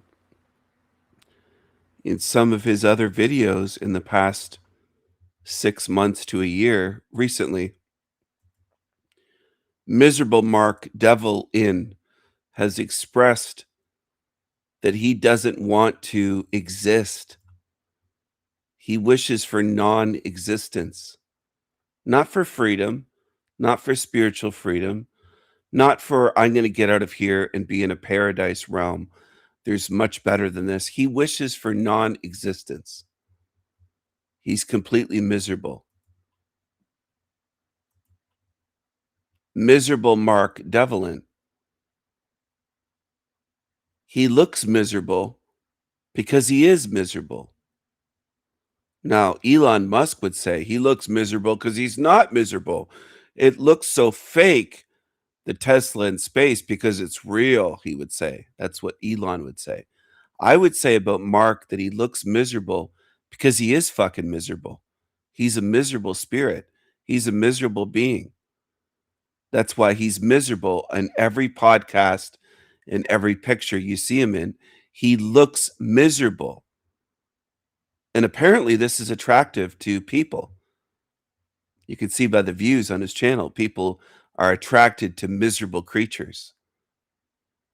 Now, Mark Devlin doesn't want to come here to do an interview live and speak with me, but he'll go talk to a convicted rapist. I'm not kidding.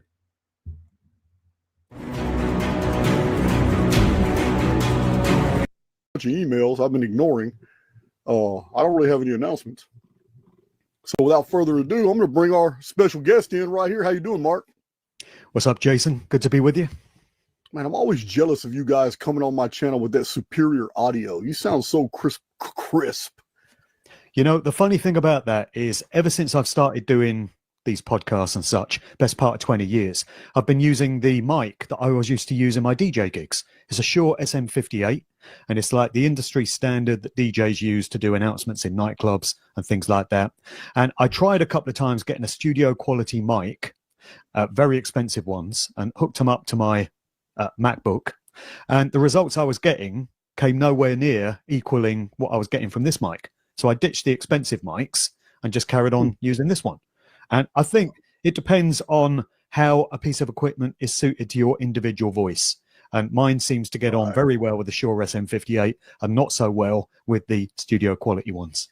Wow. Okay. All right. I've tried some expensive. I had the Joe Rogan mics, and they don't work good with my voice. They don't good with. Oh, okay. Oh, okay.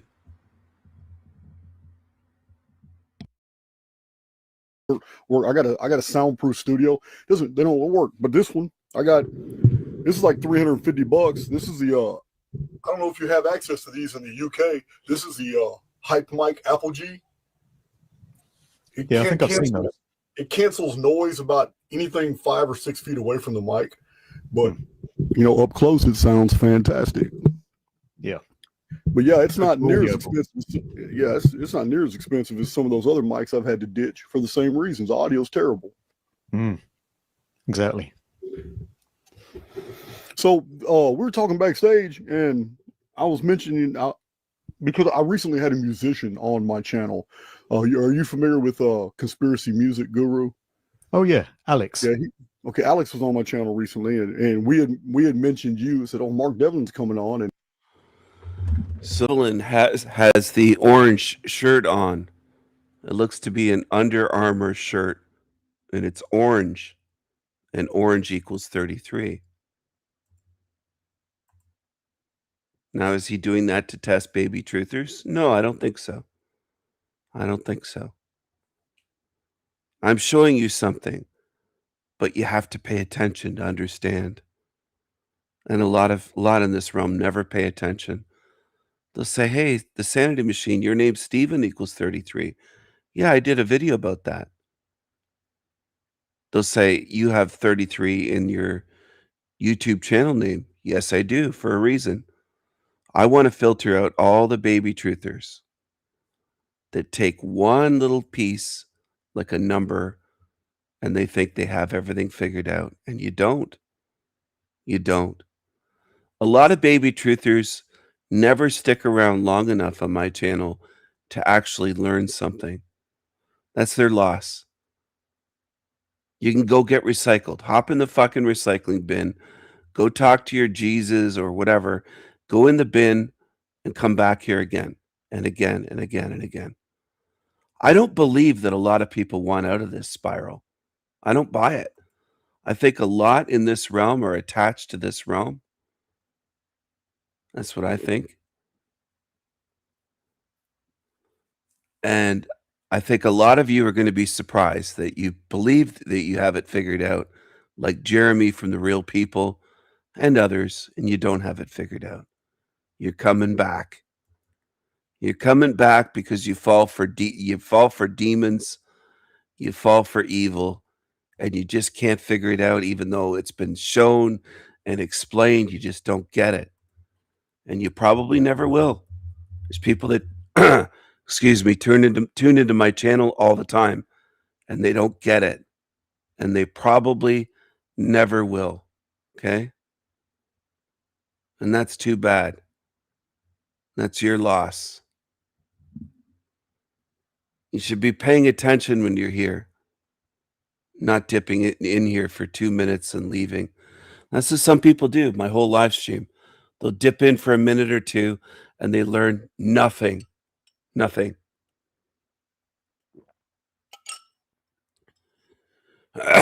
Excuse me. And I think this realm is populated by a bunch of lazy fucking zombies. If that bothers you, too bad. Too bad. Lazy, lazy, lazy zombies.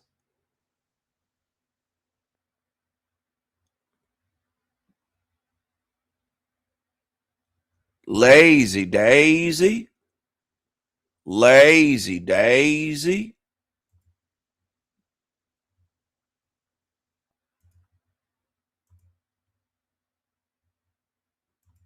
Are you ever going to learn where you are and how this works? Mark Devlin kissed up to Jason to get on his channel to do a one-on-one as a guest where they talked beforehand.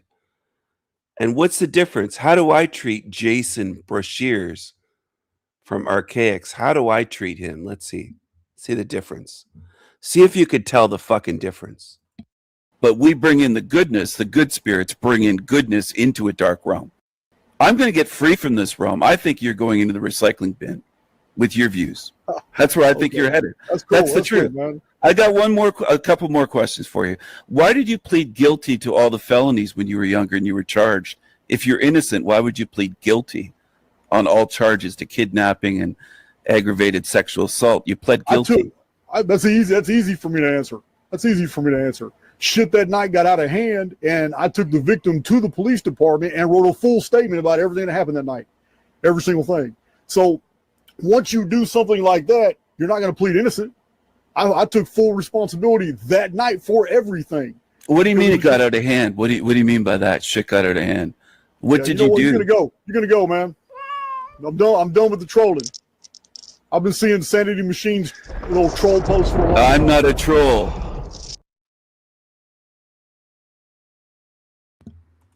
Can you tell the difference?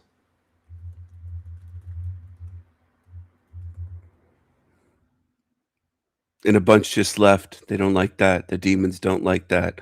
When one of their own is told, I think you're headed into the recycling bin. That's what I told Jason.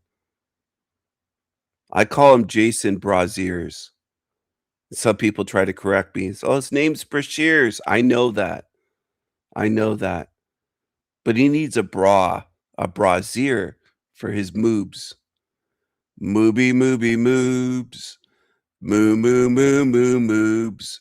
Mooby, mooby, moobs. I think he's headed into the recycling bin. What does Mark Devlin think of Jason?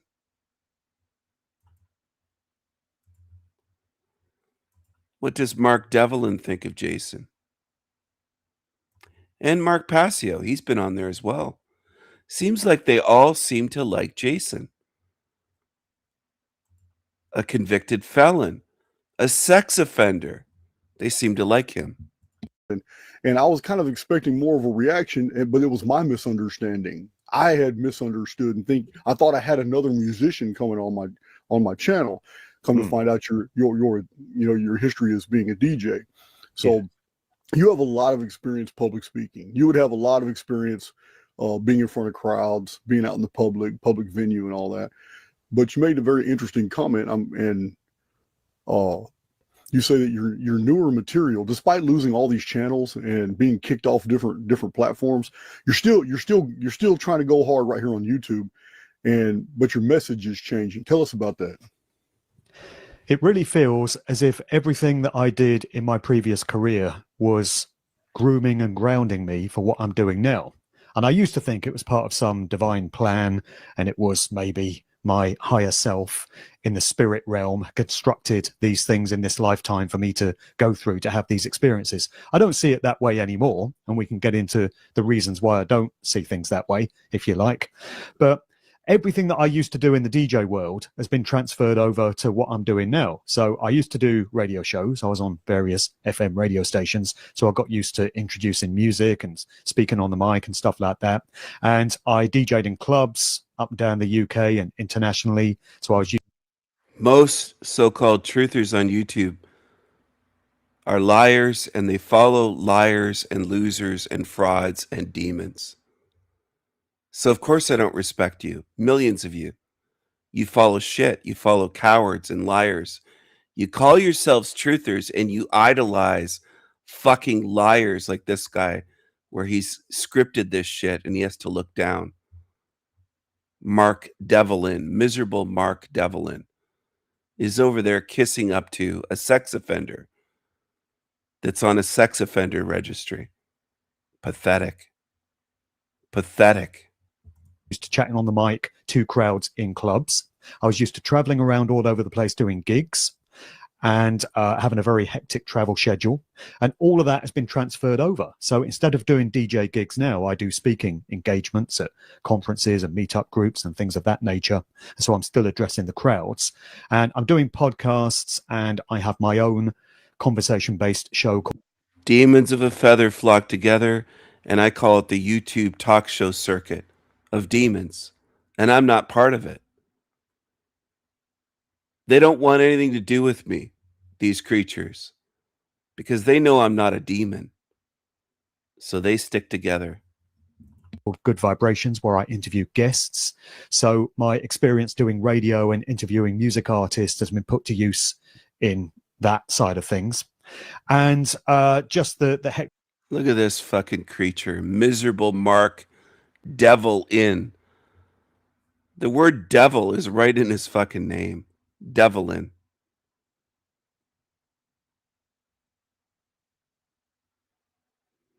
He has the orange shirt on. That's not a coincidence. Orange equals 33 in numerology. This guy's such a fucking fraud. And he does this for money. And he's kissing up to a sex offender. Anybody that respects him, I won't even say get your head on straight. You're just spiritually fucked. You don't belong around me. You truly don't. I've exposed these creatures in so many ways. And if you support them, then you belong in this hell realm. Period. I'm not going to waste any energy trying to help you. You belong here. Schedule and organizing everything and staying on top of my business, I had a lot of grounding in that as well. And I've been way more successful as an author, researcher, and public speaker than I ever was as a DJ. I wanted to be more successful as a DJ, and I aspired to being on high-profile radio stations and playing much larger gigs and clubs and festivals than I did.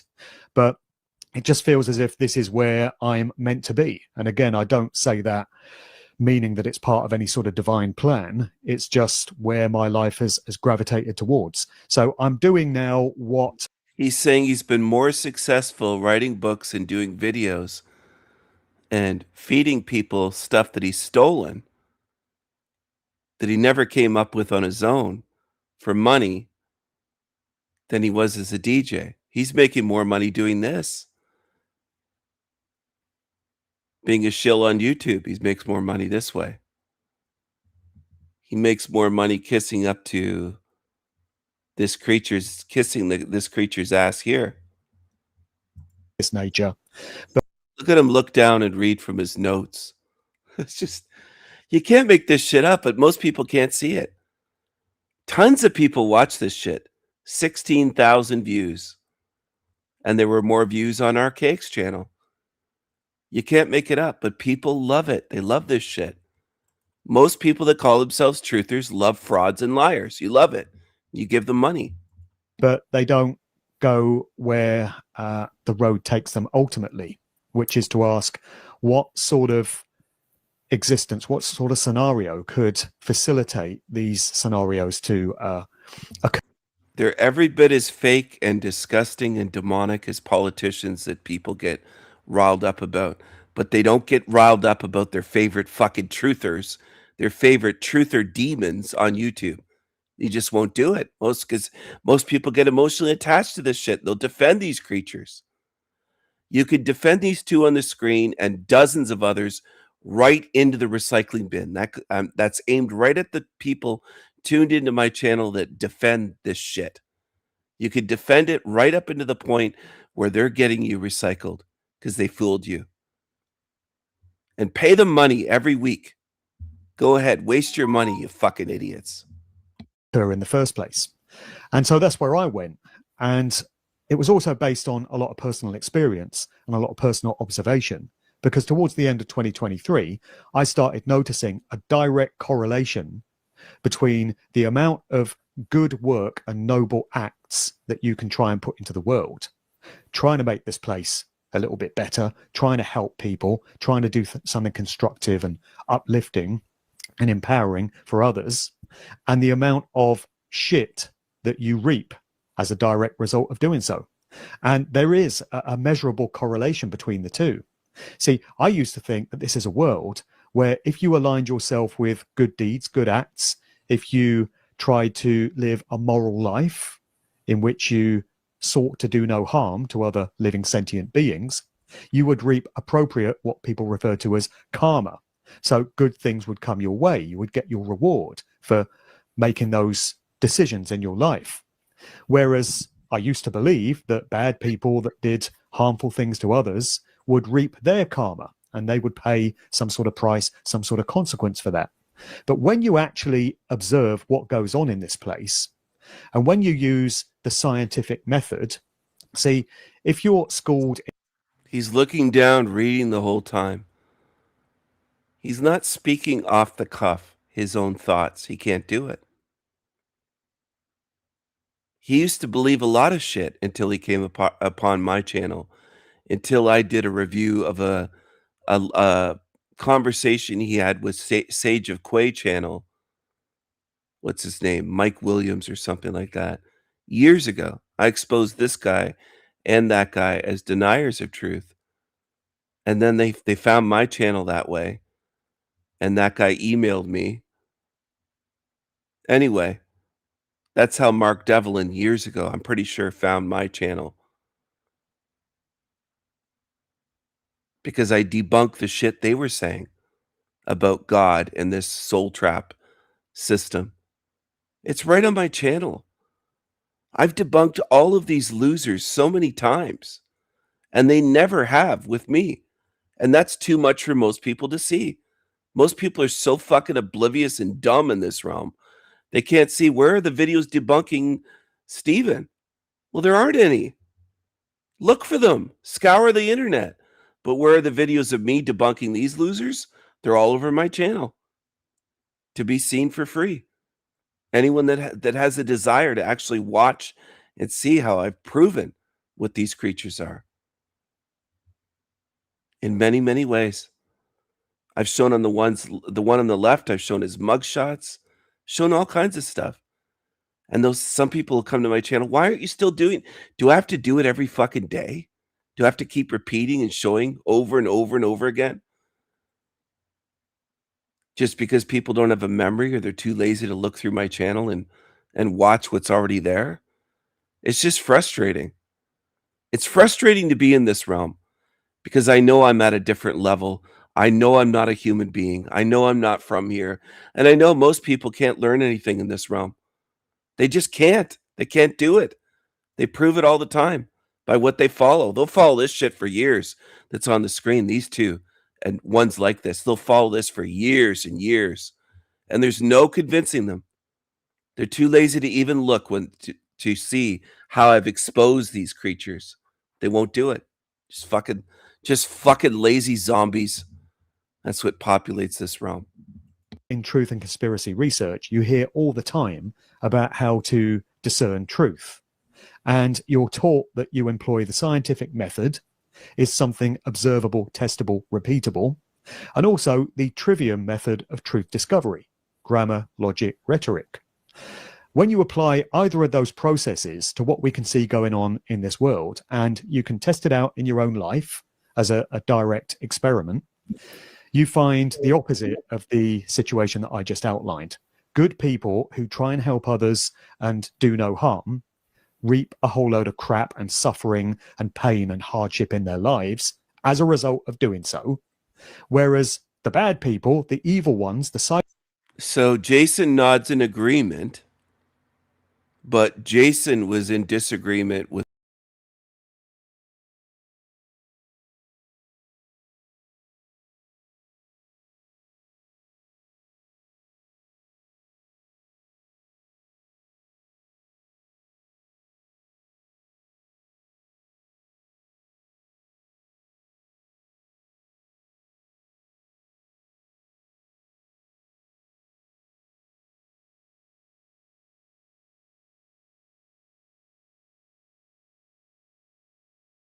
in a way that it's not just illogical, it's corrupted.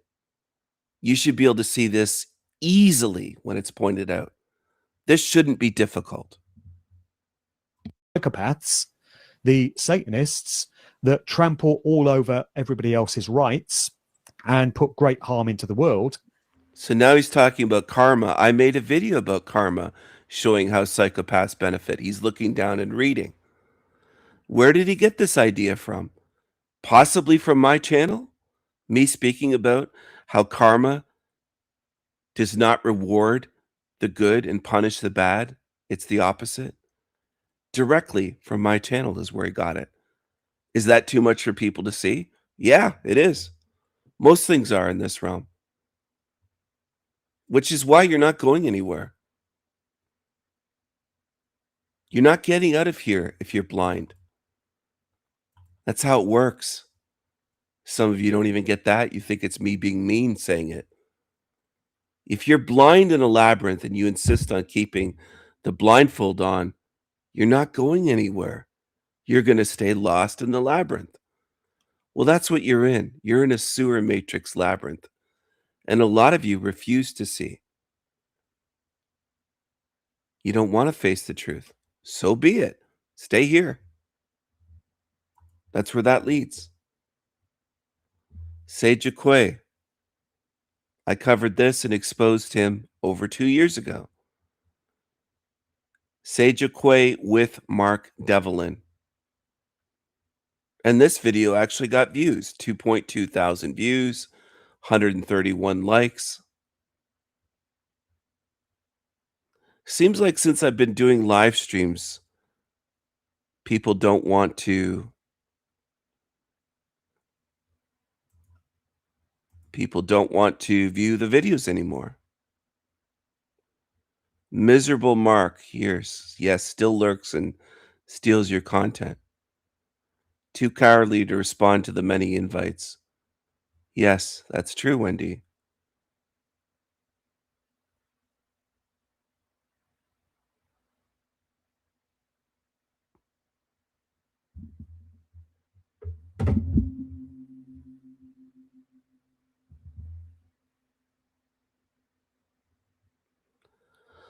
This dumbass said what I've heard so many say. You are going to think this is nuts, but I'll say it anyway, he wrote. Maybe this is exercise, quote, strength training for the spirit soul. No, it's degradation. It's not building up, it's degrading. I'm saying we come back over and over to build enough, quote, muscle to finally get out of Dodge. Who knows? Doesn't make sense what you said.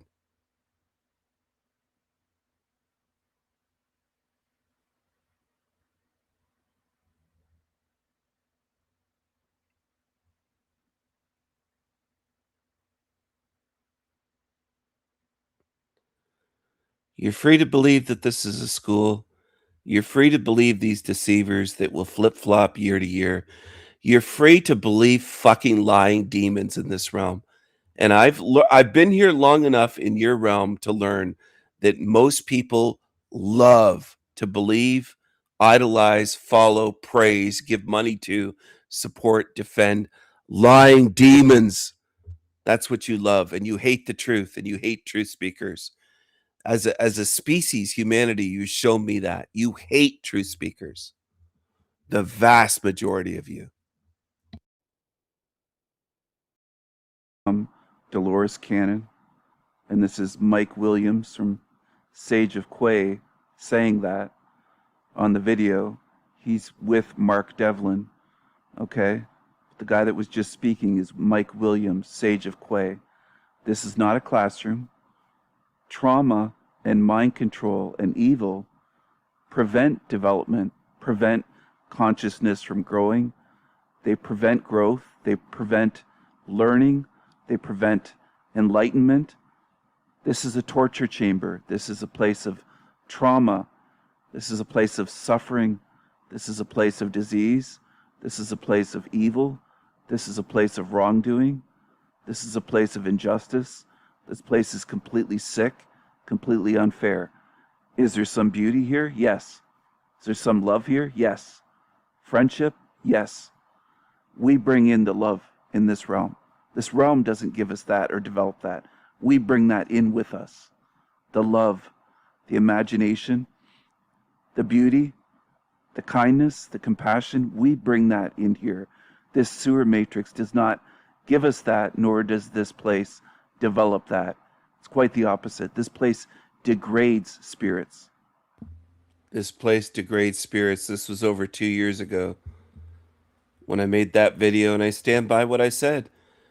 In April, it will have been 3 years since I made this. Mark Devlin had and Mike Williams had no fucking idea about this place. But they copy and steal. That's what they do. And most people have no qualms about that. They think that's fine, which shows me where I am. It's a realm full of immoral fucking zombies. And you could stay here forever and worship the frauds that you do on YouTube. And most of the hatred that exists on YouTube directed at me is out of envy.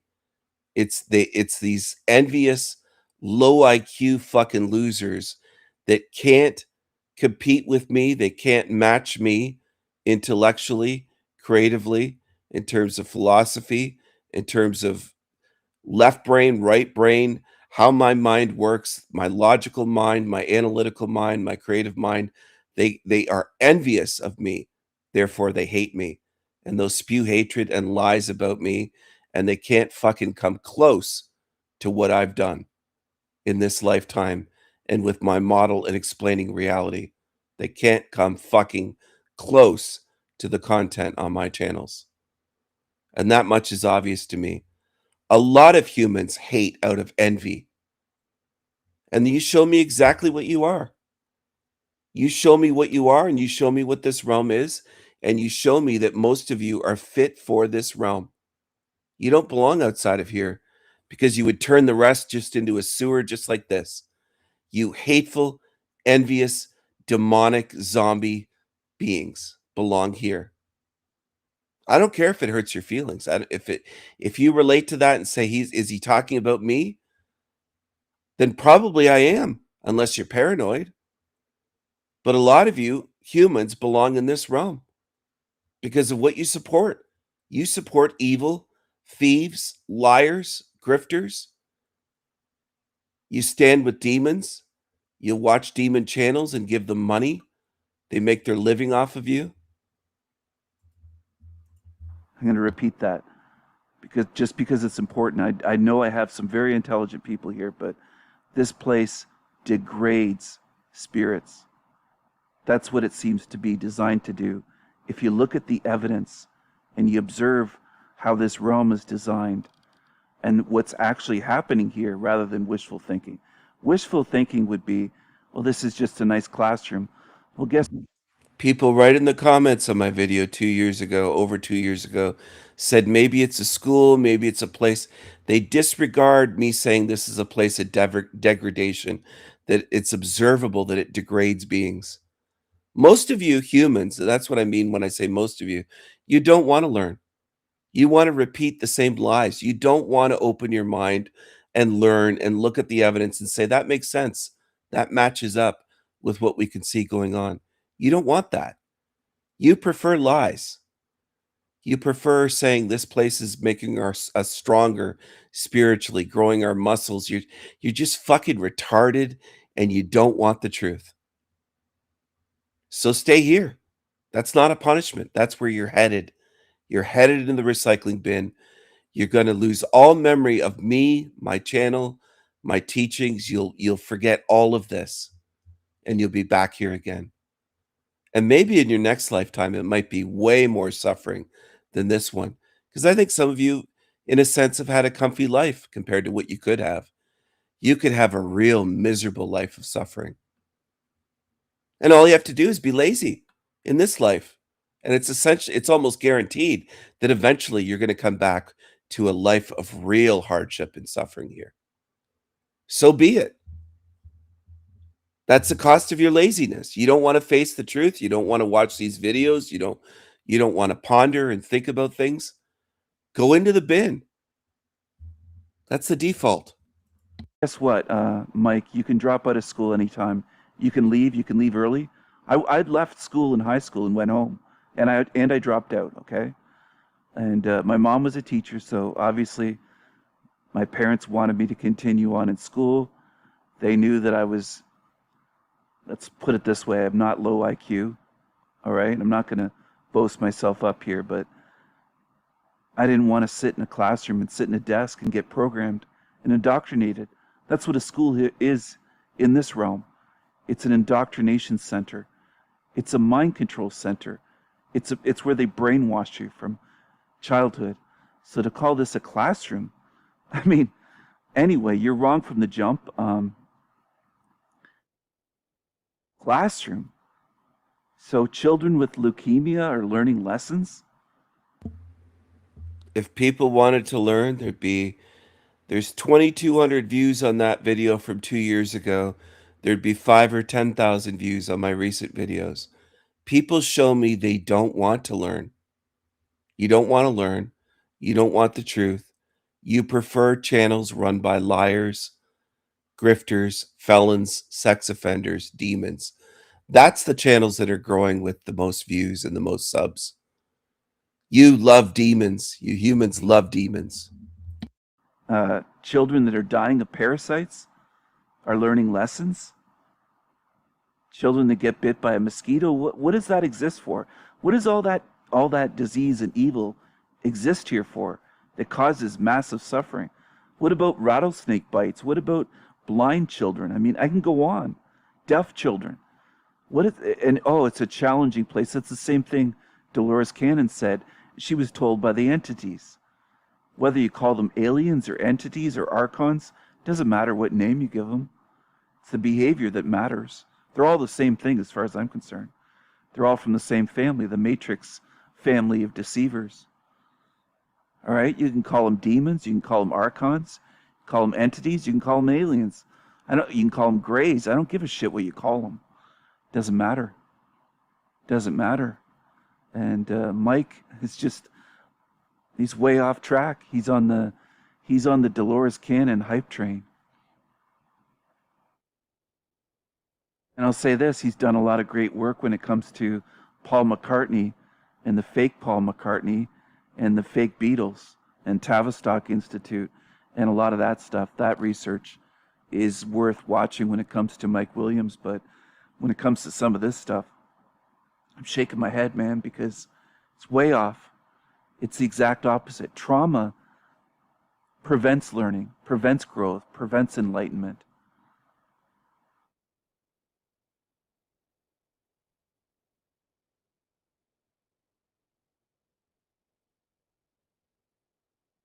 Distinguish between a soul and a spirit.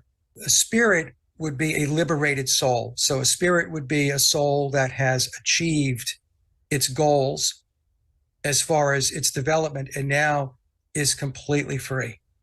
So, but that's the answer. The answer is you come here, you incarnate here to learn. Yeah, that's the explanation that makes the most sense to me of all the ones that I've heard. I've looked at what various religions have to say and various mystery school teachings and such, and that is completely free.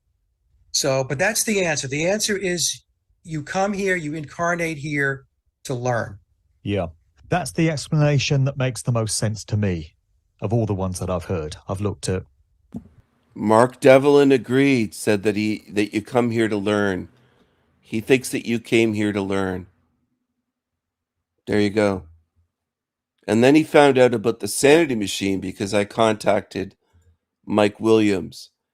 And Mike Williams, in a roundabout way, said he could take my channel down or take the video down. But he said I was nice about it, letting him know that I made an analysis video, so he won't do that. That's what he did back then. I remember that. But that's how Mark Devlin heard about my channel, because I covered his little interview. And then he said, you know what? I'm going to steal from the sanity machine and copy him. And that's what he did. Do I think there's people too dumb to realize what's going on? Yeah, I think there's a lot. I think there's a lot of dummies on YouTube. There's a lot of dummies in this realm. And there's a lot of beings I just can't help. You're beyond my help, including ones that dip in here and lurk here. You're too dumb. There's no way to help you. And you're too spiritually fucked up. You're too much part of this realm. You belong in this realm. You belong with these creatures on the screen.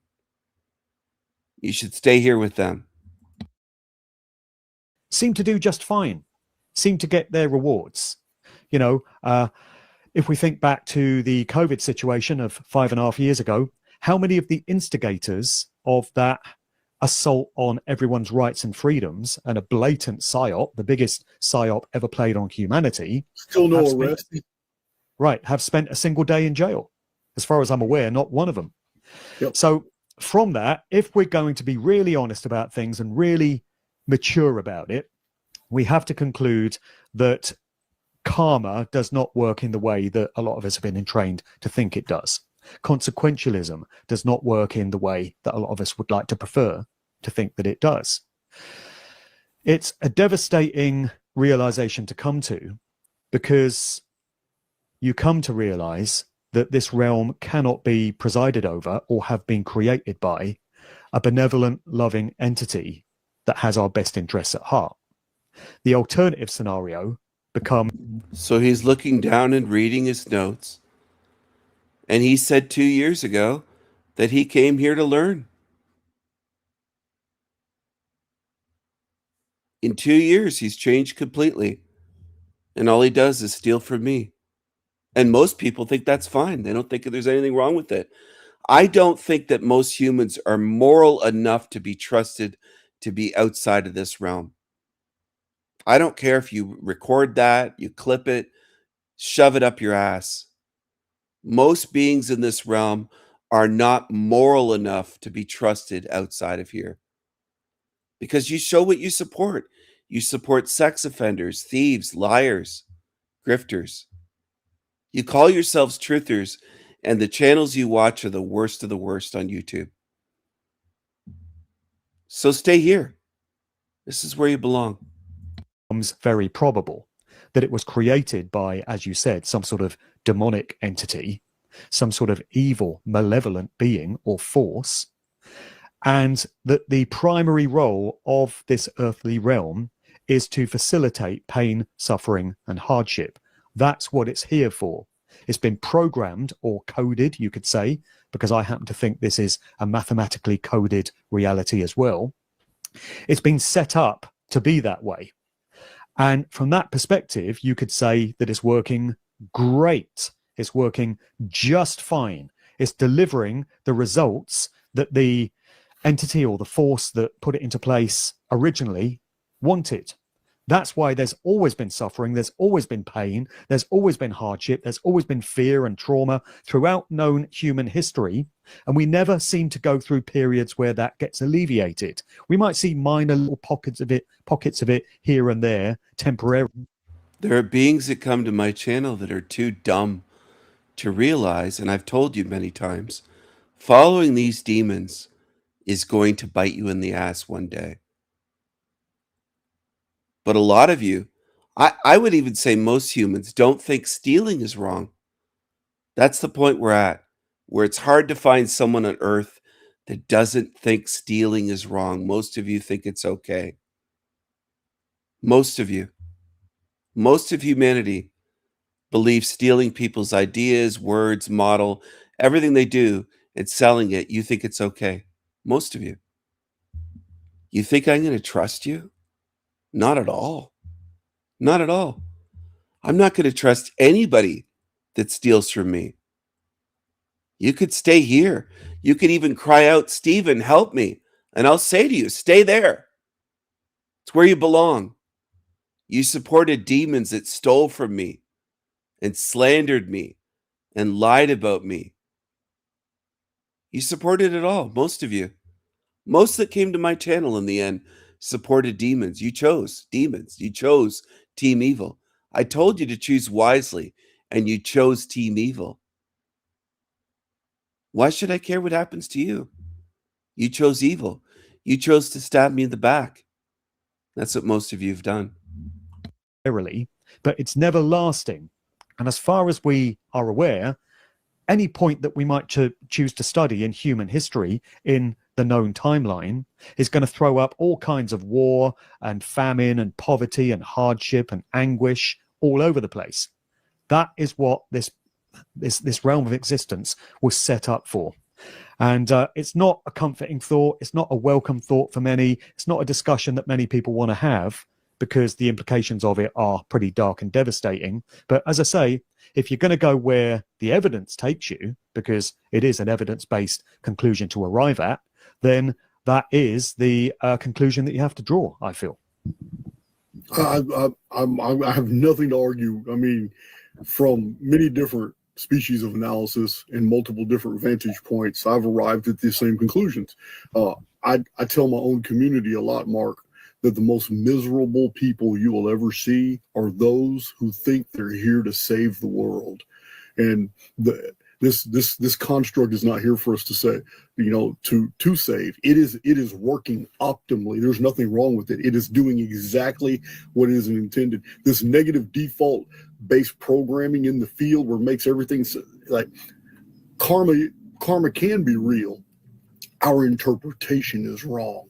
And what I mean is the system that's been set up is, when you try to project good out into the field, it doesn't do what you think. It's neutralized and it's reflected back on you in the personal. So you feel good and maybe some good things happen in your life, but you're not affecting the field like you think you are. But when you do harm, when you do anything in negative base emotions, the 7 deadly sins, when you're envious, when you're jealous, even murderous, this construct rewards you. And not only rewards you, but also further affects the field. You're right. It's definitely programmed to be negative. There is nothing sanctimonious, there is nothing sacred, there is nothing holy or good about the wolf rending the rabbit, about any creature having to tear apart another creature in order to maintain sustenance. That an avian would have to rob the nest of another creature to feed its own younglings, violently tearing apart a little youngling from another nest that didn't even have a chance to live yet. There's nothing good about that at all. We've just been programmed to just write it all off as Mother Nature. It's just Mother Nature. That's all. Yeah. Well, I'm so glad you pointed that out, because again, so few people want to have that kind of conversation because it's very uncomfortable. It's very unsettling. But if we look around at the so-called food chain, the so-called natural world, it's an absolute horrific bloodbath. It's full of violence and barbarism, and it's been set up to be that way. And it would not have been that difficult for the entity or the force that created this realm, call it God if you will, to have constructed things differently. I mean, even I, with my limited amount of intellect, can see how I would have done things differently. So we've got everything set into place. We've got the hills and the mountains and the valleys and the oceans and the land. Why is it necessary then for living sentient beings to need to tear each other apart in horrific ways to feed each other? Why is it even necessary for these bodies, for the bodies of these living things and for us as humans to need sustenance in that way?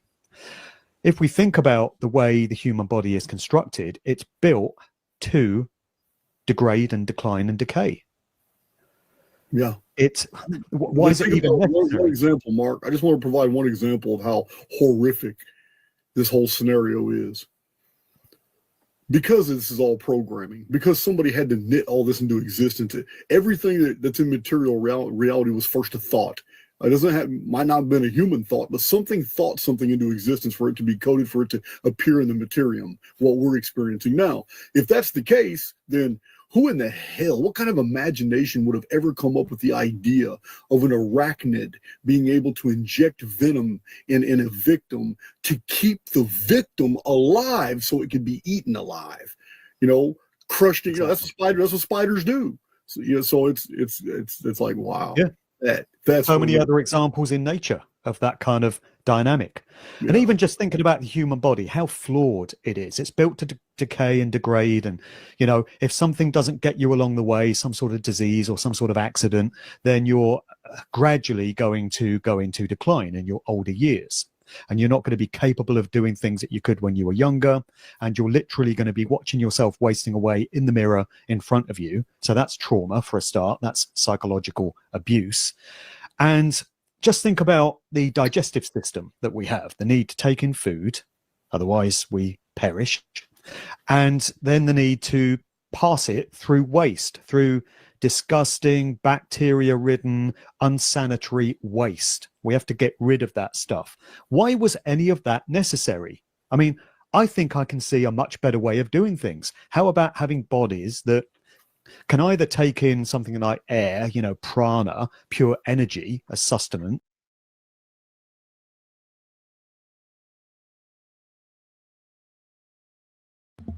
It's funny how Mark wasn't saying that 2 years ago.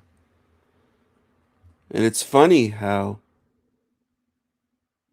Well, anyway, I'm going to have the last laugh. I'll put it that way. I know people don't understand it till it happens. But there's going to be no excuses. I just don't buy your excuses. If you want to follow evil, follow evil. Go ahead, follow these fucking frauds. You go right ahead. Here's Archaics with Mark Passio. They all stick together. I've exposed them all on my channel, and most people are just too fucking lazy to watch the actual videos that I've done on Archaics, Mark Passio, Mark Devlin, Sage Aquay. The list goes on and on and on. Woke me up too, and so did Michael Desarion. You have often told me, man, you're starting to sound like Mark Passio. So I now know who he is. So I've been all over his channel, and I'm pretty impressed. I've pulled out some quotes. So without further ado, I'm not going to run my mouth. I'm going to go ahead and introduce Mr. Passio to the Archaics family. How you doing, sir? Doing well today, Jason. Thank you so much for inviting me on your show. Oh yeah, it was inevitable. I can't ignore my community. They get on my nerves. I've released too many emails, and they use every single one of them. Yeah, man. I know how that could be. So going through your channel this morning, and I noticed that you mentioned 4 greats, and it really shocked me. I says, wow, because of the 4 names that you mentioned of people that deeply profounded your own development in your early years, you mentioned David Icke. And although I've never spoke to the man, he did cite me in one of his published books, but we don't have a lot of crossover as far as our as personal, but our communities, there's a lot of crossover. Just like there's a lot of crossover with my community and yours. Yes. But David Icke woke me up too, and so did Michael Desarion.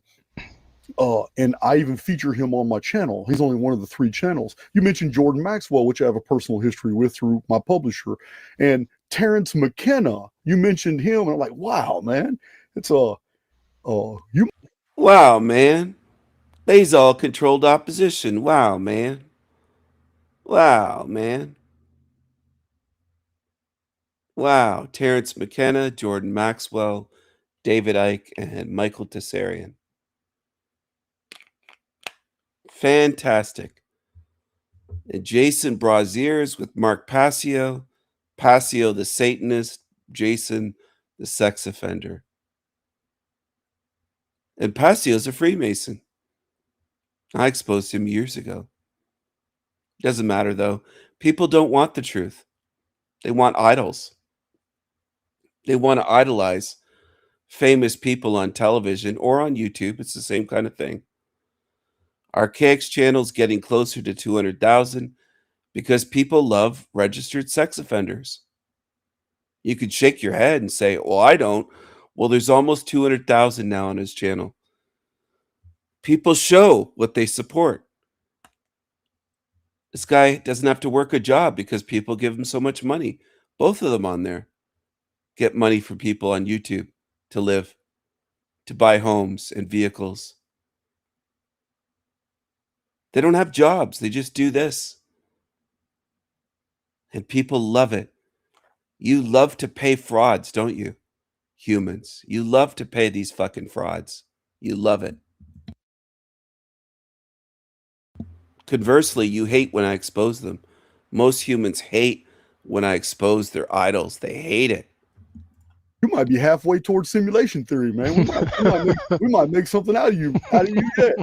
So, yeah, man, just introduce yourself to my community, and I know you've been doing this a long time, man, a lot longer than I am. So Sure, I've been at this for about 18 years now, going on thereabouts. I started, I guess, back in like 2007, basically just doing some public speaking in a personal capacity. Really, I was back then just speaking in people's homes and trying to get like little gigs in like libraries and things like that. And it basically morphed into me being a radio talk show host. I got on some early internet talk show stations, and that's where my show started growing. I made a website called whatonearthishappening.com. All of my material from the very first days of me doing this is all up there for free. So if people want to go back and look at the history of my work, it's all up on that website, whatonearthishappening.com. I started a podcast that has gone on up through about 2024. I'm taking an extended break from the podcast right now. I've been exploring some other People think that Mark Passio is a good speaker. He calls himself a gifted speaker, and all I hear is areas, which involves basically trying to teach other content creators at this point how to do this type of work. So I teach the technical aspects of it and teach some of the, behind the scenes aspects of it, equipment, hardware, software, all of that in a seminar called How to Become the True Media. So I expanded into basically what you might call tutoring of aspiring content creators that want to get into talking about this type of material. And I've helped organize conferences over the years. I started the Free Your Mind conference, was the main organizer of that for 2 years, spoke at it 4 times. And I've just given seminars over the years as well, in person and online. I'm getting ready to deliver what I would consider to be one of my most important seminars that I've ever constructed, which is called the Shadow Work Seminar. That's coming up on November 22nd of this year. That's going to be hosted online on the Telegram platform. So I've been feverishly and frantically building my slides for that. Basically, that's what's been taking up the bulk of my time right now, currently, and just really looking forward to that one coming up, because I think that work is going to speak to the most direct internal spiritual work that we must do if we're going to truly ever become a free species. A lot of people will comment and say that they like my earlier work as opposed to my later work.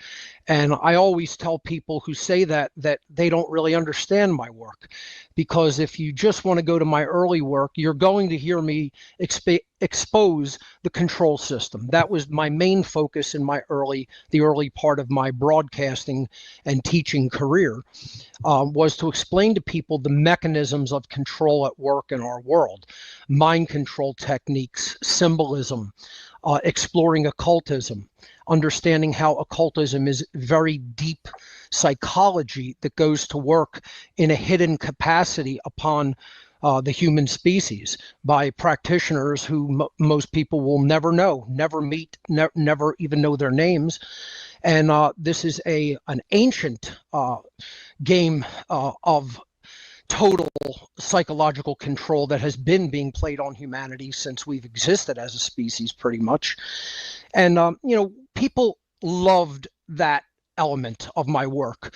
They want it, they want that information. They want to explore it. They hang on that like it's like a new television episode coming out every week.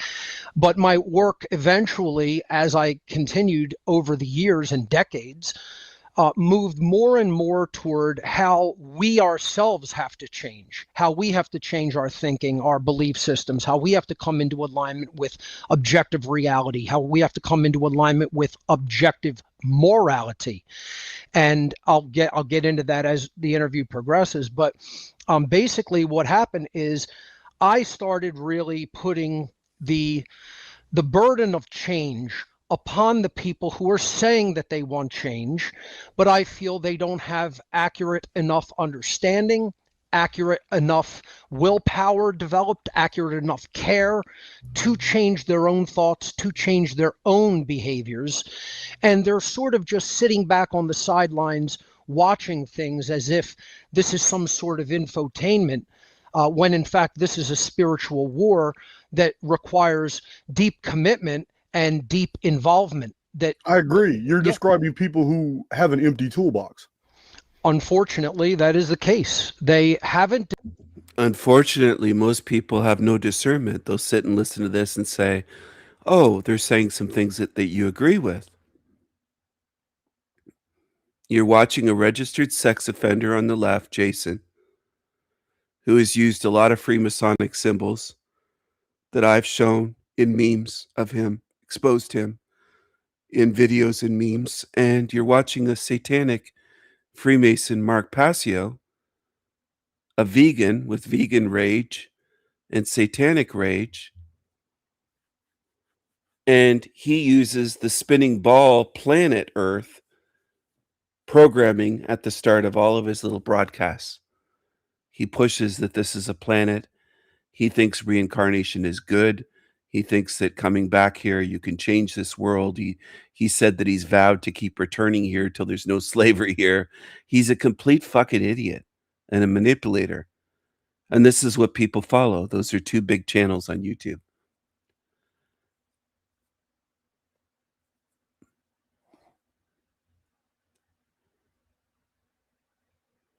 I could see the level humanity's at by what they watch, what they follow, what they support, what they defend.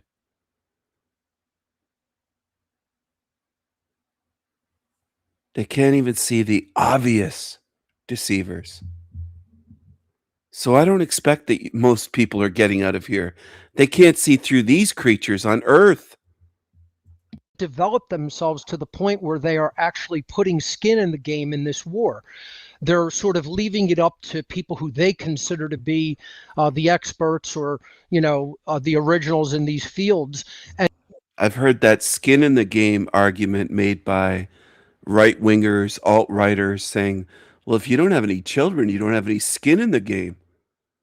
So I have to bring in children into a hell realm to be able to talk about how fucked up this place is and how fucked up schools are for children. And you're just ridiculous. A lot of humans spew shit. They're just thoughtless, mindless zombies.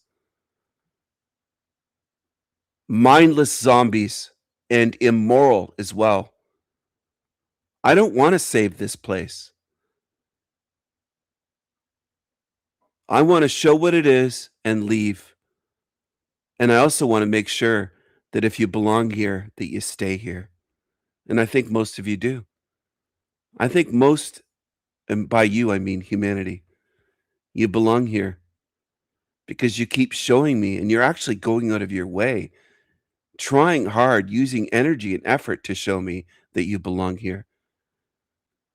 A lot of you are immoral, nasty, lovers of lies, lovers of evil, degenerates. And you support Satanists and felons and sex offenders. And you'll come to my channel and argue that these creatures on the screen are good. You call evil good, a lot of you humans.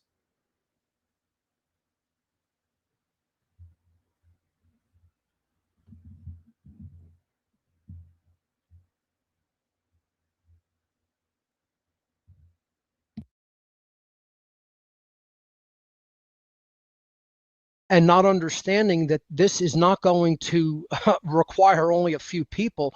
We need a huge chorus of voices. We need as many people speaking the truth out into the world as there are people trying to deceive people. And look at how many people actively do that for a paycheck every day in the mainstream media and the main forms of the press. It's just colossal how many people will speak the lie to people every day, as long as they're getting paid to do it. How many people are really putting a voice of truth out there for people to learn and be edified by and to grow from. And when I place that burden upon the people in my audience, they tend to say they don't like that. And I've done it in fairly harsh ways over the years where it started not so harsh. But when I feel that the message is not really being listened to, I cranked up the volume and the intensity tremendously. And you could see that if you watch my podcasts, where I make no bones about that. My personality has basically become pretty intense and harsh over the years, because I find that my own viewership, let alone people who haven't studied this information, quite frankly, are not listening that intently and certainly are not getting involved to the extent that they need to. So you referenced how intense you can be. So now that I've gone through your material late last night and early this morning, let me give my community an example of what I found in one of your videos. You'll know which video this comes out of. Okay. But I went through about 6 of them at different time periods. And this is Mark Passio, and it's a direct quote with some paraphrasing. I'm not changing a word. All I'm doing is eliminating some of the heavier words. But you guys know I'm famous for my rants and my tangents, especially my van rants. But I don't know if I can compete with this one. He says, "You're not playing to win. You're playing to lose. You don't know the tactics that are being used against you. You don't understand the real methods of mind control. You're attached to your distorted thoughts and your bullshit religions, and you're going deeper and deeper into chains, bondage, and slavery, and that's exactly what you guys deserve. None of your lives deserve to improve because you've sat on your lazy ass, you haven't spoken out, you haven't put any skin in the game, you've basically done nothing, and you've wished for a world to change. You keep swallowing that nonsense religion. It's just a new version of that old religion. Stand down psyop to get you to do absolutely nothing." Nice, man. Awesome. Nice rant. Nice rant. I can't deliver it with the passion you did, but yeah, nice rant. It's anger that comes from a place of really desiring to see positive change and justice, and that's righteous indignation. So, I'm trying to inspire people to get up off the sidelines, to get up off the bench, to come out of the dugout, get on the playing field, and actually do something. It's action that's going to change things, not good intentions, not even just knowledge. Knowledge is just a means to getting onto the battlefield and actually changing things.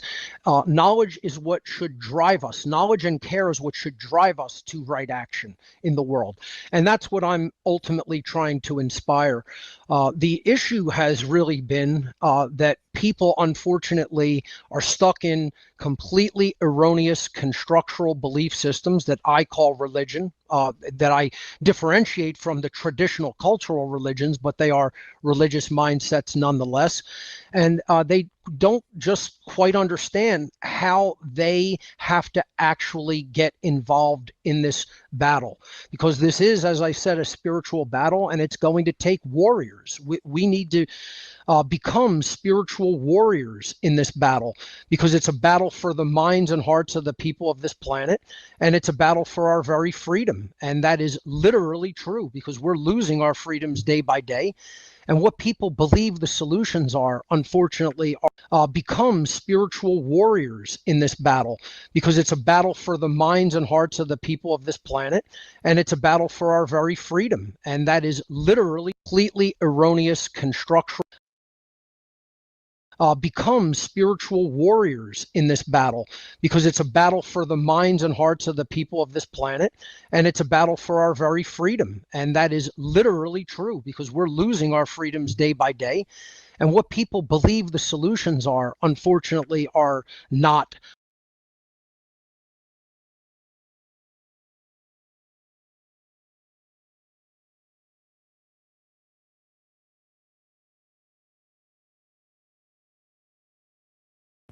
Let's go over to Mark Passio's channel.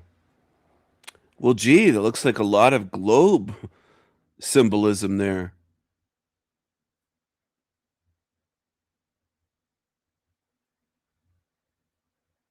Up there at the top, the banner, his avatar, everywhere.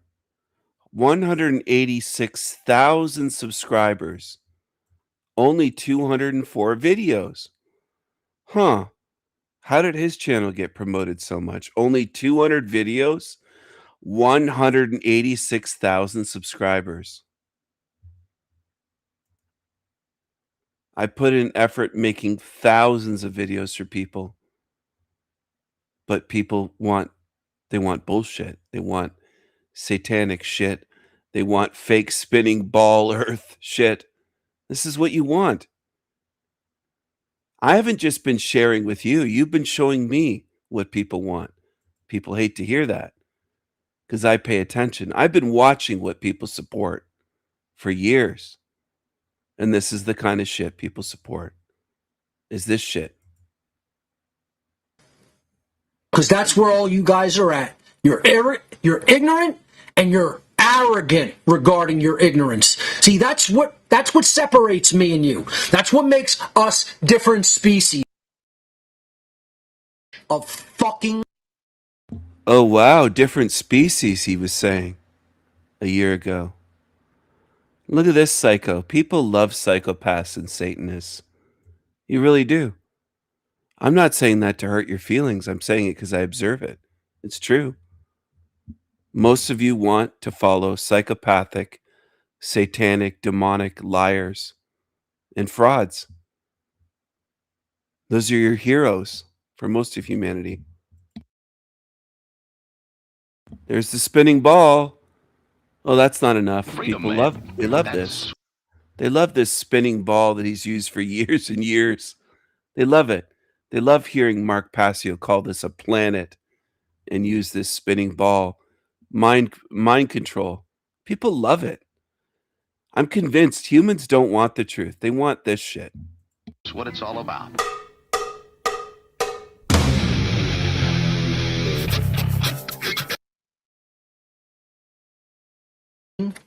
Thank you for tuning in. Today is Sunday. So there's the seal of the great work with the all-seeing eye and the pyramid that Freemasons love, and it's whatonearthishappening.com. He's showing you that he's a Mason. And what do people do? They applaud. Oh, I love Mark Passio. When some of you say that humanity is going to wake up, it's not even laughable. The shit you follow is absolutely demonic. They show you that they're demonic, and you love it. You love it. Here's a demon on the screen. People love it. On his hat, it says join or die on his hat. And he has the orange shirt on, 33. And he's got the all-seeing eye and the pyramid. He's got the spinning ball earth. He's got it all. He's got it all, rubbing it in your fucking faces. And people can't see. It's too much. Dumb fuck, and you got shat out by your parents who are also equally as much as losers as you are, and you learned nothing. You didn't do any real spiritual growth, and you want to tell people who really do know how it works that they're wrong and you're right when you haven't even started the progression into true knowledge, let alone occult knowledge. But I can say that with a big shit-eating smile on my face with a new age voice, and all of a sudden it's okay and no one complains. Because you're complete retards that have been brainwashed into cutting yourselves off from the true way that your emotions are supposed to work. And you're cut off from real knowledge. And you're cut off, most of all, from true self-improvement through real shadow work. So call what on earth is happening these days forced shadow work one-on-one. That's what you've been getting for the last few years. That's why this show is universally despised and hated, and so am I, among the freedom community. We started out with a nice relationship because I was telling people all about the methodologies of mind control and the dark occult, and that's fine to talk about that because that means everybody can start pointing fingers outward and externalizing their power, never looking inward, never truly going inside, never truly asking, how much am I responsible? Never truly asking, did my thoughts really change, or did I bring all my bullshit baggage into this so-called loser movement with me? So this creature on the screen is the hero of rebellious meth puppet Creepy Keith. He loves Mark Passio. He boasted about meeting him in person and walking to a diner and all this stuff.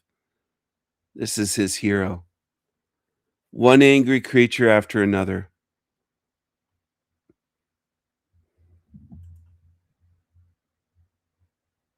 There's no movement. It's a so-called movement. It's a loser movement. The freedom movement is a bunch of fucking losers. You guys are losers. You're not playing to win, you're playing to lose, because all you want is to externalize your power and point fingers at others. You haven't done the shadow work that I've done. You don't even know what it means. You couldn't fucking spell it. Almost every single one of you. You don't know the tactics that are being used against you. You don't understand epi-eugenics. You don't understand the real methods of mind control. You're all attached to your distorted thoughts and your bullshit religions. Almost all of you out there. And that's why your movement is an abject fucking nightmarish failure. And you're going deeper and deeper and deeper into chains, bondage, and slavery. And that's exactly what you guys deserve. You don't deserve anything better. None of your lives deserve to improve. Because you've sat on your lazy ass. You haven't spoken out. You haven't put any skin in the game. You've basically done nothing. And you've wished for the world to change like a little shit in their diapers, new age bullshitter. You keep swallowing that nonsense religion. It's just a new version of the old religion. The stand down psyop to get you to do nothing, which is what almost all of They can sell you, by you I mean humanity again, angry Satanists like this by the dozen. Because this is what humanity wants. You want to be shat on. You want angry satanic beings, Freemasons, controlled oppositions to mindfuck you. And I know people say, no, Stephen, they'll try to make the empty, stupid excuses for humanity. It's just laughable. You keep following this stuff. You did it before YouTube, humanity. You did it in the 80s, 90s. You do it today on the internet. You just never learn. You're attracted to this shit. Most humans do not want the truth. They want to be duped, and you want to pay for it. You want to give him money. How do you think he got all those plants in that house? He doesn't work. It's your money again, his fans, his fanboys and fangirls. This is what you do. This is what humans are good at. You're good at being duped. You're not good at truth seeking. Most of you can't tell the difference between one YouTuber and another.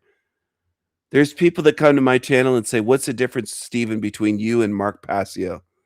What's the difference between you and so-and-so? You're that dumb. You show me all the time how dumb humanity is. Dumb enough that they'd follow this guy for 15 years. Or an Alex Jones, or name whoever. You're just dumb. Millions of you follow the most obvious shit. And your egos are so big it prevents you from ever saying, maybe I am following evil. You just can't admit it, most of you. You follow the most obvious evil shit. Most humans do. If you're not following him, you're following Alex Jones or David Icke or this one or that one. Terrence McKenna was connected. You just love it. You love following these great, big, controlled opposition, evil shitheads. And that's what you're good at. That's what humanity's good at. of you are doing is a big, fat fucking nothing. And that's why you'll continue to lose, jerk-offs. That's the very reason you'll continue to lose. And I'm one of the only people in the whole community that'll actually tell you the fucking truth.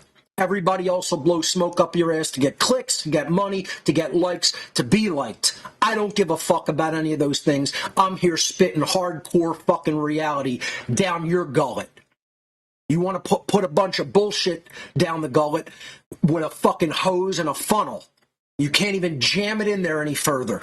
And I'm spitting hardcore truth and reality and how the governing dynamics of freedom in nature actually function. It's a science.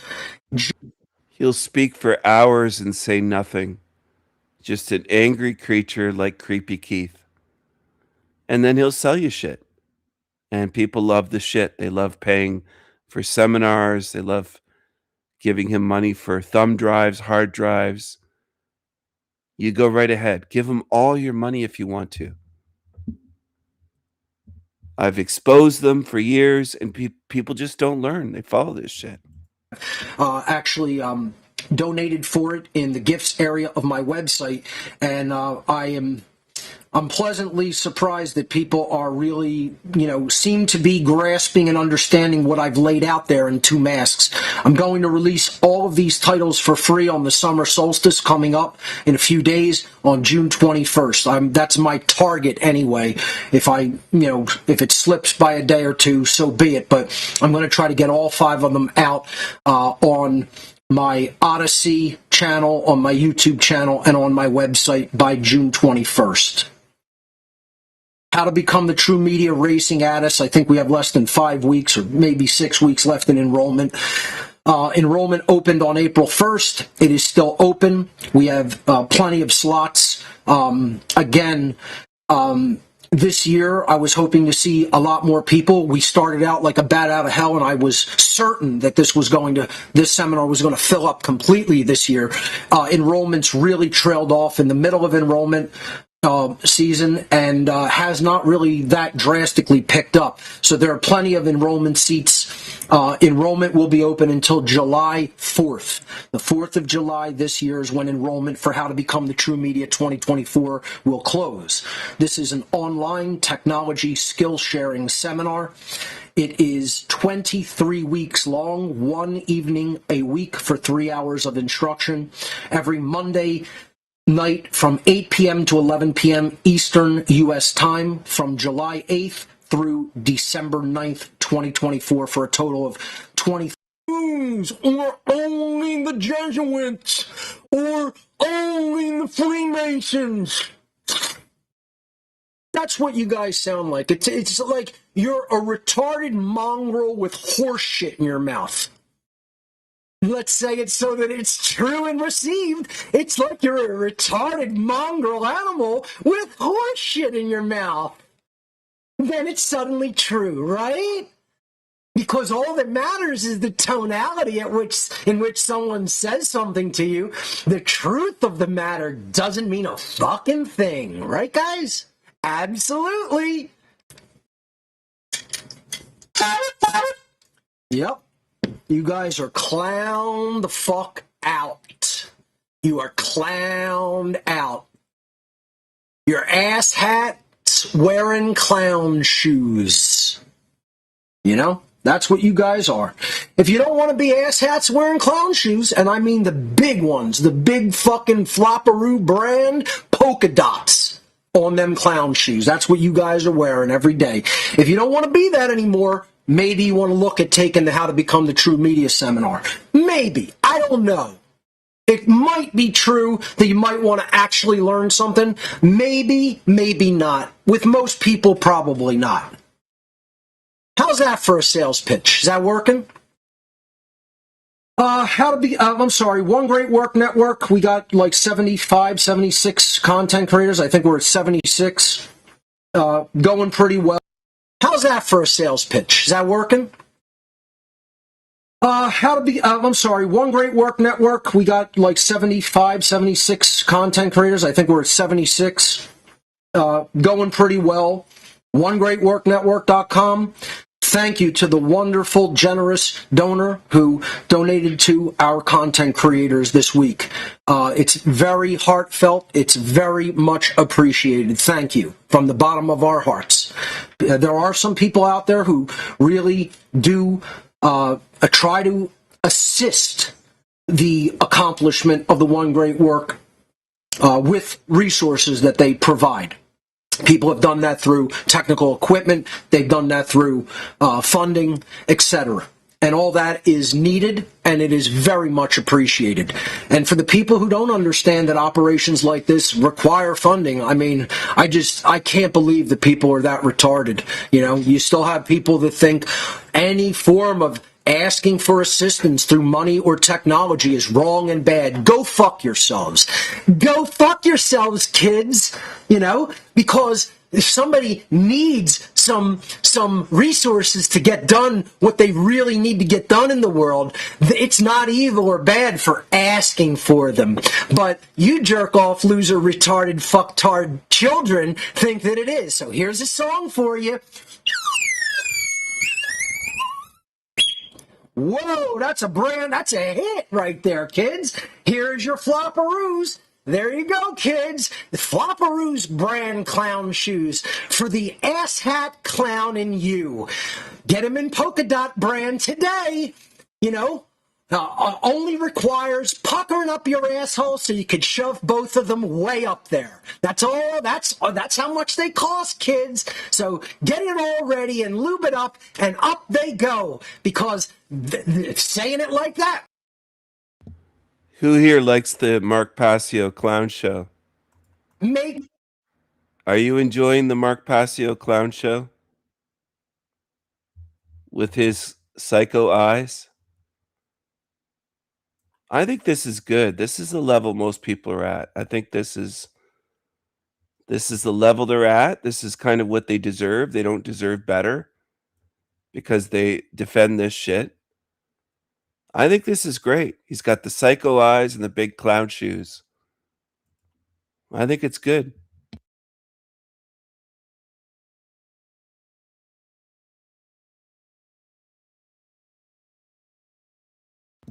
If hundreds of thousands support this shit, why should they be given anything better?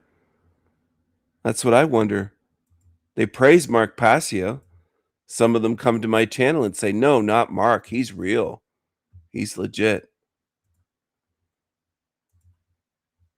Most people are retarded. I can't help them. They can't even see through what's on the screen with help. Nobody had to take me aside and go, psst, psst, hey, Steven, Mark Passio's a psycho. He's a Satanist. Nobody had to tell me. But even when I'm telling you and showing you, most people can't see. So how do you expect to get freedom? You'll never find your way out of this realm if you can't see through this. It's obvious. This is obvious. You shouldn't need my help to see through this. But people do. They can't do it with help. Is it true? You know, that's it.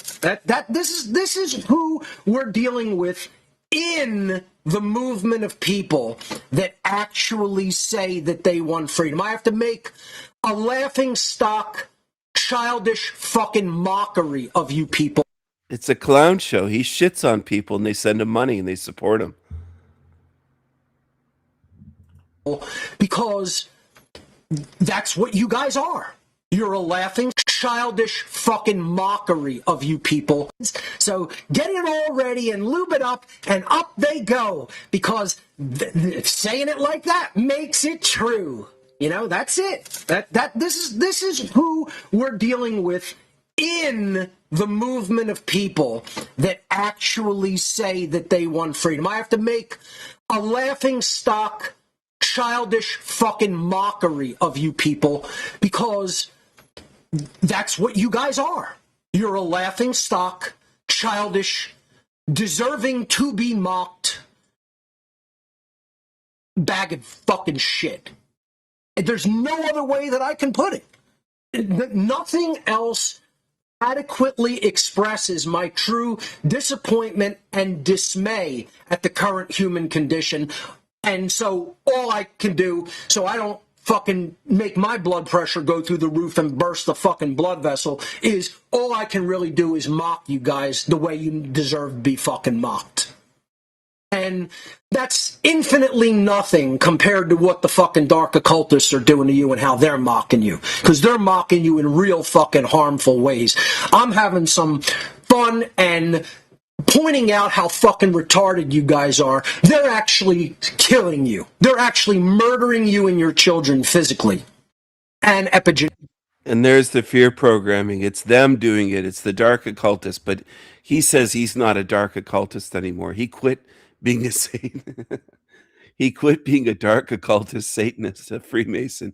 Sure, he did. He really seems like such a good guy, right? This guy programs the fuck out of people. I'm almost surprised he wasn't more popular. I'm surprised his channel didn't have at least 1 million or more subs. Look at the look here. Nothing lose. Isn't this great? This is what sells. And let's give the message in the nice shit-eating voice. Ladies and gentlemen, all you bullshit social media influencers out there with real big audiences, you're low-life scumbag, know-nothing losers, and all you do is you pay huge fat fucking group of dumb fucking losers listening to what your dumb loser ass spews out of your shit hose called a mouth. It doesn't make you special. It doesn't make you a good person. It makes you a fucking person who's dumb and is playing to fucking lose. And let's give the message in the nice shit-eating voice. Ladies and gentlemen, all you bullshit social media influencers out there with real big audiences, you're low-life scumbag know-nothing losers, and all you do is you pander to your big bullshit audience, and you're spraying out a fucking shit hose that you call a mouth right into their mouths. And you're filling them up with your liquid dog shit for brains. And once again, the message being delivered in the new age voice with the big shit-eating grin on the face, just like your bullshit shit-eating new age guru, makes it true, folks. You didn't hear? You didn't get the memo? We'll send you that email again. Don't you worry, you'll get the memo, kids. All right? You'll get the memo and a song with it. There's verse number 2. As the Ramones said, second verse, same as the first. You know? It's hard to believe this is where we're at, folks. It's hard to believe that this whole educational outreach operation is going to end up in the realm of sarcastic comedy at people who don't deserve anything other than that. Directed toward people who that's all you guys deserve. You don't even really deserve that, because in all honesty, that could put a little smile on people's face for the sarcastic comedy that it is. And you guys don't even really deserve that. You deserve nothing. You deserve more pain and suffering is what you guys really deserve. You deserve pain and suffering and nothing else. Because you're not good people and you didn't do anything truly good. You sat around on your lazy asses. You talked shit on other people. You didn't get up off your lazy, unmotivated, lardish, cowardly assholes. You sat around with your thumb up your asshole your whole fucking life. You never got motivated. You never became driven to learn. You never became driven to do. You never really outgrew any of your self-imposed limitations because you did no shadow work on yourself, and that makes you a piece of shit. And I'm here to tell you the truth about it, not to get you to like me or to give me anything. I don't give a fuck if you give me anything. I'm telling you what the truth is. That's all I'm charged to do, and that's what I'll do until the day I cease to draw breath, motherfuckers. So, there's a big confidence gap, at least at the initial stages of knowledge, where the completely ignorant believe that they know more than the expert, the true expert. And there's a big gap where the ignorant are way more confident that they're correct than the actual expert who really knows how the dynamic works. This is why I can't get through to people. They're sure that they're correct, and they're living on the summit of Mount Stupid. They won't bring me on to be interviewed, who's an actual expert in how the dynamic of freedom works, because they actually think that they know more than I do. And their dumbass losers. And yeah, that's an ad hominem, and it's a true one. They're dumb people who don't know how the dynamic works because they haven't done enough studying, they haven't received enough knowledge, and they're just at their little baby step parts of their bullshit false awakening, and they want to tell a true expert who is almost exhausted the availability of human knowledge on the topic that I am wrong and they're correct. And that's why I say fuck you people. The people who live on Mount Stupid don't deserve anything but suffering, pain, and chaos. Until you kick yourself off the mountain to the right of this graph and you start fucking doing real learning and real spiritual growth, you don't deserve anything but suffering and pain. And that's what you shall have in endless abundance, supplied to you by the universe.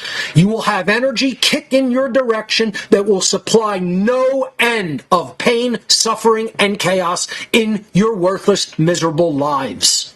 Because you're bucking what the universe's plan is for you and saying, I refuse to budge, I refuse to learn, I refuse to admit that I was wrong. I did that shadow work. I did it 30 fucking years ago. Okay? 30 to 25. I don't need to continue to do that. You guys need to begin what you never began, that I went through 25 fucking years ago. You guys didn't do any of that fucking shadow work, ever. You sat on your lazy lard asses trying to say that you guys already know what you need to know, when in fact you don't know shit. This movement is an abject failure because of all the people who believe they have all the knowledge they need when they have none of it. So let's look at another graph of this. And I've put my own wording on the axes this time. Knowledge, understanding, and wisdom, the steps of the trivium. You could look at it that way on the horizontal axis. Confidence in being correct on the vertical axis. There you have almost the whole human population living on Mount Stupid or on the slope of the right side of Mount Stupid. In all honesty, they're really on the left side, the bulk of them. This is obviously drawn, to a scale where they can only fit the figures on the right. But you want to know where most human beings live, they're actually on the left-hand side of the slope of Mount Stupid. Okay, that's where most people in the world are there. So I'm outlining all the people who are either average, low information people, or distorted thinkers, including those in the freedom movement. People who have not really figured out how it really works, haven't even begun the ascent in knowledge to learn how it really works. They're either living on Mount Stupid or they're in what's called the Valley of Despair. And then there's very few people trying to climb the other way, trying to climb up the slope of enlightenment to get to real high-level knowledge about how freedom works. And that's the second part. So soak in this aspect of it, okay? The more confident you are, and you have low knowledge, the confidence goes way up. Then it drops off as you gain a little bit more knowledge, and you're not so confident in it. Then you're in a despair. I can't even know this. But this is where see at the bottom of this part, in the bottom of the U part of the graph, it's all people saying, I only know that I know nothing, and I don't think anything can really be known because this seems insurmountable and this seems unable to be known. And they're just as stupid as the people living on Mount Stupid. They have a little bit more knowledge to know they don't know everything they need to know. See, you're in at least a slightly better position, but it's not a drastically better position if you stay there. If you stay at the place where your knowledge and understanding has increased a tiny little bit, moving down into that valley of despair, and then you just stay there, and then you start saying dumb shit like, anybody that claims to know anything is just an arrogant prick. We can't really know.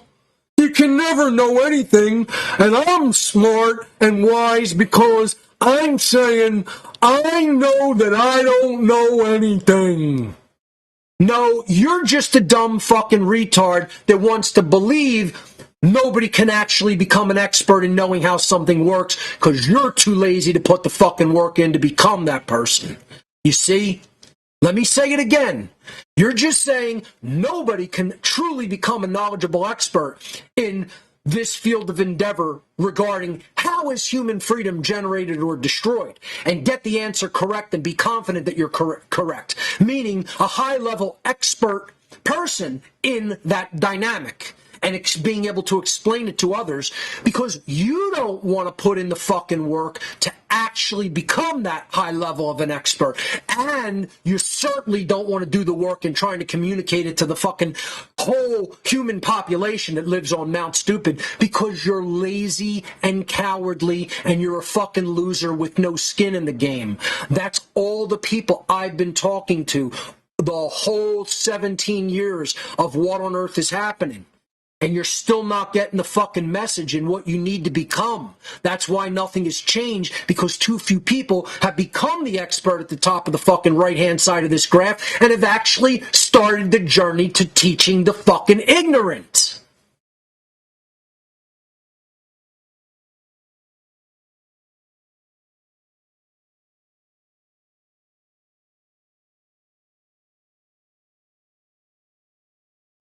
And we don't actually need to feed on the bodies of other living sentient beings, then you're gradually going to go into decline in your older years. And you're not going to be capable of doing things that you could when you were younger.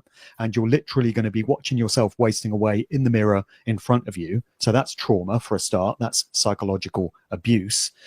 And just think about the digestive system that we have. The need to take in food, otherwise we perish. And then the need to pass it through waste, through disgusting, bacteria-ridden, unsanitary waste. We have to get rid of that stuff. Why was any of that necessary? I mean, I think I can see a much better way of doing things. How about having bodies that can either take in something like air, prana, pure energy as sustenance, and we don't actually need to feed on the bodies of other living sentient beings, or even plants. We don't need anything physical at all to take into these bodies. We can just get sustenance from elsewhere. It's not that difficult to see how things could have been designed so much better and so much differently. The reason we have the bodies that we do is because they were intended to be that way. The aging process was intended as part of what we would go through here. The trauma and the psychological pressure and stress and anxiety that brings was intended to be the case. We're supposed to watch our loved ones get old and waste away in front of our eyes and know that one day that's going to happen to us. And that's without factoring in all the stuff that goes on in the so-called animal kingdom, the food chain, with all its barbaric examples.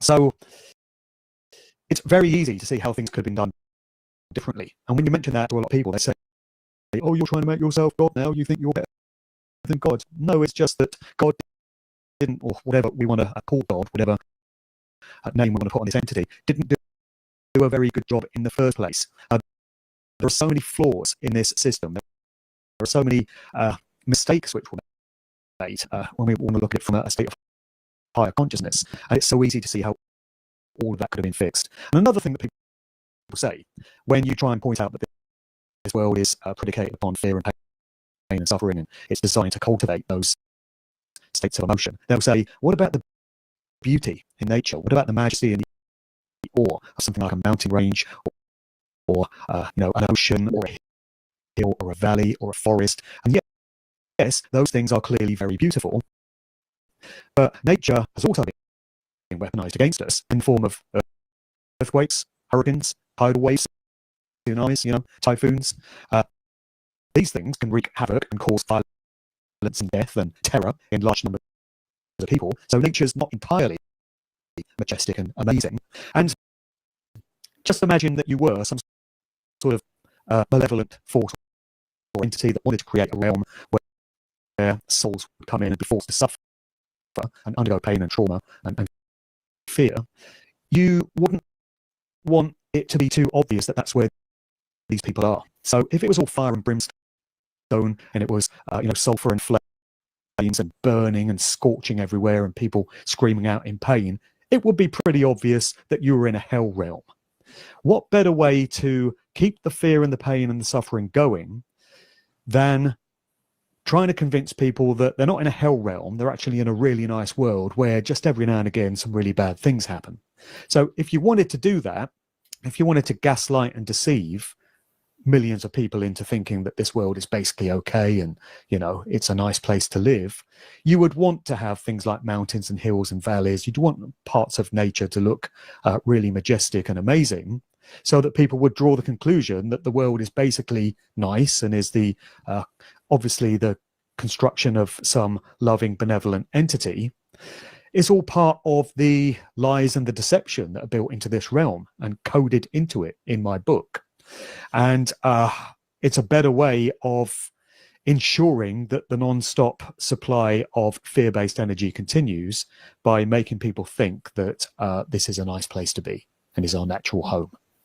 Well, yeah, this is a good example of an environment creating a feedback loop for which the participants fuel the environment itself by belief, behavior, and what they're doing. And in Archaics, I have defined this as dungeon programming, and it's anytime a collective of souls actually start believing in the same scenario, they start participating in the construct in certain practices. I'll give you an example.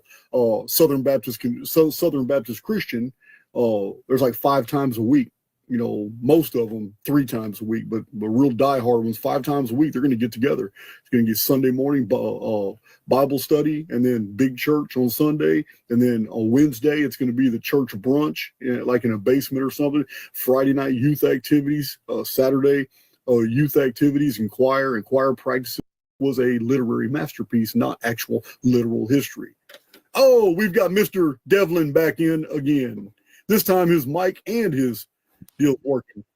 Oh, mate, what a total and utter joke. What a complete and utter farce. Dude, I just found out that there's a lot of outages worldwide. Like Amazon's out. Yeah. So all kinds of things going on the internet right now. I heard about that as well. So I was in the middle of talking to you, and suddenly the image froze on my screen, and I wasn't getting any reaction from anything that I was doing. And I was using the trackpad on my MacBook, and it just started getting a mind of its own. It was going all over the place. I wasn't controlling it. It's like it's being controlled from somewhere else. Yeah, then, AIX doesn't like you talking bad about it, man. You've been talking bad about artificial intelligence X. I actually think this is it. And then my computer completely died. So I've had to rejoin you on a different laptop altogether, and I had to power it up, which is why it took so long. But I actually think that this construct doesn't like conversations like this going ahead. And I actually think it causes problems like this to occur. And people might say I'm being too conspiratorial or too paranoid in saying something like that. But again, I think it's all down to the coding. And I don't think it's necessary for any sort of entity to be presiding over what goes on here in real time and looking down and studying it and causing these things to happen, because it's been automated. I think this is a system which runs akin to an AI construct. And it's been automated and coded and programmed to facilitate certain outcomes and to prevent certain other ones from taking place. And so because we were having a really positive and constructive and useful conversation, I think that the coding of this place saw to it that that conversation was nipped in the bud. And of course, we can resume now, but we've lost the flow now. So we're not going to get back in the...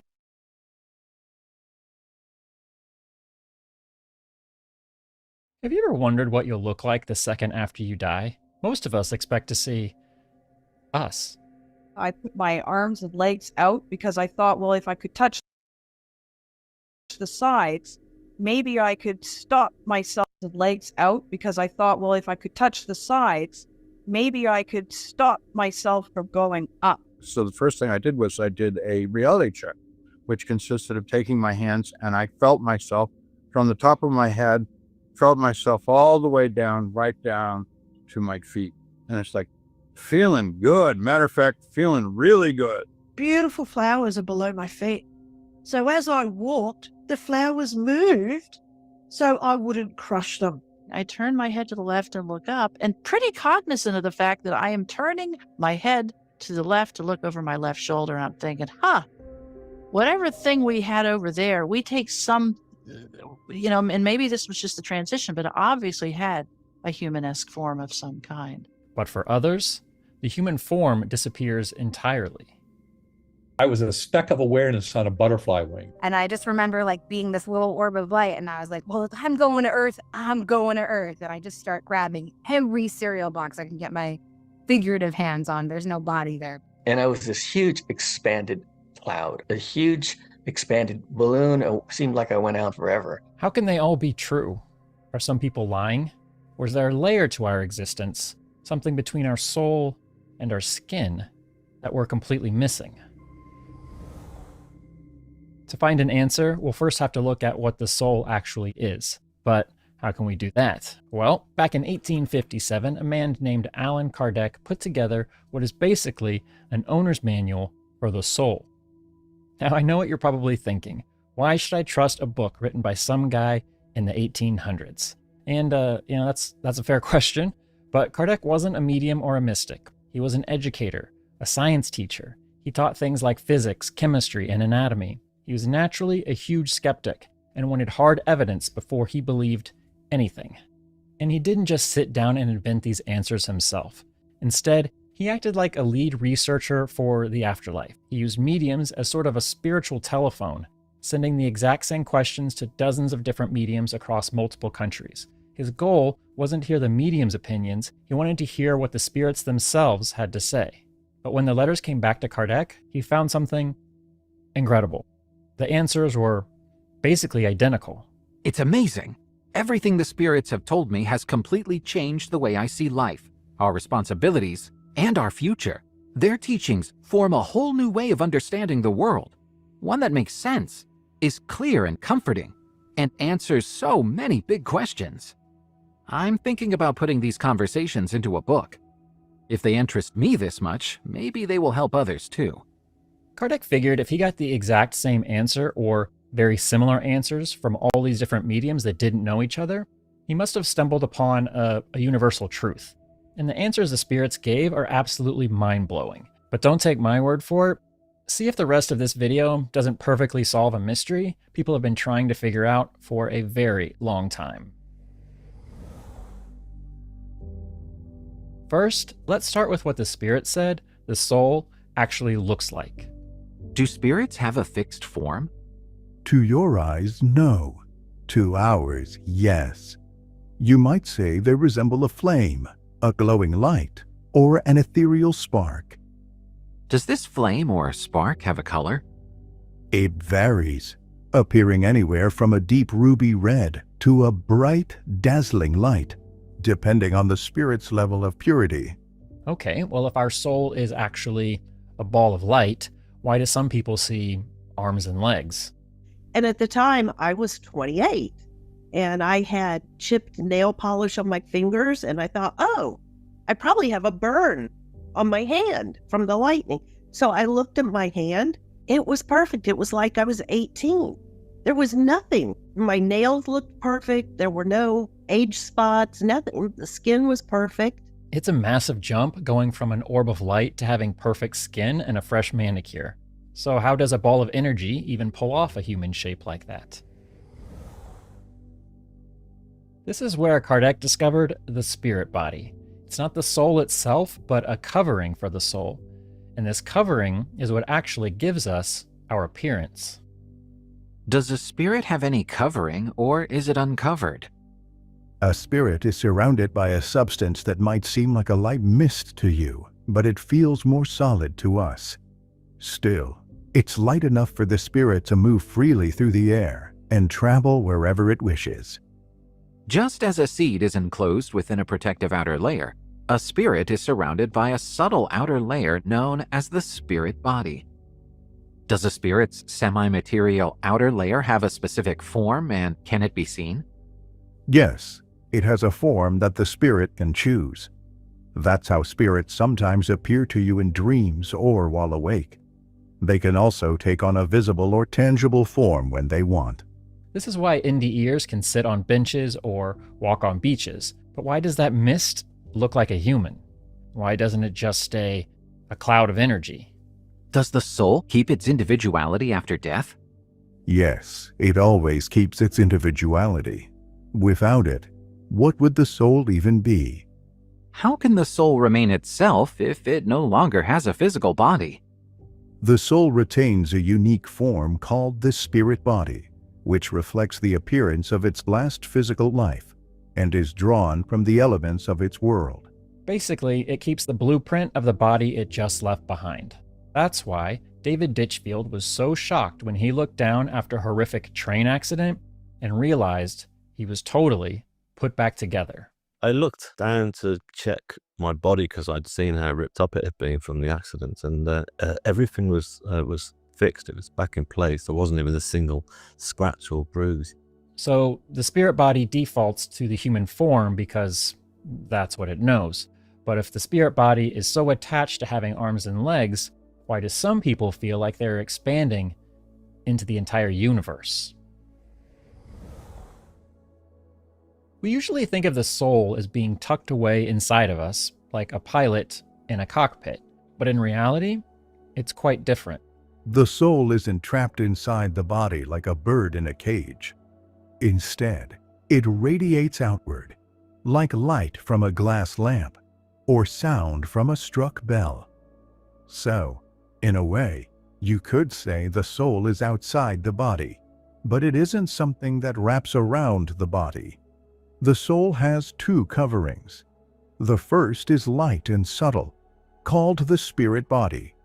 The second is dense and physical, which is the body itself. The soul is at the center of these two coverings, like the seed inside a nut. So we aren't stuck inside our skin, we're actually bleeding out past it. This explains why people like Jan Christensen say that as soon as they left their body, they suddenly felt huge. Suddenly, energy in my body just went up and out. It was like I expanded in every direction, up and down and back and forward. Okay, if we're actually so big, why do we feel so small and heavy in our daily lives? Is the body like a dark glass that blocks the spirit's abilities the way it blocks light? Yes, and it's like an extremely dark glass. You can also think of it like thick, muddy water, which makes it hard for anything inside to move freely. If we're really that restricted, basically walking around in muddy water, why would we come here at all? Why sign up for something that limits us so much? Well, it turns out that limitation is actually the whole point. What is the purpose of spirits living in physical bodies? God requires spirits to live in physical bodies to help them grow and improve. For some, it's a way to make up for past mistakes. For others, it's a mission to do good. To reach perfection, spirits must experience the challenges of physical life, which helps them learn and grow. So if the body is just a tool for learning, then it's not really us. It's more like a uniform we put on for a specific job. And once that job is done, the spirits are pretty blunt about what happens to the uniform. They basically told Kardec that we need to stop being so sentimental about our physical form. In their eyes, the physical body isn't us at all. Does the body help the spirit improve, or is it the other way around? The spirit is what truly matters. The body is like clothing that eventually wears out and decays, nothing more. Most of us spend our whole lives trying to fix or curate our look, but the spirits see it as nothing more than a temporary uniform. And when the job is over, you take it off. The spirit, which exists before and after physical life, is the true essence of who you are. Your body is simply a temporary covering, like a costume you wear in the physical world. In major disasters that claim many lives, the loss of good people is like soldiers losing their uniforms in battle. A wise leader cares more about the soldiers than their uniforms, just as God values the eternal spirit over the temporary body. This is exactly why NDEers describe their own bodies with such detachment.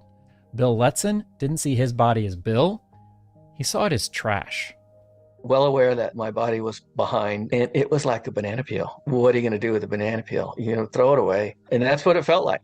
And Caroline Clapper calls it what it is. We're a material world. We're meat. That's what we are. We're meat. And meat goes bad, but the spirit doesn't.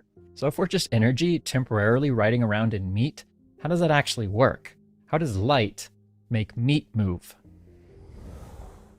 And this brings us to the final piece of the puzzle. This is what ties every near-death experience account together: the legs, the orbs, and the meat. According to the Spirits book, we are 3 parts in one. Human beings are made up of 3 main parts. The body, the physical part, similar to that of animals and kept alive by the same life force. The soul, the spirit residing within the body. The spirit body, a semi-material layer that links the soul to the body, acting as a bridge and allowing them to interact. Think of it like a fruit, such as a peach. The seed represents the soul, the flesh symbolizes the spirit body, and the skin corresponds to the physical body. To make sense of all of this, you just have to look at a lantern. You've got the metal base, the bulb inside, and the electricity or flame that makes it all work. The soul is the flame. It is the power, intelligence, and the life. The spirit body is the glass bulb.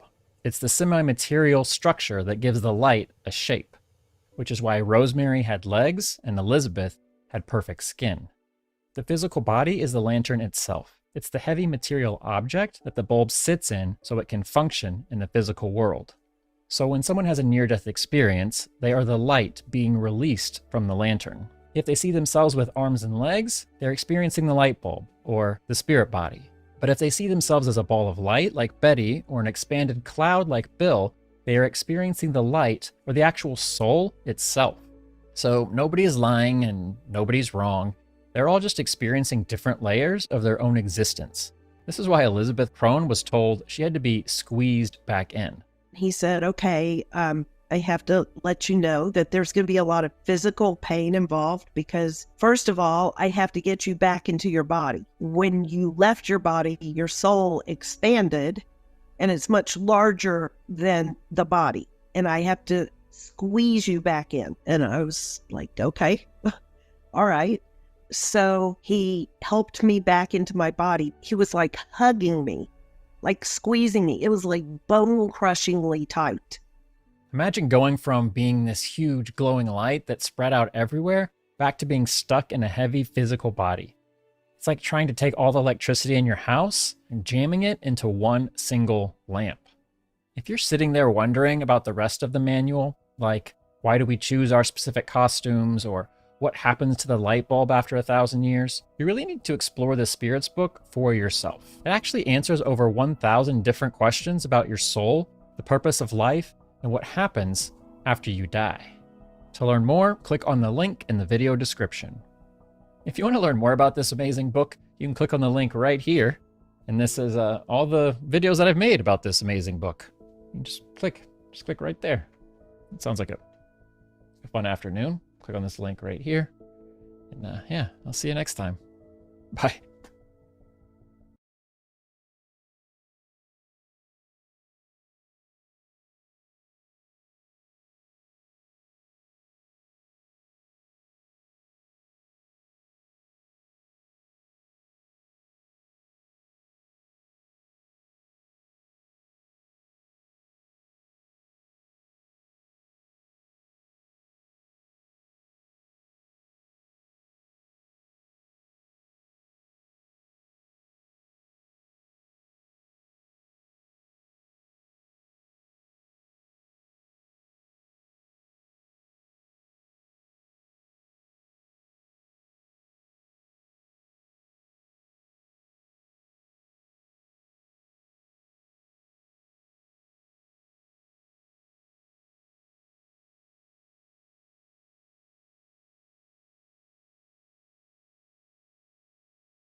in the run of how things were running previously. But I think that's what's going on here. I don't have a problem with it. I kept everybody entertained talking about Raiders of the Lost Ark and how the movie itself, Harrison Ford, you got to treat life like Harrison Ford did. You got to avoid the traps. You got to watch out. The people closest to you are probably going to turn on you. So you got to go through the darkness. And I was using it as an illustration for what you're doing. Your description of reality is basically taking us through the dark before you start giving us some enlightenment. And it's exactly what Harrison Ford had to do. He had to go through the dark of the tunnels, avoid the traps, step on just the right stones in order to get to the light area where the treasure was. And then when he found the treasure, he had to provide equal value for it. He couldn't just take it. He had to provide a bag of sand, make sure he didn't trigger the trap. But he triggered it anyway. So I was just giving them some illustrations while you were gone. Yeah, I felt fairly confident that you'd be holding the fort in a good way for those minutes. Yeah. Never any shortage of things to say about all this stuff, right? Oh man, you know what? I've been called a big mouth and far worse. You know what I mean? I'll talk forever. I was just about to mention before I cut off, actually, I'm not sure what point I got to, but the most recent video that I did in my God series, I included some excerpts from a little known movie from 1998 called Pi, simply P-I, Pi, directed by Darren Aronofsky. Are you familiar with that one? No, I'm not.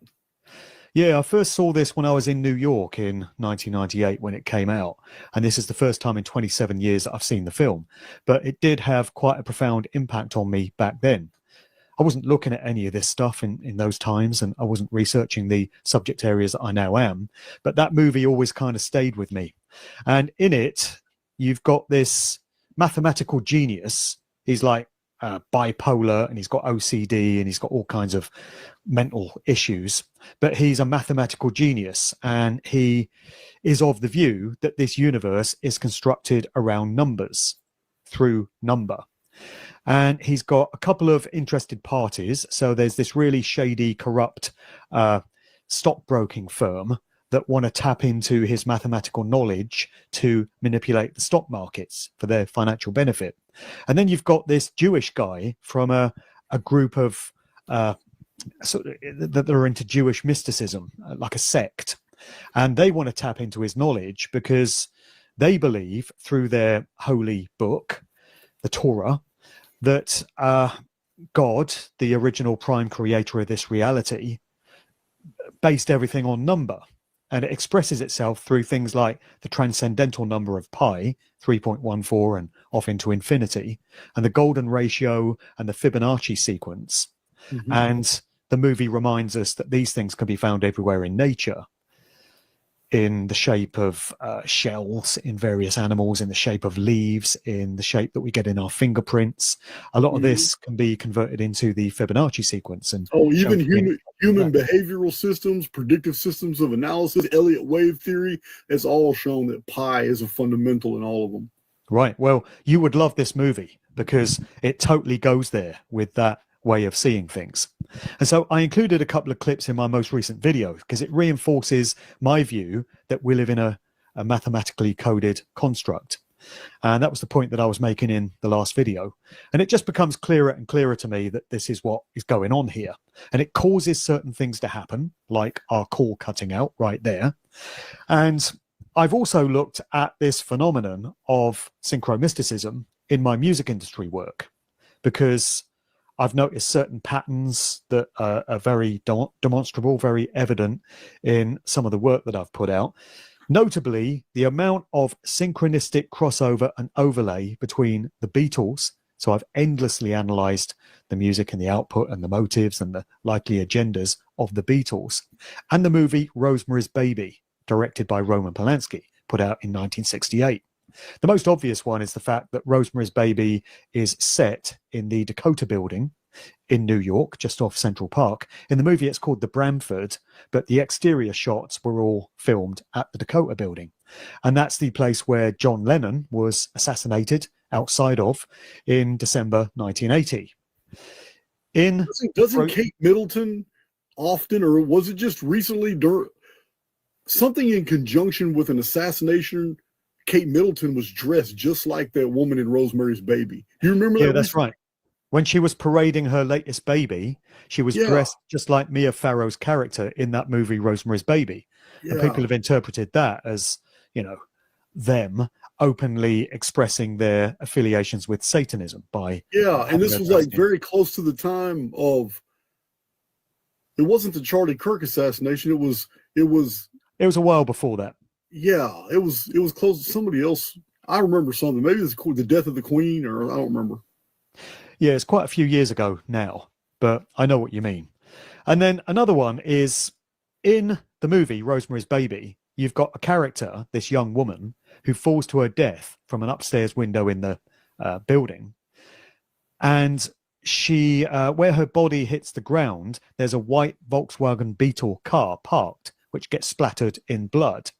And this is right around the spot where John Lennon would himself get assassinated all those years later.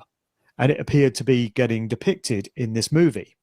So this ties into the phenomenon of predictive programming, which is something I've looked at again in my work endlessly. And I used to think that when you would see depictions of real world events which were yet to happen being shown in movies and TV shows and music videos and things of this nature, it was because there were conspirators that were sitting around a table and plotting all this stuff out. And they were saying, yeah, we'll put this into this movie and we'll do this way. We'll have this piece of symbolism in this TV show. But I now veer more towards the idea that it's the construct itself which is causing these things to happen without the need for complicated human planning, because there's just so many synchronistic overlaps. It just goes beyond the realm of it being possible for humans to have planned all this. And it feels more as if it's being automated by the coding of this matrix construct.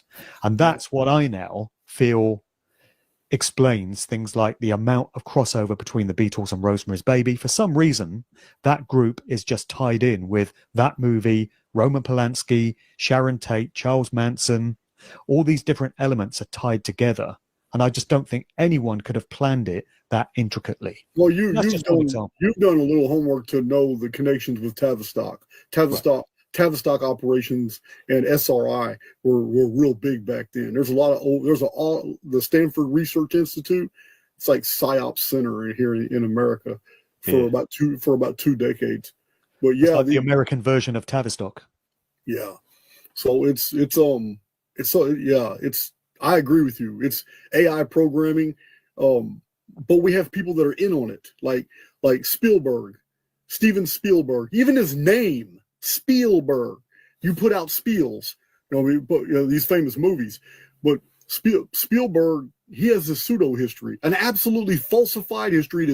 It is completely untrue, but he has this published history as to how he broke into Hollywood media. He was born into it, but he had to come up with a story of how he just broke into it. And then I come to find out George Lucas for years.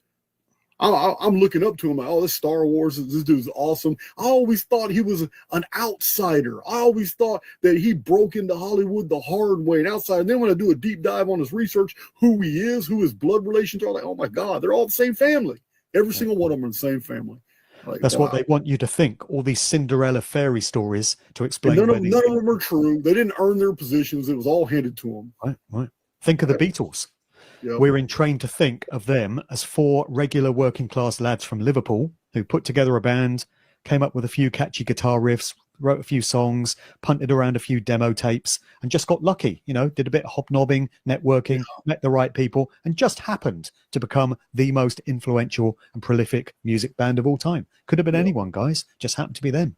But you raised a very interesting point there about names, because I think the naming of certain individuals is also an expression of this same phenomenon that I was talking about.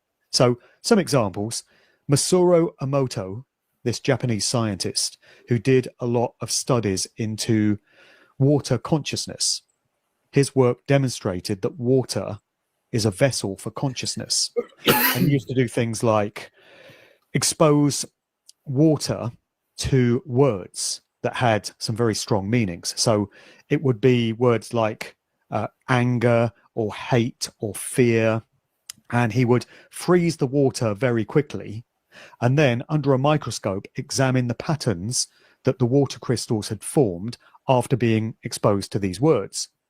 And he found that in the case of these very negative leaning words, the patterns would all be very discordant and very haphazard and chaotic. But when water was exposed to words like love and care and things with much more positive intent, they would arrange themselves into these beautiful geometric patterns, which were just stunning to look at. And so his contention was that the intention behind the words was what was having the effect on the water. And we could think about how that expresses itself through the human body, I guess, given that so much of our bodies is made up of water. If that's the way water reacts to certain words and phrases when it absorbs it, it's got to be having an effect on us. Anyway, the point I'm making is that his name was Emoto. So that's similar to emotions. And his work was all about emotions and consciousness. Yes, his work went a long way in cymatics. I'm familiar with the guy. I'm 100% on board with that, and it's the reason why the new war being waged against the human race right now is a frequency war, because these towers and all these frequencies that are being put out by our smart meters and our cell phones, they're affecting the structure of the water in our bodies. There's no doubt. Exactly. So his name was Emoto, emotions. Then what about the guest you had on a few weeks ago, Mark Passio? Would it be fair to say that Mark's a fairly passionate individual? Yes, Passio passionate. I see that. Yeah.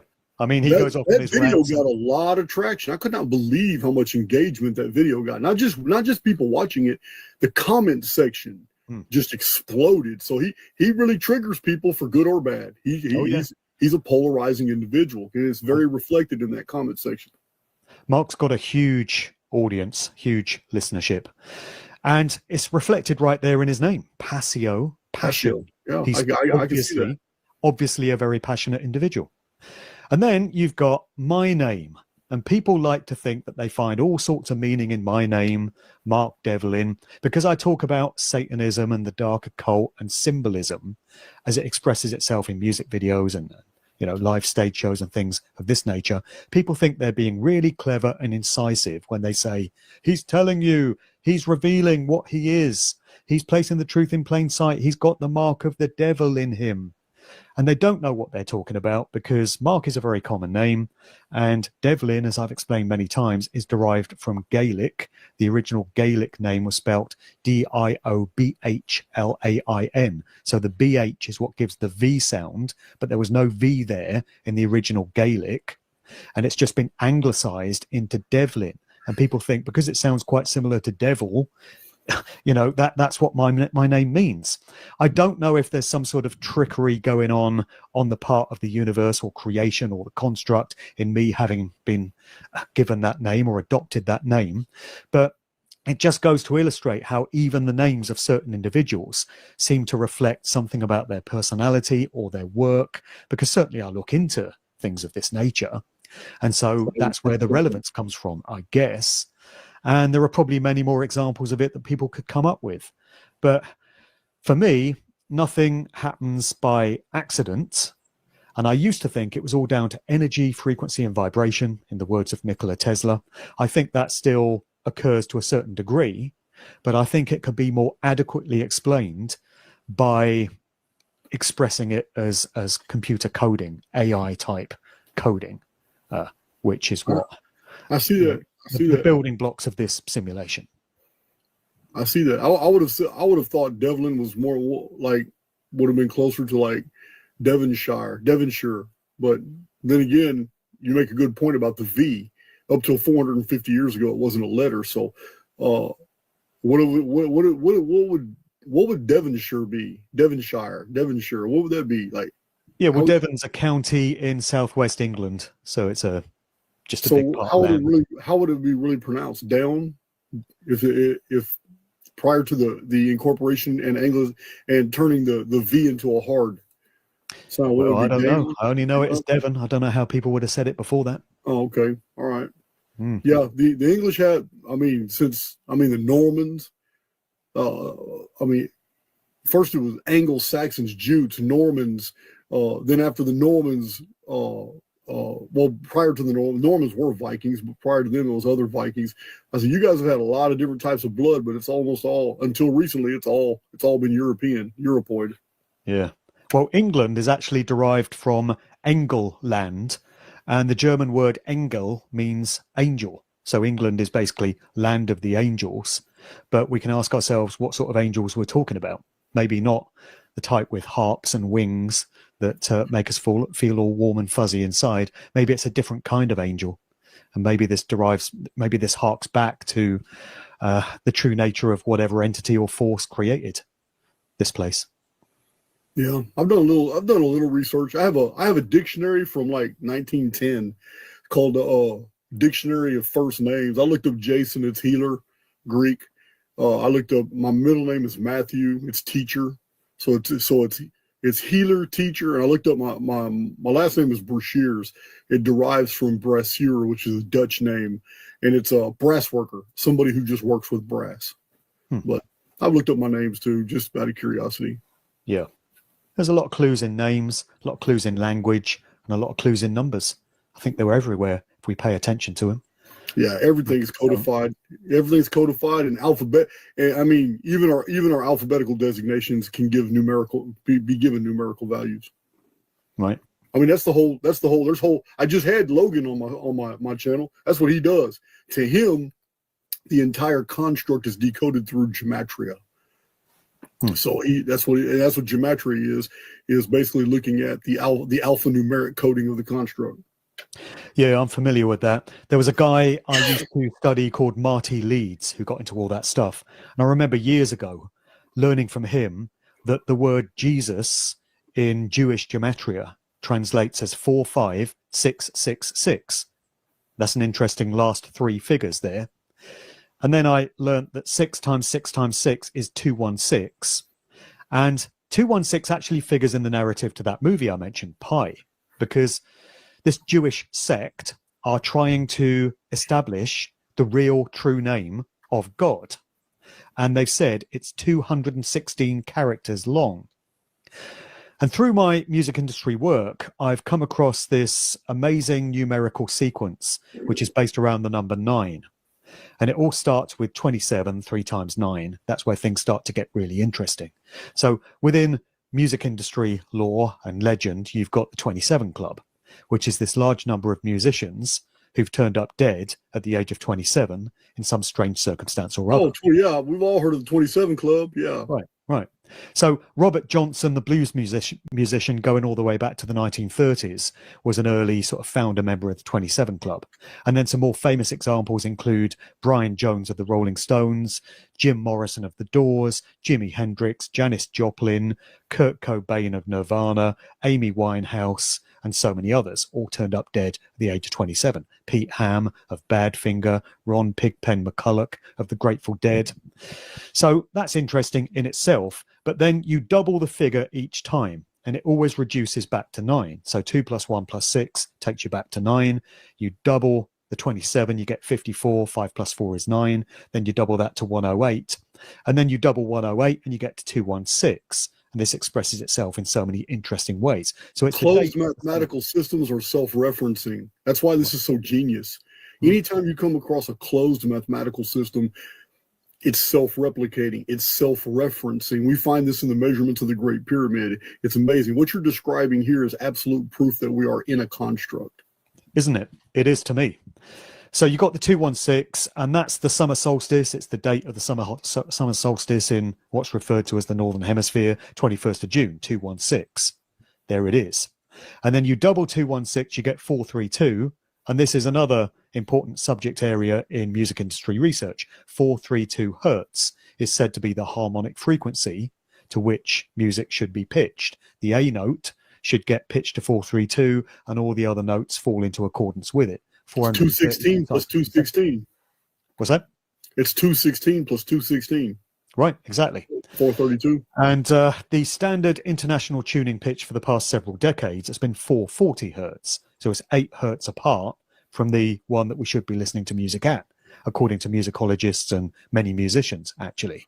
Right. And it's no accident that 440 has been put out there as the international tuning pitch, because this one is said to be very dissonant, very discordant, to bring about states of... I have to interject, because in Archaics, I have published a long line of the meanings of numbers from my own occult and just research from old books. And the number 11 is the number of discord. It's funny you should say that. But this is old mystical traditions from Francis Barrett's era. It's Henry Cornelius Agrippa, but the number 11 is the number of discord and disorder. All right. Well, that's interesting, because 440 hertz, if you take away the 0, you got 44, which is 4 times 11. Absolutely. That's why I said that, because 440 is divisible by 11. Right. Yeah. Exactly. So 432 hertz, there it is. It's this same sequence expressing itself endlessly. And then when you double 432, you get 864, and that ties into all sorts of measurements and statistics that we're given in relation to Saturn and the sun. I remember reading Graham Hancock's Fingerprints of the Gods book in the mid-90s. And although I don't agree with many of his assertions on cosmology, I do remember him saying that the Great Pyramid of Giza was a scale model of the northern hemisphere of the Earth, if you accept that the Earth is a spinning ball, on a scale of 1 to 432,000. Mm-hmm. So I have to interject again, because I've read Fingerprints of the Gods, and I too disagree with almost everything that is originally Graham Hancock. But where I agree with Graham Hancock is a problem, because the data that you just cited comes from Charles Piazzi Smith. From 100 years earlier, it comes from engineer David Davidson in 1926 about the scale model of the northern hemisphere being at that ratio.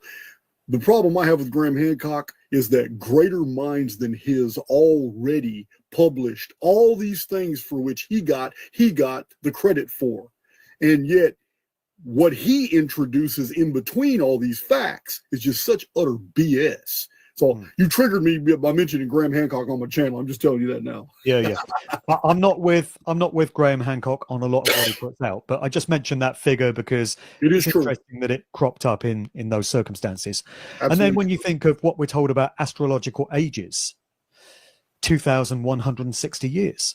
There's that same number, 216, reducing back down to 9. We're told that we're supposed to be in a transition between the age of Aquarius and coming out of Pisces into Aquarius. Nobody seems to know exactly when that process started or even if we're there yet. Are you trying to acquire more information on the number 216? Are you trying to create a data set on that? Do you want some? I have fascinating information. Always happy to hear more about 216. It's a fascinating on that number, because the oldest and most earliest timekeeping system that we have ever come across is called the Anuna-Ner system, and in Sumerian it's capital N-E-R. It's a Ner. So this is I'm not going to take too long with this, but it is the oldest verifiable system, and it's a system that has great resistance and scholarship. So on my channel, I cited all these academics, authors, and scholars that are claiming that there's never really been a 600-year period. It just doesn't exist. So I clowned them, really. I said, well, here, look at all these professionals saying this didn't happen. And then I released an amazing data set that shows all the ancient authors that are talking about in the epoch before time was measured in 600-year periods. And I cited all these ancient authors. What's really interesting is they also say that the year back then we had not been through a cataclysm in 5 days added to the calendar. Back then, the only year that was known was 360 days. And it's not because man was primitive, because all astrological and astronomical systems back then were also predicated on a 360-day year. Even all the ancient archaeological monuments and temples that had 360 niches or 360 podiums, one to represent every day of the year. For a bowl of milk would be poured every day into a bowl, sacrificing to cat deity. So anyway, what I'm saying is it's very interesting because the 600-year period is precisely 216,000 days. And 216,000 as a number is the base denominator in the Mayan long count, the Quisha Itza calendar, the Olmec calendar, all the Vedic systems are predicated off units of measurement called yugas that are all denominations of 216,000 or higher. And then the Sumerian system itself. The Sumerian system itself was based off these periods of 216,000 shars, but it's only 600 years. It's a 600-year period called the Ner. I'm just going to let you know about the number 216 was the epic number for timekeeping systems in the pre-cataclysm world. Yeah, that's so interesting. And also that it crops up in that movie Pi as apparently the name of God being consisting of 216 characters. So I know you've done a ton of research on all that. And it just all goes to reinforce the notion that this is a coded reality. It is. And some people might find that comforting because they'll say, oh, it shows the majesty of God, our creator, the brilliant mind that this creation came out of. But again, I would point people to all the pain and the suffering and the trauma and the fear that goes on here, not least in the natural world, and ask whether this really can be the construct of a loving, benevolent, or majestic, or powerful, or magnificent entity. I think it speaks to the opposite because we don't have balance here. This is something that people say. They talk about duality, and yes, there's duality. For up, there has to be down. For hot, there has to be cold. For male, there has to be female. For on, there has to be off. But things aren't in balance. If they were, there'd be a lot more joy and happiness in the world. There'd be a lot more joy and happiness in people's individual lives instead of all the stress and the anxiety that we go through. And a great point that was made by Eric Dubé. I watched one of his videos quite a while back.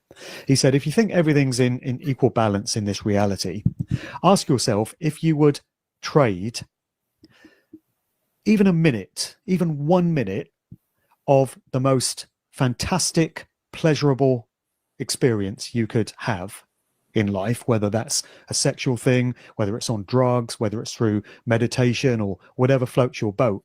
Whatever would be the most pleasurable thing that you think you could go through, would you trade a minute of that for a minute of the most horrific, excruciating torture that's been devised for humanity? That is an absolutely fantastic illustration. I think it is. Nobody in their right mind would say, yes, I'll take a minute of excruciating torture in exchange for a minute of amazing sex or whatever. Nobody would do that. Yeah, because it's the time dilation.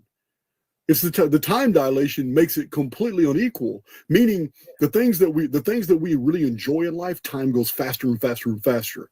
Like when you're having fun, time flies when you're having fun. It's an old colloquial. So, but when you're under duress, time seems to slow, and it's when you're So, like if you're being tortured. That time for you would seem like forever. In a minute, each second that passes makes it feel like, that is such a hey, much kudos to Eric Dubé or Dubai. I'm not for sure how to pronounce his name. Yeah, Dubé. Is it Dubé? Yeah, much kudos. That is a fantastic illustration. It really is. And it tells us so much. It just reminds us that things aren't in balance everywhere in nature. That is not balanced. The scales are always tipped in the direction of fear, pain, and suffering, because that's what I call this realm. That's what whatever force or entity created this realm wants. Absolutely. That's what this place is for, is to generate all of that. So there can never be too much joy and happiness. All of that is kept in check, which is why whenever you've found in human history any brief little pocket of apparent joy being experienced by many people, peace, happiness, it never lasts for long. Listen, Mark, Frederick Nietzsche nailed it in the 1890s. Frederick Nietzsche says, when a matter becomes clear, it ceases to concern us. There is no long standing with euphoria. When you feel something really, really good, it's very temporal. It's very short-lived, and then it's just something you assume to be true. Like if you make a discovery you're very happy about, it's over with. An hour later, it's just something now you know, not something you're excited about anymore. Yeah, true euphoria is very, very finite. I mean, it happens. You're really super excited about something, and it's over with. So it's always kind of anticlimactic. Yeah, the more we process this, the more I talk to you about this, the more I'm seeing evidence of something that I've already been promoting, which is negative default programming. That there is a substrate of negativity that overwrites every experience in the construct. It's amazing. Exactly. And some people might consider it an act of genius on the part of the architect for having put into place a system which self-governs itself in this way, so it doesn't need anyone presiding over it. I mean, an analogy I've often used is if you think of a really functional website, such as an airline website. You go to book a flight on the website, you book the basic flight, then the website will try and sell to you, bring a suitcase on and pay a fee. Yeah, it's irritating as hell. I know. Pre-order a sandwich. Do you want to hire a car when you get to the other end? Do you want a text sent to your phone for £1.50, whatever? At no point in that entire process has any human being been involved. Nobody's there saying, oh, look, somebody's booked a flight to Spain. Let's try and flog them a sandwich. The system does that. And I think that's what goes on in this reality. That there's no need for any overseeing. There's no need for any moderating. It moderates itself. It governs itself. That's what we've got here.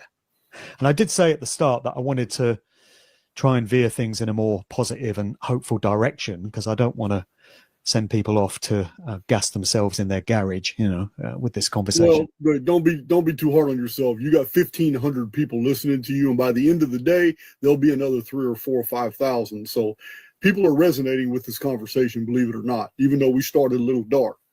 Well, that's good to know. And also, despite the best efforts to prevent this conversation from going ahead by causing the call to drop out for several minutes, right. And my laptop to behave very strangely, with the trackpad moving by itself all over the screen without me doing anything. That's never happened before.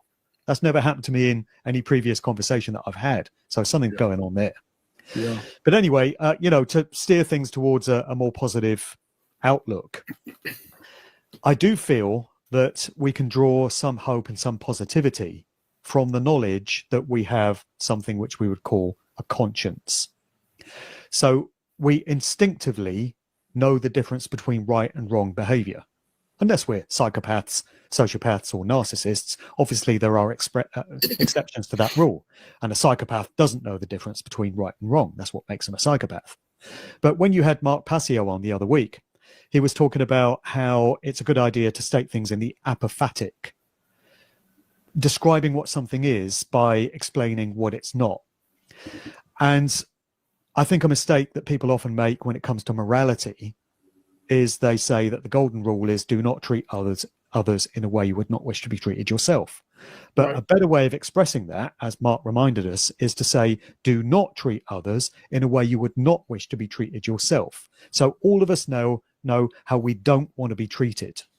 And if we would only observe that rule by not treating others in a way that we wouldn't appreciate being treated ourselves, we wouldn't want this thing done to us so we don't do it to other people, then the world would be a very different place. But where does that instinctive inherent knowledge come from? Because we all know what we should and shouldn't be doing. It's wrong to harm people. It's wrong to kill people. It's wrong to steal from people. Where does that come from? That's our conscience. That's what it's described as, this instinctive knowledge between right and wrong. And I think that harks back to our original nature. So clearly we come from somewhere. We can know this from the fact that we exist. Something created us the same way it created this realm.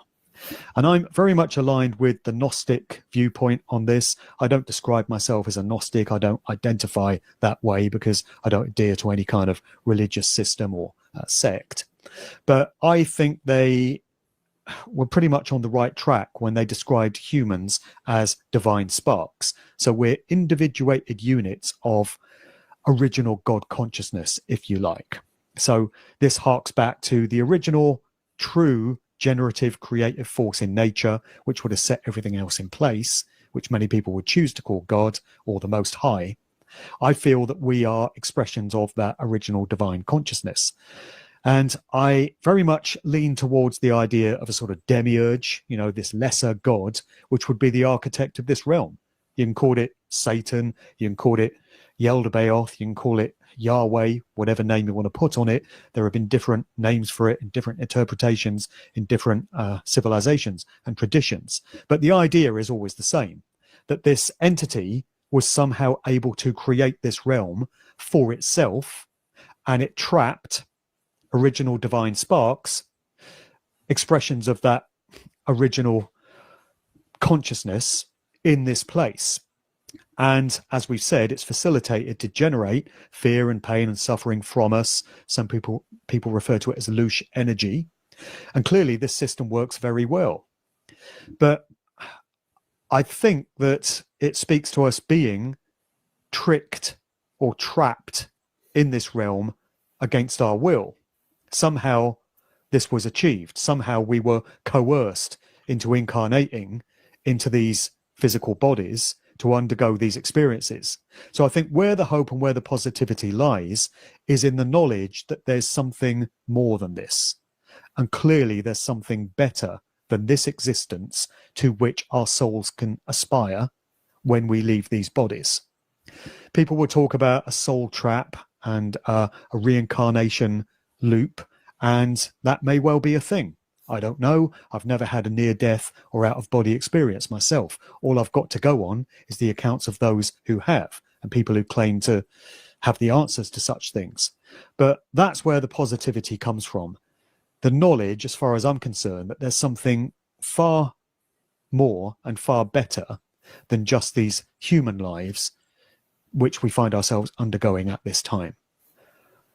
We just have to make better decisions when we find ourselves in a position to leave these bodies and move on to whatever may lie beyond.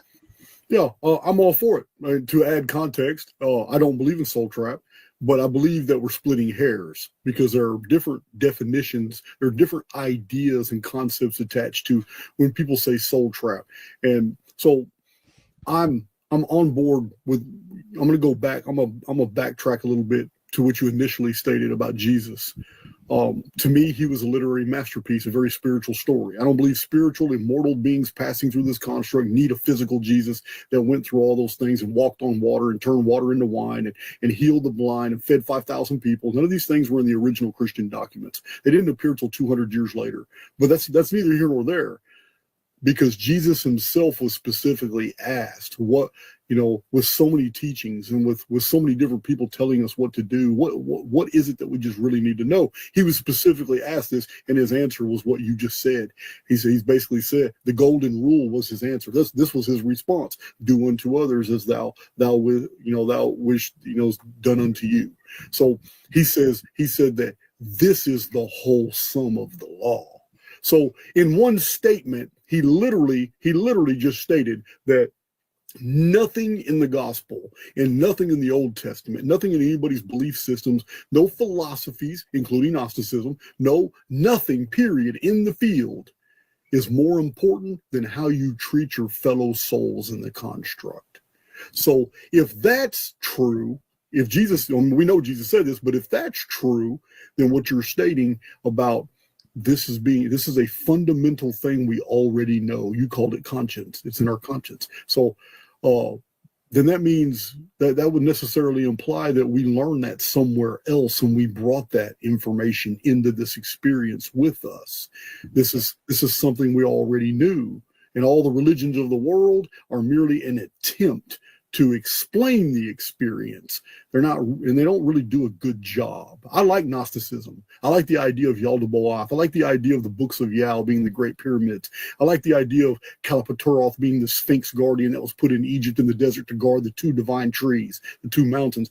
I like all kinds of things about the Gnostic faith, but I think it's still an attempt to describe that which is undescribable, and that you and I are on a journey, and that the soul trap is only real for those who believe they are trapped. For those who believe they are free, they're going to move on to another environment, into a whole different experience and a whole new different construct. Because I believe the only thing real here, Mark, is you. Not your avatar, not the experience itself. The only thing here is what you said, the divine spark, the immortal within. That's just my take. Exactly. That's what you take with you when these lives are done and you leave these bodies.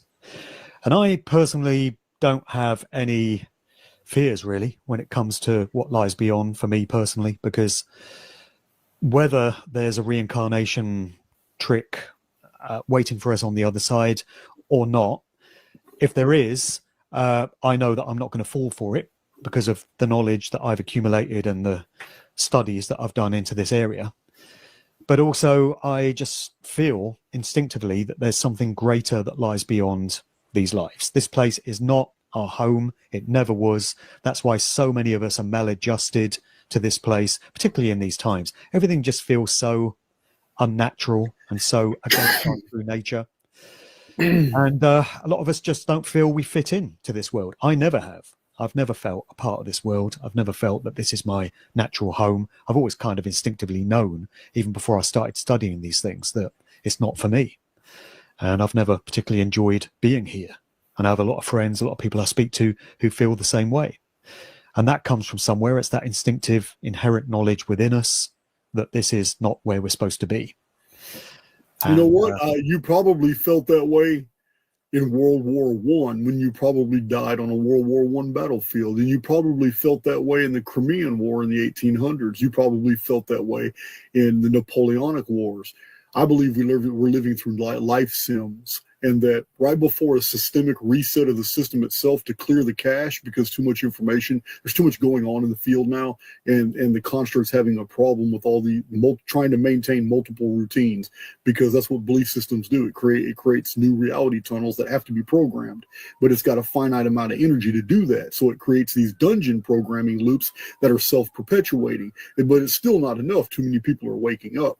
It is my belief that once a soul begins to wake up, it's no longer welcome here, because the processing power to create your world for you to be believable, despite the fact you've become a cynic and you're now looking at the reality as being something unreal, you're not welcome here anymore. This is probably your last run. You're going into a whole another. You might go home first and then decide it's time. You know what? I think I'm going to sign up for one harder than the Nemesis simulation. I'm going to go over here and sign up for this one.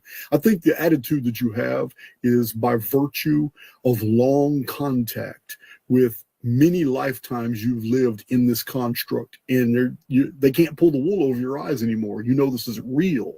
And the reason I have to make this assessment is because I have to when in studying paradigms, Mark, I cannot practice exclusions. I have massive data sets on all kinds of things about this experience we call reality, and I'm sharing them with my community all the time. And one of those data sets is the fact that everything must fit somewhere. I cannot take this one dad block here and not insert it into the human experience. And that block is the Russian and Scottish studies on children before they hit puberty and how detail specific they are, in that they were former people living locally. They know everybody in the family. They know where they hid money behind a brick in an old home. They can give detail specific information, but once they hit that puberty wall, all that memory from a previous lifetime is gone. So I can't take those studies, which I've accepted to be true now. I can't take that many studies and then shelve them. Therefore, if something is true somewhere, then it's probably true everywhere. If some kids have been documented to be living multiple life sims, then we're all living them. We just don't remember. Yeah, last time around for me. I've been looking at a lot of accounts of near-death experiences. And one thing that I have noticed is all the people that say they've left their bodies and gone to the astral realm and have encountered entities that have coerced them into going back into their bodies. It's always the same message. You have work to do. You've got a mission to complete. There's people back there on Earth that are relying on you. It's not your time to go yet. And a lot of these people have said, oh, they felt so fantastic in that spiritual realm, and they felt ecstatic and blissful. And the last thing they wanted was to be stuffed back into their bodies and get back into this dense reality and have to undergo these experiences again. But they came back anyway. And a lot of them say that they were coerced to come back by a religious figure. If they happened to be religious, if they were a Christian, it would have been Jesus. It's all by frames of reference. Yeah, or it would have been Buddha or Krishna or whoever. Yeah. Or if they weren't particularly religious, it would have been a family member who had departed, their mother or their brother or an uncle or something, who would have appeared to them and said, oh, you've got to go back, the family needs you, or whatever it was. All these people that do end up coming back into their bodies and having to complete the rest of their lives here tend to be people who wouldn't have done any kind of research into these subject areas. They're probably entirely unfamiliar with the idea of any kind of soul trap. They're probably entirely unfamiliar with the idea of this place having been created by some sort of malevolent entity and it being here to extract loose energy and fear and suffering and all the rest of it. I've yet to hear of an NDE account from a truth seeker, to call them that, somebody that's looked into all this stuff. You don't get that. You never get anyone that would have done the sort of studies that you and I have, having some sort of bizarre accident and leaving our bodies and then coming back again. It's only the ones that have bought the lie of this construct. So they're probably people that were into all the trappings of organized society. They're probably quite materialistic and they enjoyed watching TV and watching sports or whatever. They've probably been mind controlled by the news all their lives. They probably actually believe that governments are there for our betterment and to enrich our lives. So you're saying they bought all those lives. So the NDE is near-death experience. What you're basically communicating to me is that you find these to be genuine because the type of people aren't the ones that are even known for espousing this type of material. And I agree with that. I agree. I don't have a problem with NDEs. I do kind of criticize some of them because they sound to be overly imaginative. They may be making them up. There's a lot of people on YouTube who just got all these wild stories. Many of them are genuine. Others seem to be part of grifting. Now, when it comes to NDE, I've noticed that too. How it's a totally different type of individual. It's not There's always a particular type of person that you get. Yeah. So coming back with those stories. I don't find the same to be true with OBEs. That's not a near-death experience. That's an out-of-body experience. And right. I'm very critical of those. I've got videos criticizing them because I've listened to them, their syntax, their grammar, the way they describe things, how in their descriptions, some of these guys switch from first person to third person. And there's all kinds of like law enforcement investigative techniques that you can learn, and you can listen to somebody and you can see the lie. You can see when they phase into the lie part of their narrative. And yeah, I criticize a lot of the OBEs, but the NDEs, yeah, Jeff Mara has an awesome podcast that goes into a lot of NDEs, but he also entertains the OBEs as well.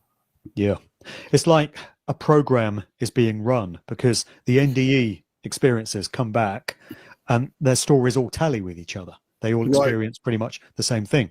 And it's the same with UFO abductees. There's so many parallels between all their stories, getting beamed up onto a craft and being probed and experimented with and losing time when they come back. I suspect the UFO thing to be largely down to governmental experimentation, mind control experimentation on behalf of shady government agencies. That's just my personal feeling on it. But it's all programs. All these people have the same sort of experiences and come back with the same accounts. And everything's a program. This entire realm is a program being run. Yeah, the time dilation is what fascinates me because, yeah, there's the whole alien abduction phenomenon could just be a bunch of humans abducting, running breakaway technologies, because breakaway technologies are becoming more and more evident. The faster that the public sector receives new technologies and stuff, the more we're realizing these technologies already existed and probably existed for many, many decades before they were released into the public sector. So there's breakaway technologies like underground facilities that are being run by humans that are doing genetic experimentation on human females. And when they abduct and drug these females would wake up on tables and labs, and the people in their immediate environment are wearing these ridiculous bulbous-headed alien costumes, and because they're also in a drug state, they're also sedated. They're going through an implant process or an examination. This is what they see in their immediate environments. But under hypnosis, many of these females were asked Well, what do you see behind them? What else is in the room? Is it the inside of a UFO? What's going on? And that's when the females under hypnosis are like, wait a minute, that's all normal hospital stuff. There are men in black suits in here with people wearing these veils, and they'll take the alien deal off. The testimonies coming out now are amazing. Like, this is a huge psyop. It's an operation that's being run so that the victims would absolutely believe it is an extraterrestrial species doing this to them. Yeah, it just feels like a division of MK Ultra, mind control. Yeah, from those nice folks at the CIA. Who knows? UFOs might all be NASA. I suspect it is, personally. Who knows? It's just crazy how layered all this research is, because I started out getting on for 20 years ago, coming to realize that the world is run by occult secret societies and these different groups and networks, and it filters down the hierarchical power structure. And it goes into politics and governments and the world of medicine and science and the military and academia and the mainstream media. And of course, it expresses itself through entertainment as well. And that was the specialist area that I wanted to research, looking into the music industry, but also Hollywood films and the TV industry, and all these different methods of mass mind control and the pushing of social engineering agendas coming out of Tavistock and SRI, places like this. Yeah. And as I was saying earlier, if you go where the research takes you, you just keep uncovering these new layers and you realize how deep the whole thing goes. And it goes way beyond just straight conspiracy culture. It goes way beyond groups of humans who are pretty nasty and pretty evil and pretty shitty and just want to control and subjugate the rest of humanity. It does go beyond that. It comes down to the question of what sort of realm of existence can facilitate these types of behaviors and activities in the first place. And that's where you plunge down about 5,000 different rabbit holes all at the same time, and you arrive at this point of questioning, what is this place? What is it? There are no clear answers. I mean, to mention Eric Dubé again, because I know you enjoyed that previous analogy, another great one I heard from him in one of his videos was, imagine you wake up one day on a boat. You're out in the middle of the ocean somewhere, and there's a bunch of other people on the boat, but nobody on the boat knows how they got there. They've got no memory of how they came to be on the boat. They've got no memory of where they are. They've got no memory of where they've been. They've got no idea of where the boat is going. Various people on the boat claim to have all the answers, and they say that you should follow them and they'll lead you to where you need to be, but they all turn out to be dead ends. And one person will claim they've got all the answers, and then the next man is wrong. And then that guy will say, no, you're wrong. I've got all the answers. Everyone starts bickering and arguing amongst themselves on the boat, but you're still lost at sea and you don't know where you're going. Is that not the perfect metaphor or analogy for these lives? At some point in these lives, in early childhood, we become vaguely conscious of the fact that we exist, of the fact that there's this world around us with other people in it and animals and other expressions of nature. But we have no clear answers as to what any of it means or where we came from, what we're supposed to be doing here. You can seek the answers. You can pray if you feel the need, but you won't get the answers. You might try and delude and convince yourself that you have, but you won't actually get the answers because there's no kind of God out there that has any interest in providing those answers. There's no kind of God that's interested in anything you might be asking for from it. And this is demonstrable through considering how much prayer, or you can call it intention or whatever other name you want to put on it, has been offered up through the course of human history, through times of great hardship and struggle, people asking to be delivered from all these terrible things that they're undergoing, and the fact that the terrible things never actually end. You just get more of it. Expressing itself.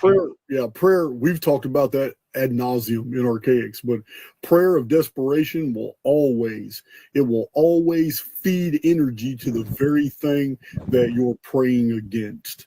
It's like 300 million people praying for an end to cancer. All it has done is made cancer curing institutions filthy rich because it's perpetuating the problem. God is not curing cancer. It's not happening. I have to disagree with you on one element. I don't know if you were talking about the God of this world, the demiurge of the construct doesn't care about you and all that. I have to make one distinction.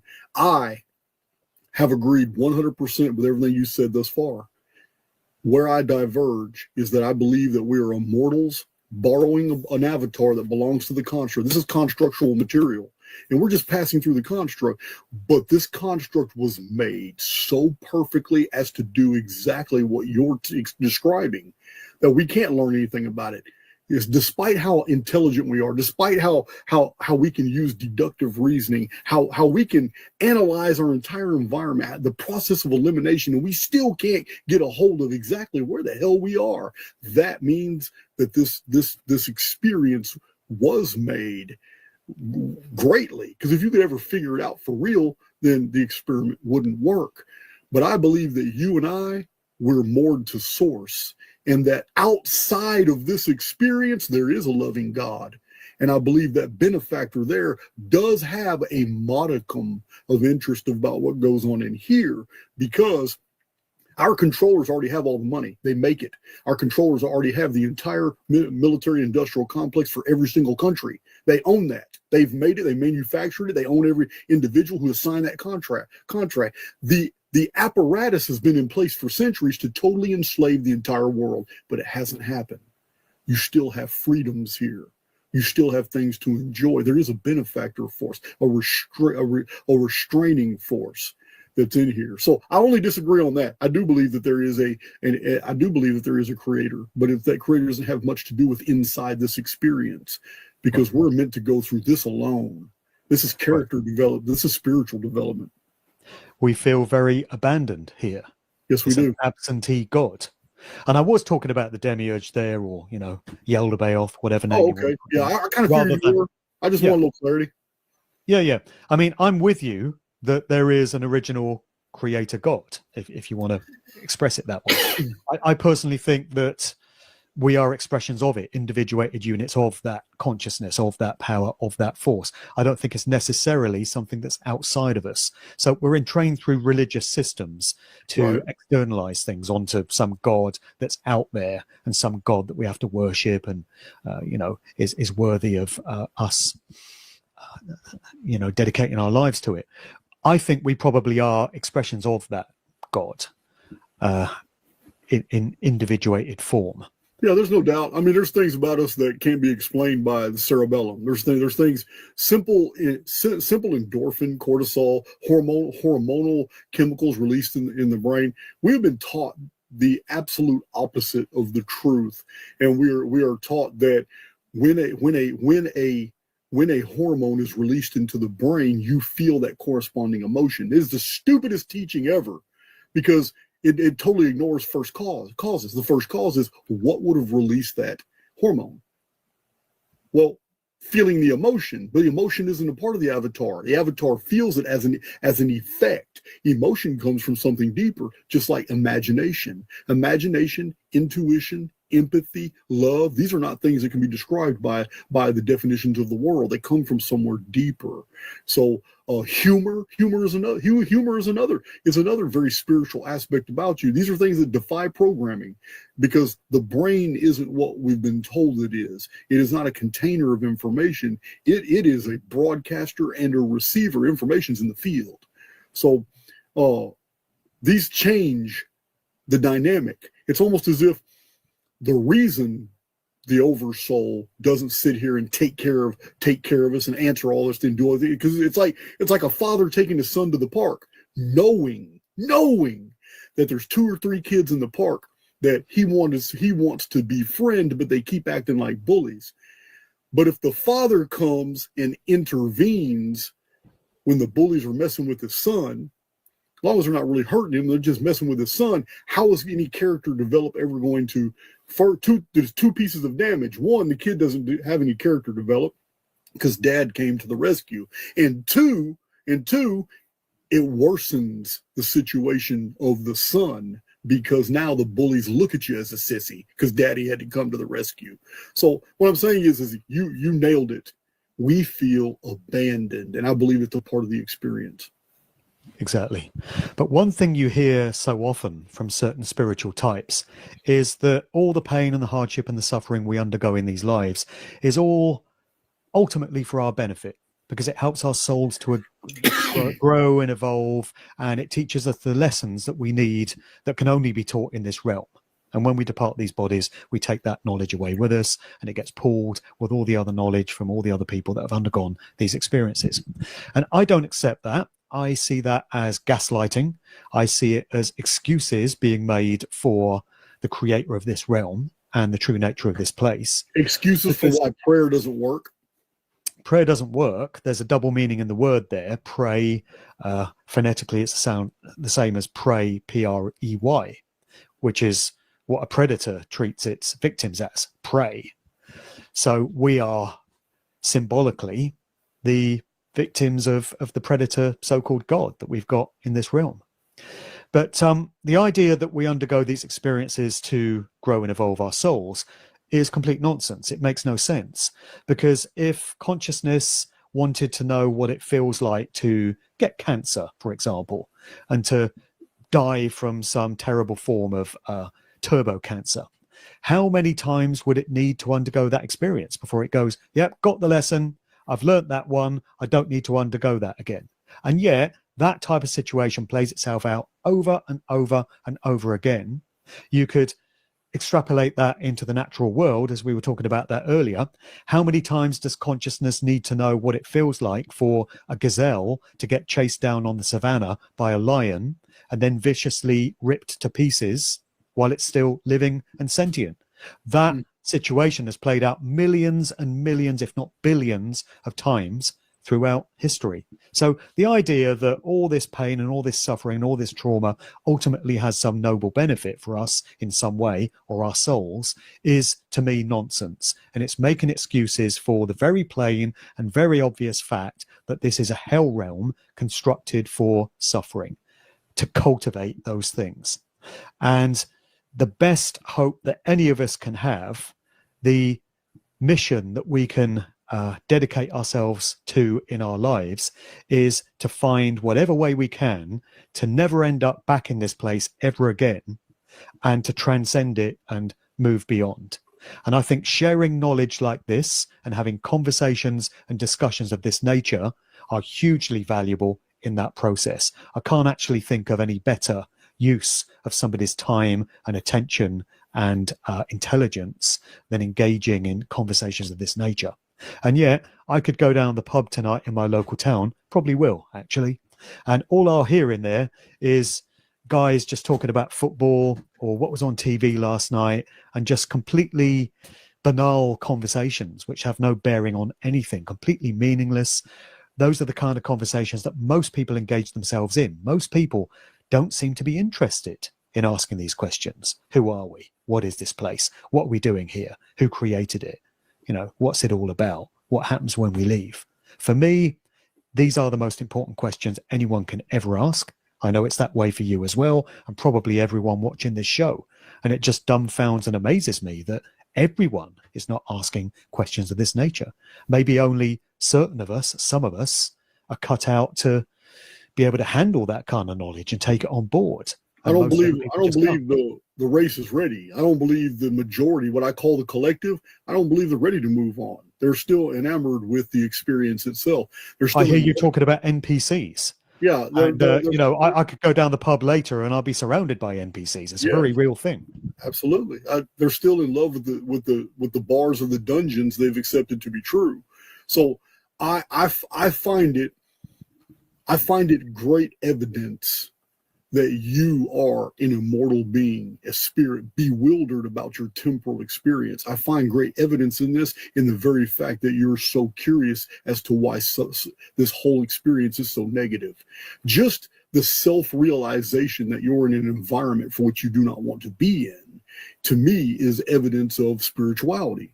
And to me, I would carry that logically over to, well, okay, let me see what a control system would feel about you being in here. Well, I'm a control system.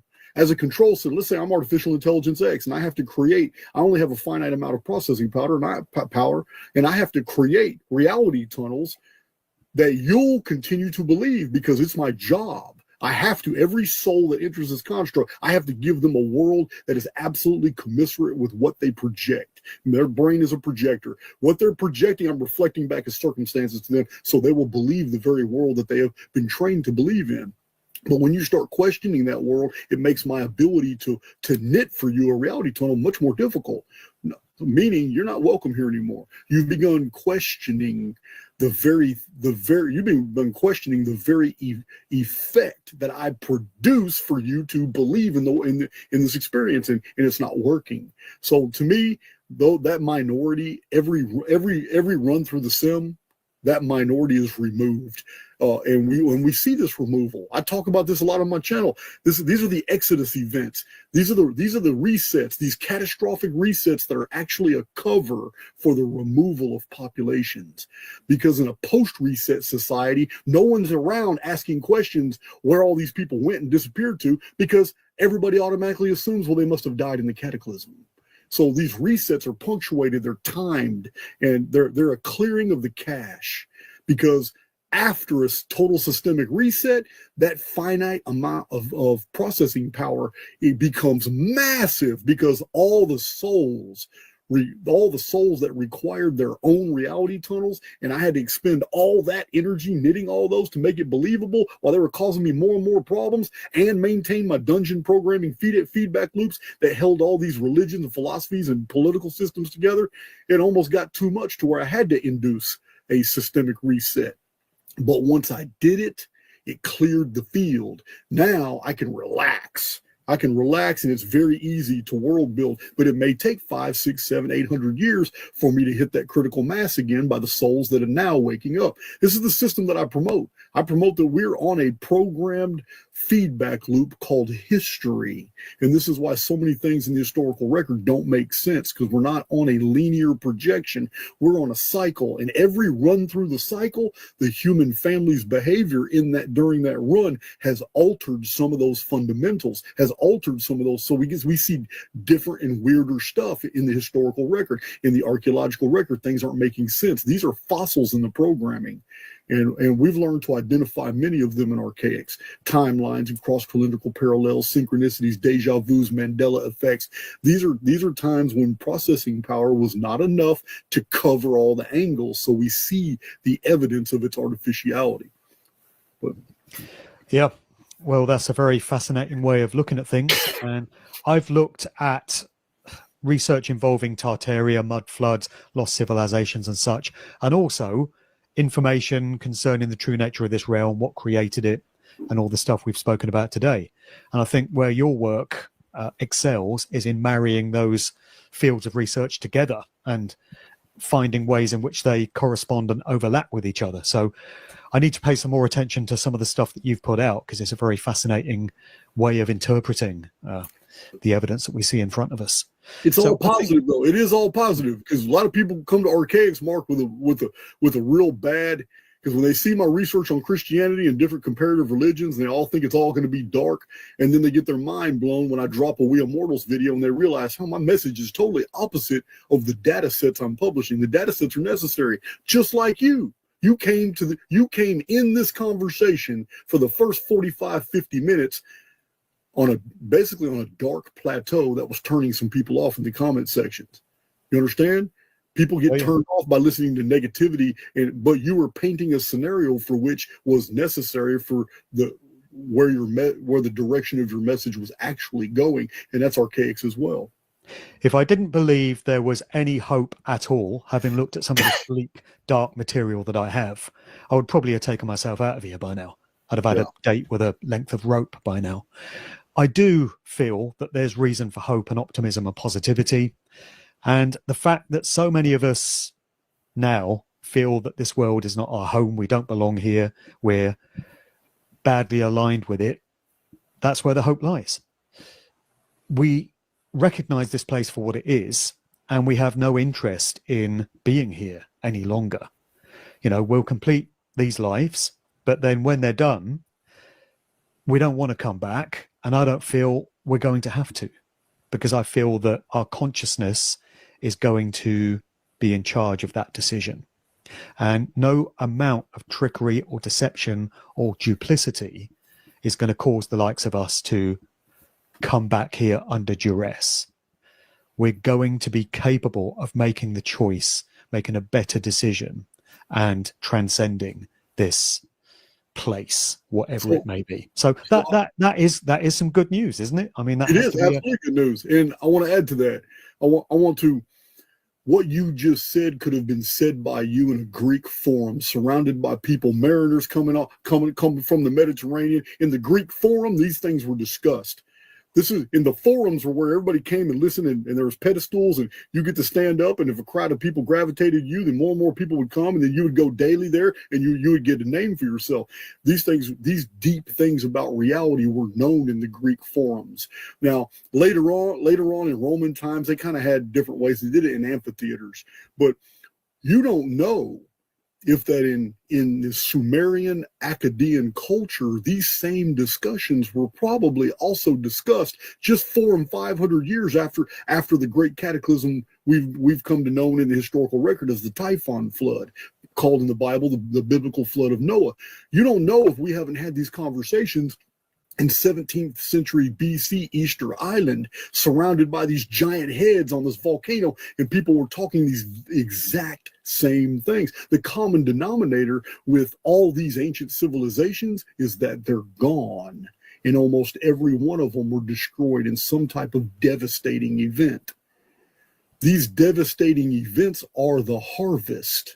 When these souls are removed and humanity starts over. What I'm saying is the very conversation that you and I are having now is because we're heading right toward another systemic reset. Everybody feels it. Governments know it. They're making underground bases and domes and deep earth biospheres. And we all, in the archaics research, we know 2 back-to-back world-destroying cataclysms are on our horizon. We even know the exact dates. And that's by virtue of a massive amount of chronological and historical data. What I'm saying is the conversation you and I are having now is probably very similar to the conversations that were had right before all these other predecessor civilizations, all the way back to Civilization X, were destroyed. This is why it's so mysterious to us. We are seeing ourselves as separate from the history of our ancestors, but really this is the pattern. This is how souls get out of the construct. You're feeling this way because you're about to be ejected. Right. There was another great movie that came out just recently, actually, called The Life of Chuck. Have you seen that one? No, I really don't watch a lot of movies. I just don't have time. Yeah, this is based on an original Stephen King story. And I thought it was a really great movie. It tells the story from the perspective of this guy, Chuck, and it shows you different stages in his life. And it's told in reverse order. And the first storyline, it begins with the end of the universe, the end of this creation. Everything just switches off. All the technology is starting to malfunction. And, devices are dying and the internet goes down. And this all leads up to the end of existence. It just comes to an abrupt end. It just switches off like a light. And then the story goes back in this guy's life, Chuck, and you realize that he's connected with this whole event. It's quite an intricate movie, but it's just interesting that it raises the idea of everything coming to an end and just being turned off. So I wonder if that's what we're heading towards. Yeah, listen, I'm all for it. I don't feel this is a bad experience. I don't feel it's a dark experience anymore. It's a dark world. It is, to me, we're living in a realm that was created by a demon that popped out of a burning bush. That's the best way I can say it. And even the oldest records that discuss this demon admit that he wasn't just called Yahweh, he had another title called El Shaddai. So when you look up El Shaddai in the Assyrian dictionaries, you find out that one of the worst, most treacherous, murderous demons in all of Assyrian cosmology were called the Shedem, and they were called the Shaddai. So all the Yahweh worshipers did was put the Yahweh God, word for God, El, in front of its name, and they made the demon god, El Shaddai. So yeah, that's the name of the demiurge. That is the name of the architect of this reality, and that's why it's all murderous. It's all about this entire predator versus prey ecosphere is completely designed off the model of the shedding of blood. Every bit of it. Well, to that demonic entity, I would thank it for its invitation to come back for another go round, but I'll be politely declining that and taking a one-way ticket instead. Thanks all the same. Absolutely, man. This has been a great talk, man. You're more than welcome to come back, talk about something else. We got there in the end. I feel the construct did its best to shut this conversation down, but where there's a strong will, we're just going to keep coming back. Well, it's not just this today. Mark, we were scheduled 2 weeks ago? We were scheduled 2 weeks ago, and I had I had the time zone wrong. So we kept it on YouTube and rescheduled till today. Rescheduling till today, I had this weird microphone glitch I've never seen before happen to me. Then you disappeared off the deck. I was like, yeah, man. Yeah. So, well, we did get there in the end, and this conversation is one that I'm very glad that it happened. Because I think we've been some places, and I hope people have found value in it. And I've definitely appreciated chewing the fat with you and talking about things that most people never seem to talk about. These conversations are hugely valuable. So another great one in the bag there today, brother. Yeah, awesome. It's awesome. You ever come through Texas, man, let me know. Send me an email, man. Yeah, I've been all over the United States, but I've never actually been to Texas. So man, one day I would like to pass come. through Texas, man. Dinner's on me. Dinner's on me. All right. Sounds all good. right. All right, Mark. So that was great stuff. If I have your YouTube channel in the description box. If you have any other links that you would like to share with my community, man, let me know. Send me an email. I'll put them all in the pinned comment and description box for you. Sure. Appreciate that. I mean, if people are interested in my work into the music industry, I've got 4 books in my Musical Truth series. They're all on Amazon. And for anyone in America, I would recommend that they get them from Amazon because it's just such a ball ache to post books out from over here. They go missing and customs seize them and all sorts. But you'll find me on Amazon. I'm on YouTube. And my main website is djmarkdevlin.com.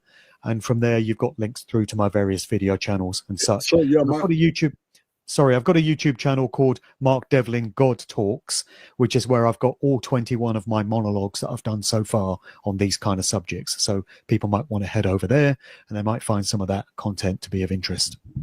Wow, that's a lot. I didn't know you had all that. So my mods have been putting a lot of your links in the chat, so they'll stay forever up in the live chat right here too. But if you want to send me an email with your full links or send it to Big John, and Big John will forward it to me, and I'll put them all in the description box for you. Sure. Will do, man. Great Just talking looking to at the counter on the time counter now. We're heading very rapidly towards 2:16. Yep. How could we not? Well, I think my outro is going to put it in 2:16 because it's 3 minutes long. Yeah, probably 2:16 exactly. All right, Mike. Till next time. All right. Cheers, mate.